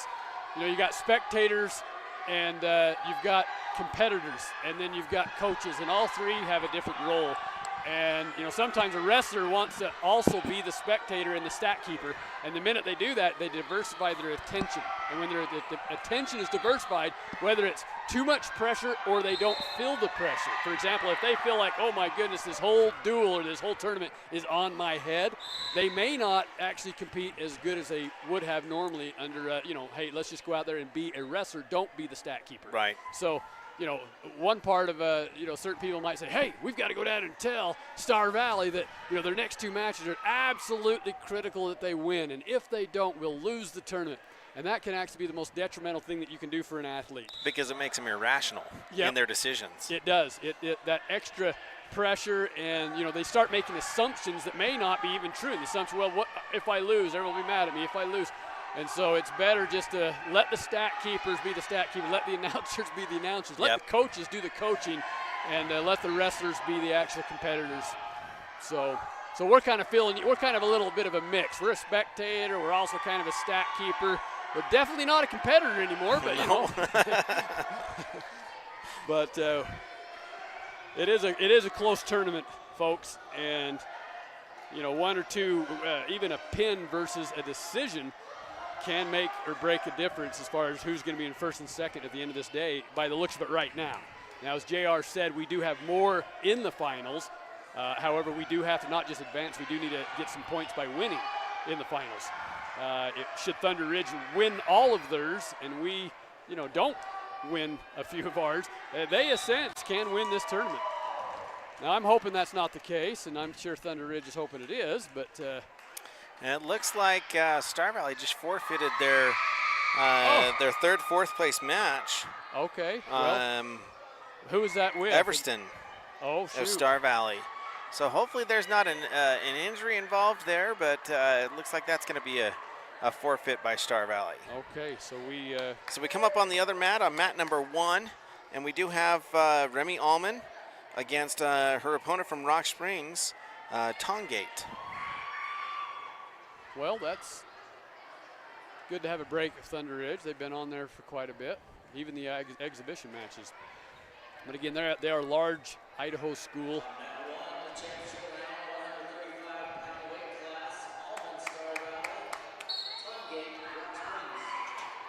Tongate. Now, is that Native American name, or did you? Not a clue. Tongate? I don't know on that one, but If it's Native American, I wouldn't want to know how they got that name. Tongate. oh, Wow. That was an awesome that was head and arm by Remy. Yeah. Right to her back. Rock Springs is now up on the leverage with the scooped head. That's going to be really hard to get out of. great throw. We will at least advance here to 7-0. If she can keep her head elevated, that's a minute and a half. Keep her in Whoa, bounds. Oh, tough. yeah. Great throw. Yeah, Remy really, of course, Remy, state placer as well, coming back for Star Valley, and that was a great throw. I believe that Remy would be a junior this year, if I'm not mistaken. I believe that is the case, yes. Great job, Remy Allman. All right, so we've got another match coming up on mat number 1. We should have Andrews coming up in the 140 weight class against her opponent, Price, from Thunder Ridge. So this is where we've got a Star Valley Thunder Ridge. This is one that could swing the pendulum just a little bit in the team scores. Team score right now is Thunder Ridge at 240.5, Star Valley 235. So a 4.5 point deficit on the team side of things. Kara's in on the fireman's. She twists and shouts with it and change it to a single. She's still in the better scoring position, although Thunder Ridge is feeding her lots of, they're going to call that potentially dangerous. Anytime you twist the knee like that, the refs get a little bit of heartburn. That's twisted. Yeah, they're going to, stalemate it, which is. Stalemate, the same thing basically at that point. Yep, I think that was a good call. Kara, returning state champion from Star Valley, comes back neutral position. Her opponent from Thunder Ridge, neither able to score in the first 45 seconds of this bout. I think Kara is out-heightened in this match. She looks like she could stand straight up and down, and the other gal would need to be in her stance to match her height. Kara takes a hard club. Attempted a back trip there. She did. I would love to see that. Thunder Ridge in a front headlock position, trying to snap her down. She got a leg in. She got a hold of that leg. We got to hold with both hands. If she can swing both hands around there, lock it up, and it's going to be a 3-point. Oh, No. He called it out of bounds. That was really close. Well, he's closer than us. That was really close. Back to neutral, no points given up. Once again, first place match here. Andrews, Star Valley against Thunder Ridge. Andrews has an underhook. Star Valley has, oh, and it just slips, and that one is probably going to go by way of Thunder Ridge, and it does. 3-0 in favor of what's the Thunder Ridge's gal's name? Do you have that pulled up? Thunder Ridge, it's Price is the last name. Oh, another Price. Her sister, well, probably, maybe relative. Price was the state champion that wrestled at Alexis. They're very well probably related by the looks of their experience. They at least have been wrestling together for a while.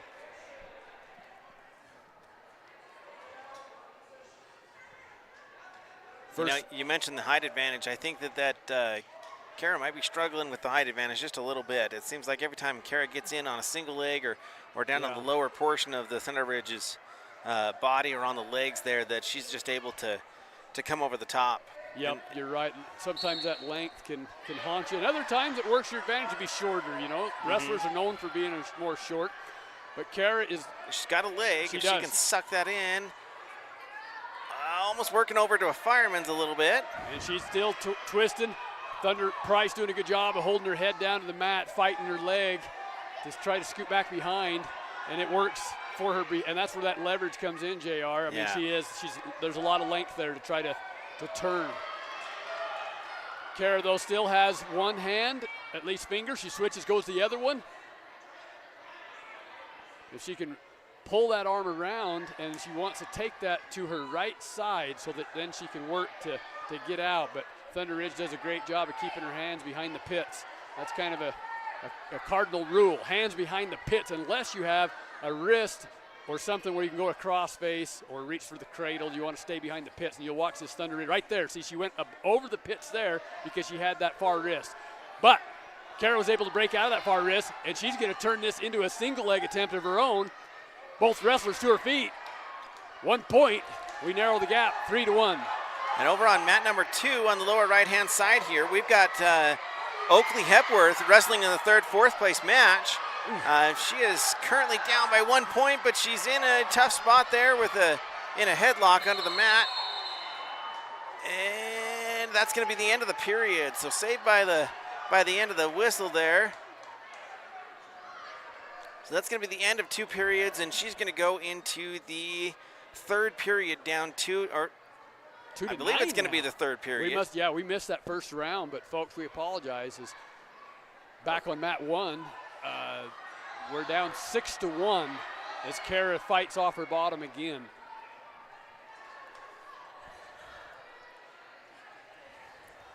And Price knows how to use that height, and a lot of leverage there. During the stalling or the non-action, looks like they're going to go back to action with Oakley here. Mat 2.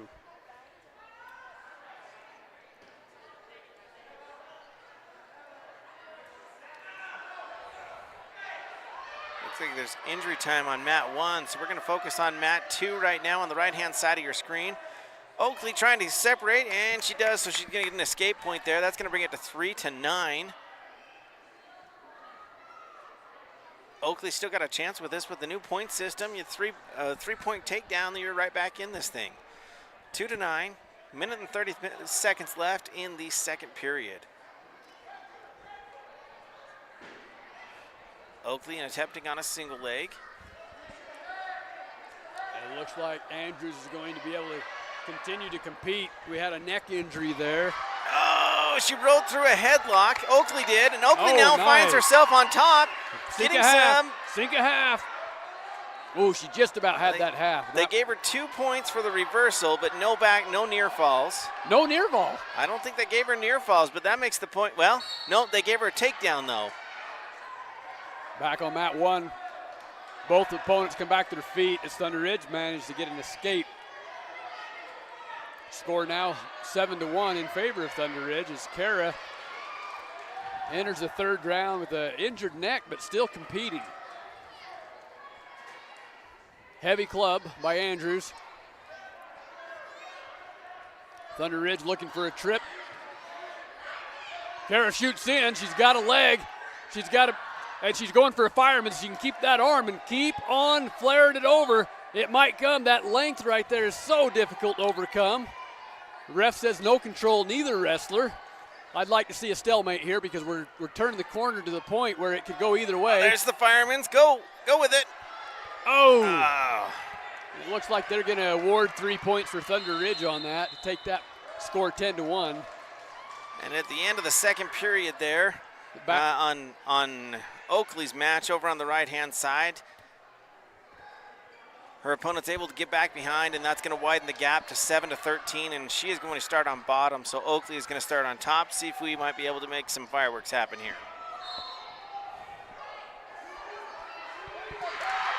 Back on mat 1. Kara does an extremely great short sit. I just caught the end of it, a rollout to move up another point. She seems really fired up now. Really hitting aggressive clubs. She's got to hurry. She's got about 25 seconds remaining in this match. A lot of points to overcome. We've got to go for a pin. Even a 4-point and a 3-point takedown, 4-point near fall is not going to make this match unless she can put her to her back and hold her there. We've got down to 10 seconds. Kara trails 2-10. Both wrestlers seem to be a little bit tired, but Kara, I think, was exerting the more energy. And there we end this match with a second place finish for Star Valley. Price of Thunder Ridge takes the first place position. Great match, good respect. Boy, a lot of length there, you're right. Makes it really, Kara was, even when she had it in the fireman's, she was still a good, shoulder's length away from that fireman's being effective.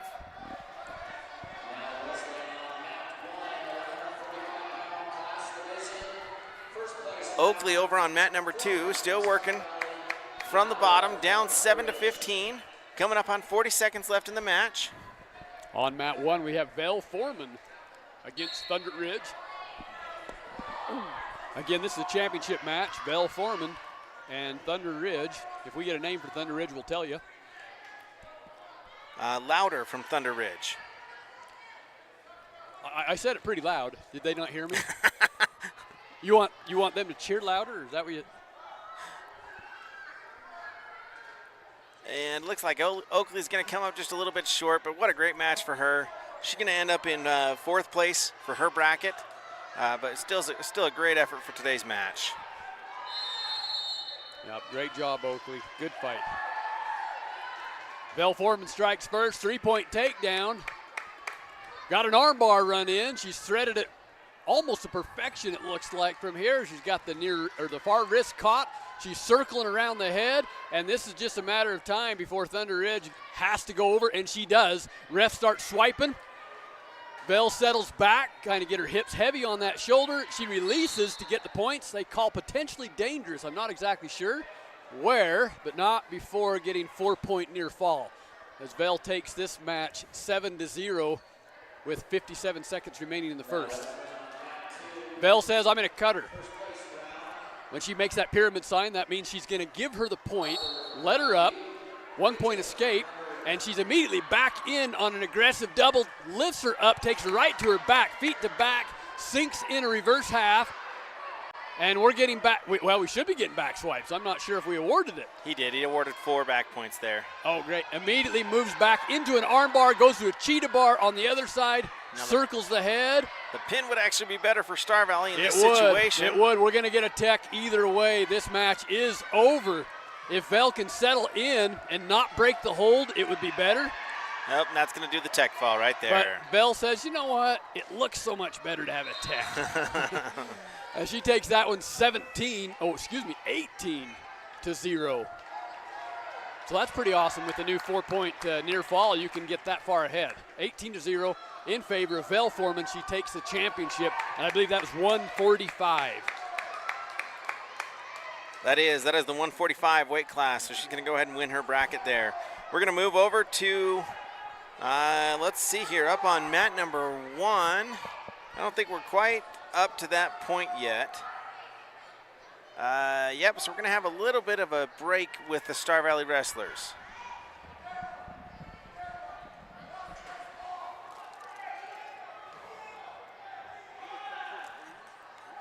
I'm good.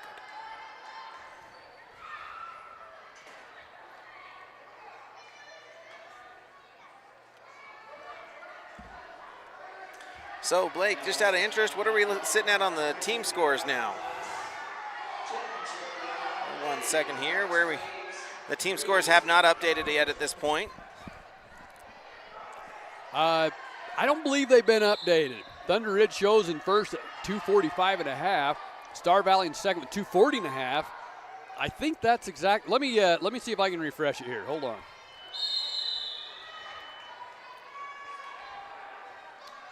Well, folks, I think that they have yet to update. I hope anyway. But we'll run through these scores real quick while we don't have a wrestler on. Thunder Ridge in first place at 245 and a half, followed by Star Valley in second place with 240. Now, that last pin by Vel Foreman alone would move us into the first place position if this is not updated. So take it with a grain of salt, folks. I believe that Star Valley is back in the first place position.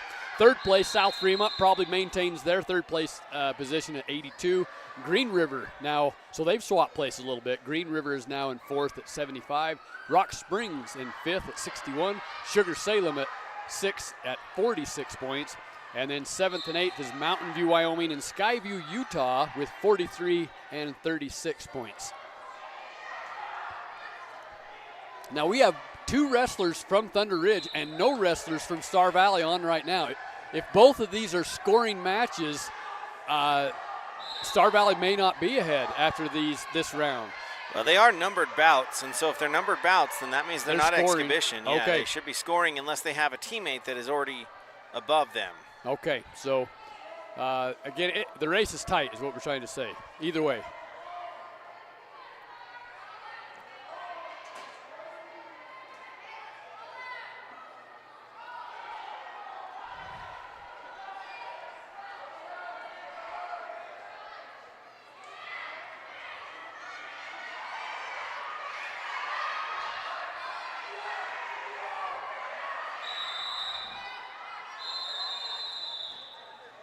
And also, where we're talking about such minuscule points, we don't want Thunder Ridge to win by pins. So one Thunder Ridge just fell to a Rock Springs wrestler over on mat number 1. Well, that's a real bummer. And on mat number 2, Thunder Ridge was victorious 2-17 with a tech fall. All right, so now we're back to mat number 1, and we do have a wrestler coming up here. I believe that is Brooke Schwab, and she is going to be wrestling for the championship match, and she will be facing an opponent from Green River is who she's going to be facing. Price from Green River. Once again, Brooke Schwab from Star Valley and Price from Green River. You know, you look online and it says, from the beginning, Thunder Ridge has been the top performing high school wrestling program in Idaho Falls. So, you know, they're a newer school, but they got off the ground pretty quick with their wrestling programs, both by way of boys and girls being state champions. Over here, I guess there was I apologize. We didn't even see that match happen. That was Lind of Star Valley and Anderson of Thunder Ridge, and that was a pretty quick back trip and a pin straight out the gate. So yep, just a few seconds there. But so that will help Thunder Ridge. Lynn still having a great tournament, finishing second in her bracket. Oh, great. That was a championship match there then? That was a championship match as well. Great. So we've got Brooke Schwab down here. She's up on top, up by 3 points. Got another 3 or 4 near fall points. It's going to put her up 7-0. You know what's amazing? You do that twice. You do what Brooke just did twice, and you are on the cusp of a tech fall. Yeah. 7 and 7 is 14. You need just a mere one more point.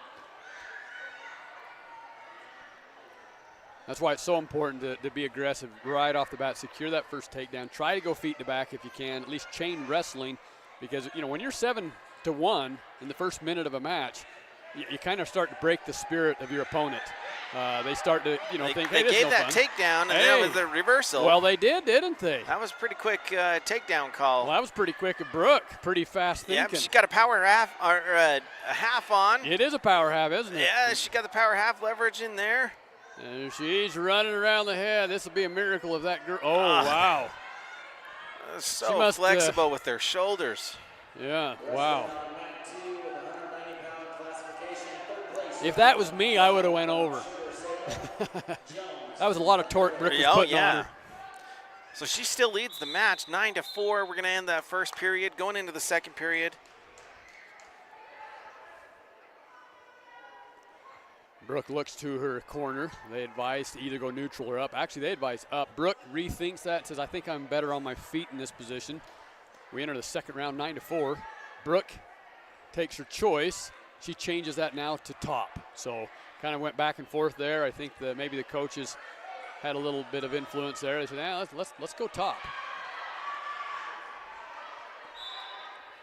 And I think that's a smart move. You know, that puts the bottom wrestler exerting a lot of energy to get a mere 1 point. Right. You know, if they get to her feet, then we're at neutral anyway, right where she was going to be, right? And it only costs 1 point. However, if the other girl is good on her feet in that second, you could sacrifice 3 points real quick. So put her on top, make her ride her, and if the girl gets out, well, then we're just right back where we were going to be anyway. So I think it was a smart move. Brooke working the power half once again. She's parallel, jumping out to the side, ends the parallel, and almost sinks into regular half, changes off to a hard cross base. But released some of the pressure, allowing her opponent to get up to her feet, but Brooke able to return her back down to the mat. Yep, good thinking there. She's got that far cross wrist on, or wrist on. She kind of looks like she's deciding what to do, doesn't it? That's one thing when you get several moves in your arsenal. You have to decide, now which one is going to be the best for me right now, right here? Yeah, and it's hard when your opponent's leaving their head in the mat. Oh, nice. That was a great. Textbook power half, change it to regular half, switches to a reverse. Gonna get 4 back points out of this. Yeah, I think she's going to get Or a fall even a out pin. of this. There we go. There we Hey, go. Star Valley needed that. That's a great pin. Brooke Schwab, first place. Winning her bracket. That's a great win for her. We got Star Valley on mat number 2. I believe this is Cashley Hepworth. It is, and this is Star Valley's last wrestler. Is this first and second place also? And it is a first and second place championship match, and it is against Thunder Ridge. It sure is. We need this one, don't Cashley able to do a shuck by. Thunder Ridge has got a leg, but Cashley's still on top. She should be able to work around back to get her 3 points. we? Digging that crossface hard. That ref is going to have to succumb to it here. If Thunder Ridge is going to succumb first, hopefully. There we go. We're breaking that lock. She spins behind. Go. 3 points. Cashley's got a wrist underneath. She's digging that out, trying to get into an arm bar. Returns back behind. Crossface. Shoulder to the mat. Going for a barbed wire. And she is Cranking digging on deep. it. Head on top. And this is going to be, it looks pretty tight. Yeah, Oh, there we go. nice There's job. the pin. Cashley. Another great win. So this is going to be really, really tight. I think the Thunder Ridge may have had enough third, fourth place finishers that they may come out with this tournament. Well, we'll give a We'll give Give it a- a couple minutes for this to update. the last update shows 252.5 Star Valley with Thunder Ridge at 256. So 3.5 points may be the deciding factor. Now, we don't know, folks, if that included that last pin or not. Hopefully it didn't.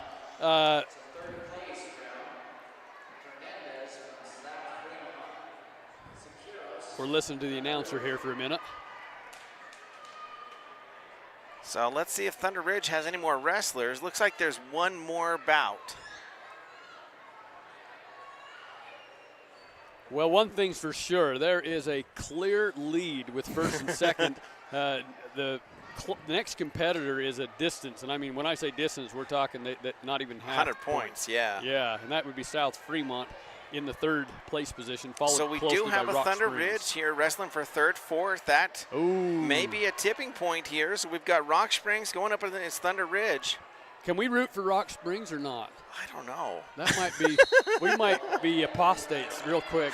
But no, Rock Springs, they've been longtime friends. They're another great competitor next to Green River. We've had some great duels with Rock Springs. They've had, and boys wrestling, I'll tell you what, every year they've got tough names, don't they? Rock Springs has got a sprawl. Thunder Ridge is going in for a single legs, but I think the Rock Springs is going to win that sprawl. She kind of got off to the side, still stuck in a front sprawl. She's trying to almost hook up a cradle. Rock Springs is on top.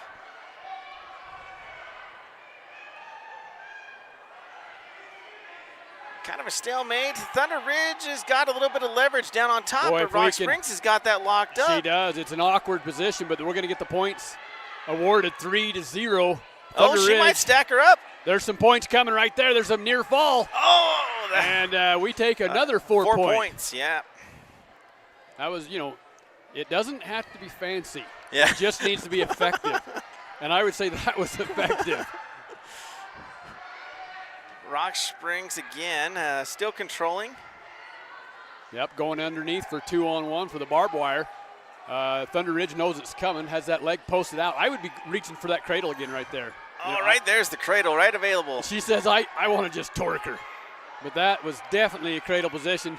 She doesn't have the barbed wire in all that tight. No, a little bit slippery there. I think I would. But she's not going to let go of that arm. She's just going to yank on that arm until it pulls her around. Yeah, well, I guess we can't be too much of a keyboard quarterback here, but I'd have taken that cradle. Oh, yeah, it was right there. It worked once. Why not do it again? Now she's And working there for she a far is. side. She's not in as good a position as she was to hit that previously. In fact, now she's in a poor position. She circles back behind. That's smart. Oh, we're down. Time runs out. All right, folks, if you wonder why we're kind of rooting here and in the match, the team scores at 256, Thunder Ridge, Star Valley at 252.5. This match right here depends on the last update, but should Thunder Ridge secure this win, I think that ices the tournament for them. If Rock Springs secures the win and the computer has not updated Cashley's pin, then Star Valley will effectively move into first place, where they've been most of the tournament. But this championship round has been pretty positive on Thunder Ridge's behalf. They've performed very well. Thunder Ridge is a little high here. I think Rock Springs is going to end up getting out of this, where Rock Springs has got that leg now. I was going to say, it looks like Rock Springs is stalling, but they actually gave the stalling to the Thunder Ridge. Well, I think you can parallel for so long, you got to jump out the side and change it up. If you just keep all your weight and ride them, they call a parallel ride.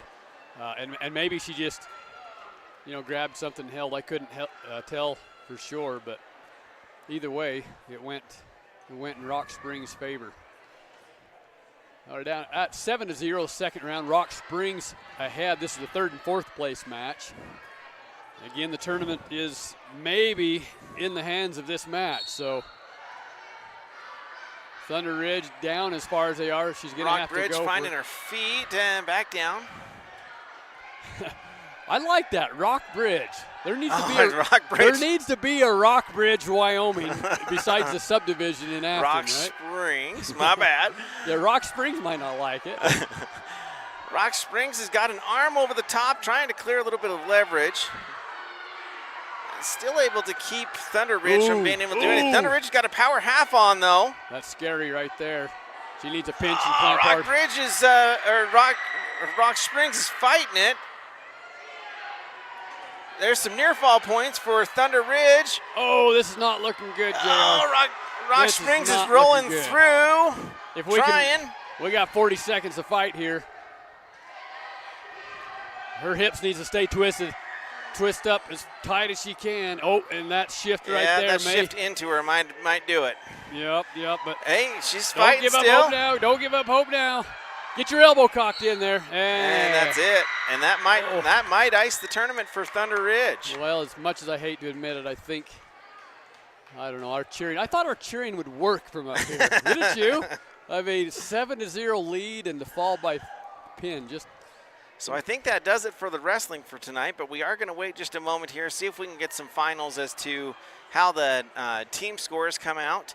But overall, a great I just tournament. updated. You're not going to believe this. What's that? I think they were scoring Thunder Ridge's wrestlers that weren't allowed to score, their extra wrestlers, because they have just lost points substantially. They have dropped to 217 points, and they were just up over almost 260. So and where Star Valley is 252.5. So, folks, Star Valley's going to come out with a win tonight. I've seen that happen before, Madison Invitational, where Star Valley was way ahead and they were counting double wrestlers. I think. Well, let's refresh again here, but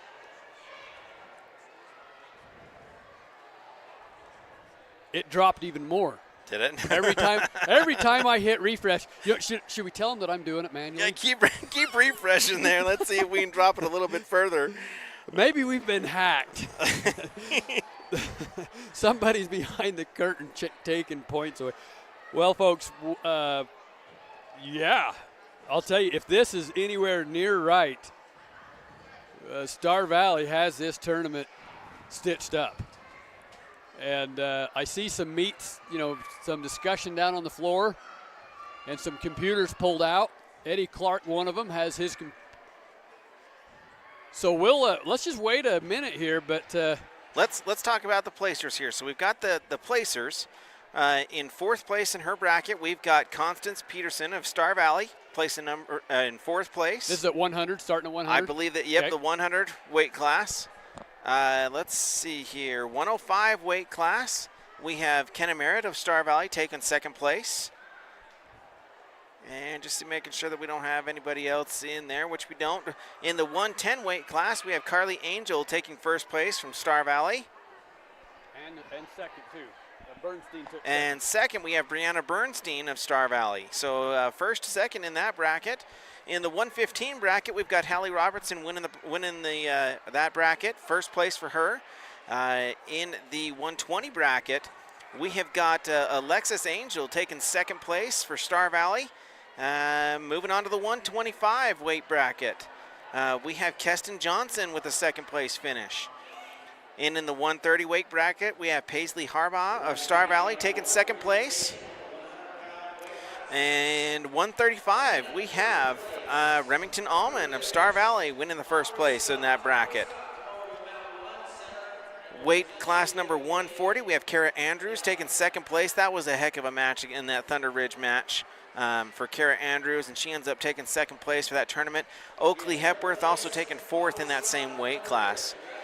Moving on to 145, we had Vel Foreman of Star Valley taking that one, so she's winning her bracket. 155, we have Settley Roberts placing third place from Star Valley. Then on to the 170 weight bracket, we have Brooke Schwab taking second place in that bracket. Actually, it has her listed in second place, but it doesn't have I think Brooke ended up winning that match. So I think that was a first place finish for Brooke Schwab. Yeah, they have something different. Yeah, they have a tie for first is what they had. So I think Brooke Schwab ended up on top on that one. In the 190 weight class, we have Stella Lind from Star Valley taking second place. In the 235 class, we have Cashley Hepworth, and it has her in second place as well, but she ended up winning that match, and so that's going to be another win for her. And we've got wrestlers placing in the top 4 in all of the weight classes with several bracket champions. So what a great night for Star Valley Ladies Wrestling.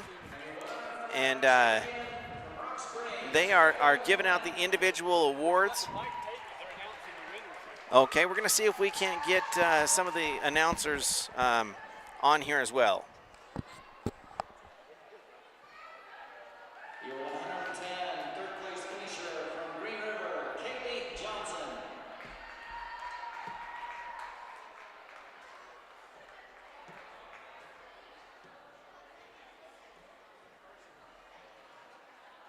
Your second place winner from Star Valley, Brianna Brinstein.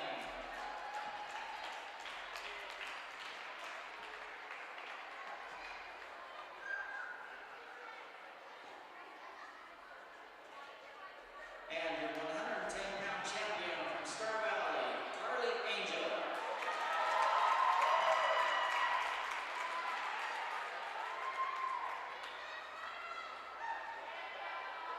In the 115-pound weight class, third place finisher from South Fremont, Charlotte Swinson.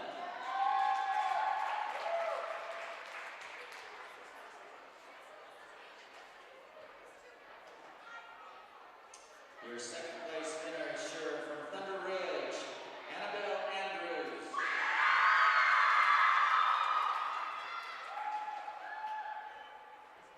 And your 115-pound champion from Star Valley, Hallie Robertson.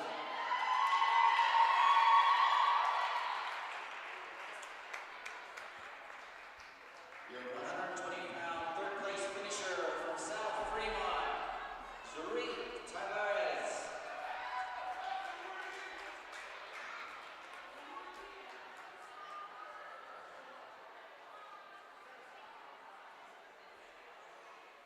Your second place finisher from Star Valley, Alexis Angel.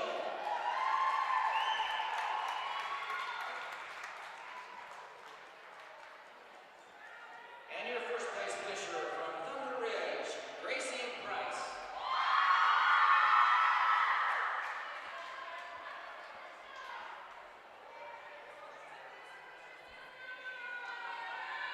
In the 125-pound class division, third place from Thunder Ridge, Emily Copingling.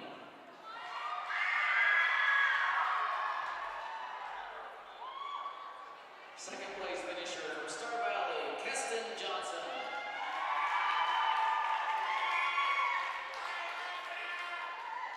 And your 125-pound champion from Thunder Ridge, Cadence Landers.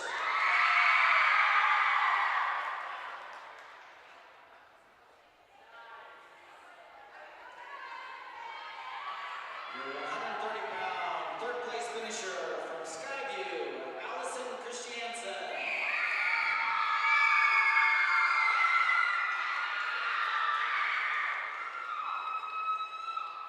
Your second place finisher from Star Valley, Paisley Harbaugh.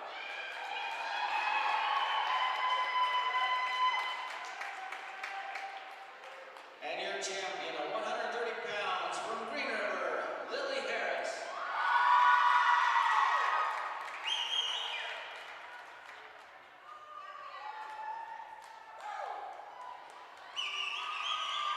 In the 135-pound division, third place from Sugar Salem, Isabel Curtin.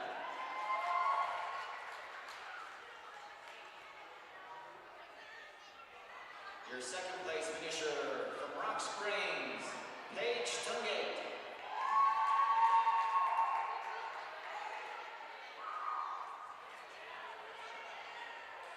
Your 135-pound champion from Star Valley, Remington Allman.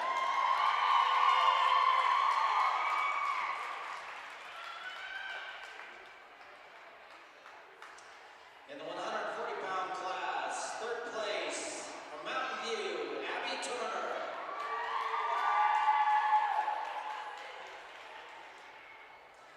Second place of Star Valley, Kara Andrews.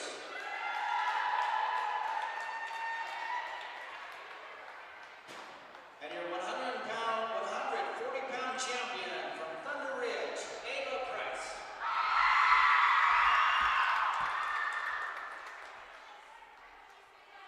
In the 140-pound division, third place from Thunder Ridge, Sky Mitchell.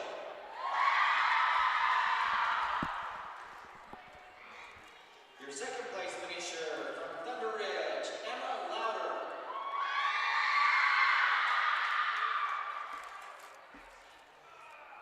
And your 145-pound champion from Star Valley, Vale Foreman.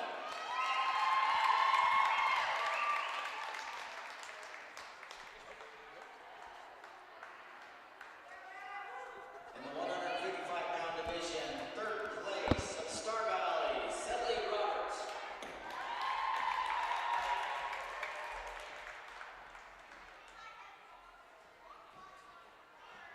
Your second place finisher from Thunder Ridge, Peyton Reeves.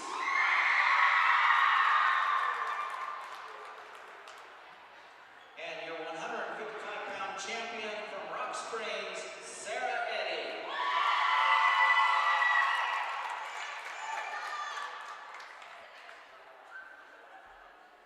In the 170-pound division,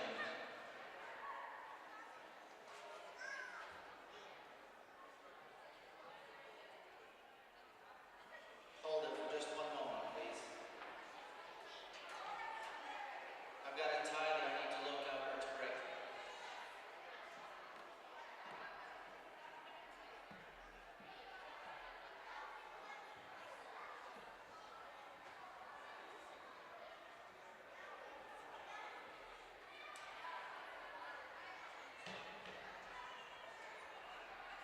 Your third place finisher from Thunder Ridge, Aurora Siqueiros.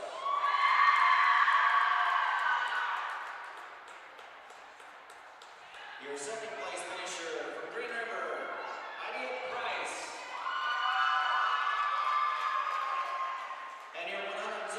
champion from Star Valley, Brooke Schwab.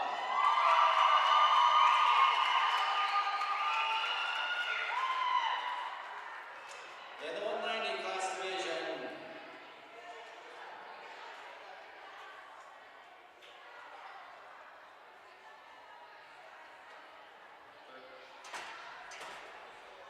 your third place finisher from Sugar Salem, Taylor Young. Your second place finisher from Star Valley, Stella Lynn. And your champion from Thunder Ridge, Shauna Anderson.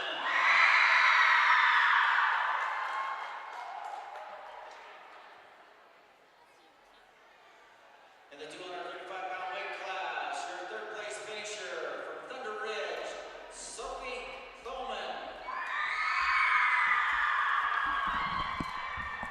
Your second place finisher, also from Thunder Ridge, Emery Goodell. And your champion from Star Valley, Cashley Hepworth.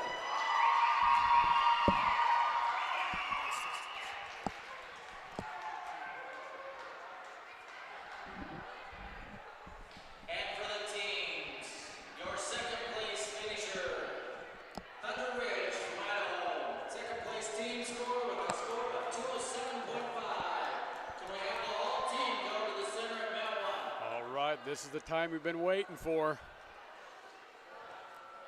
Being the blue is in the center for second, I think we can all but predict what color is going to be in the middle for first, right, JR? It is, and what a great team, Thunder Ridge, coming over here. They won it last year, so to come over and have another strong showing this year, I'm sure they were expecting to come in and take that championship away. But it's what a great night for Star Valley. Oh. But wonderful tournament for the Thunder Ridge to come in. We appreciate them coming over here and competing. So You that's going to be bet. a second place finish for Thunder Ridge High School. You know, hats off to our coaches. I've known Coach Waldron all my life, or all of our life in Star Valley. Oh, here we go. Lady Braves Brawl. Star Valley High School with a score of 252.5. So what a great win for the Star Valley Braves, ending up at 252.5. So that's a 45-point victory there. A great night with a lot of individual bracket champions, and like I said, we had placers in every single Wow. weight class, and in some of them we had two. For the first out of the gate, I mean, hats off. You know, our coaches. You know, they've worked hard. They really have. Yes, you know, our founding coaches got this started. They had big shoes to fill, and Coach Waldron, just such a good guy, great coach, powerful leader. We're grateful that he has been able to step in. We also have as assistants Coach Kennington, and they're taking a team picture right there. If you can see, he's on the far right side. And I'm looking for Coach Anderson. Oh, there he is. Coach Anderson in the middle. Now he's bobbing over to the right, his left. And Coach Waldron, of course, is on the left, the far left. So great job, coaches. Great job, competitors, wrestlers. Thanks to the parents and all the sponsors. What a great evening for the Star Valley Braves wrestling. Absolutely, and just to close it down for the night, we appreciate you guys all tuning in and listening. What a great broadcast that SVI is able to provide, and thanks to the Wyoming National Guard for the sponsor of this broadcast. Lady Braves come away with a big win at the Braves Brawl. Join us again tomorrow night as we host yet again the Braves Brawl for the boys teams tomorrow, Friday and Saturday. Thank you, and signing off. Have a good night.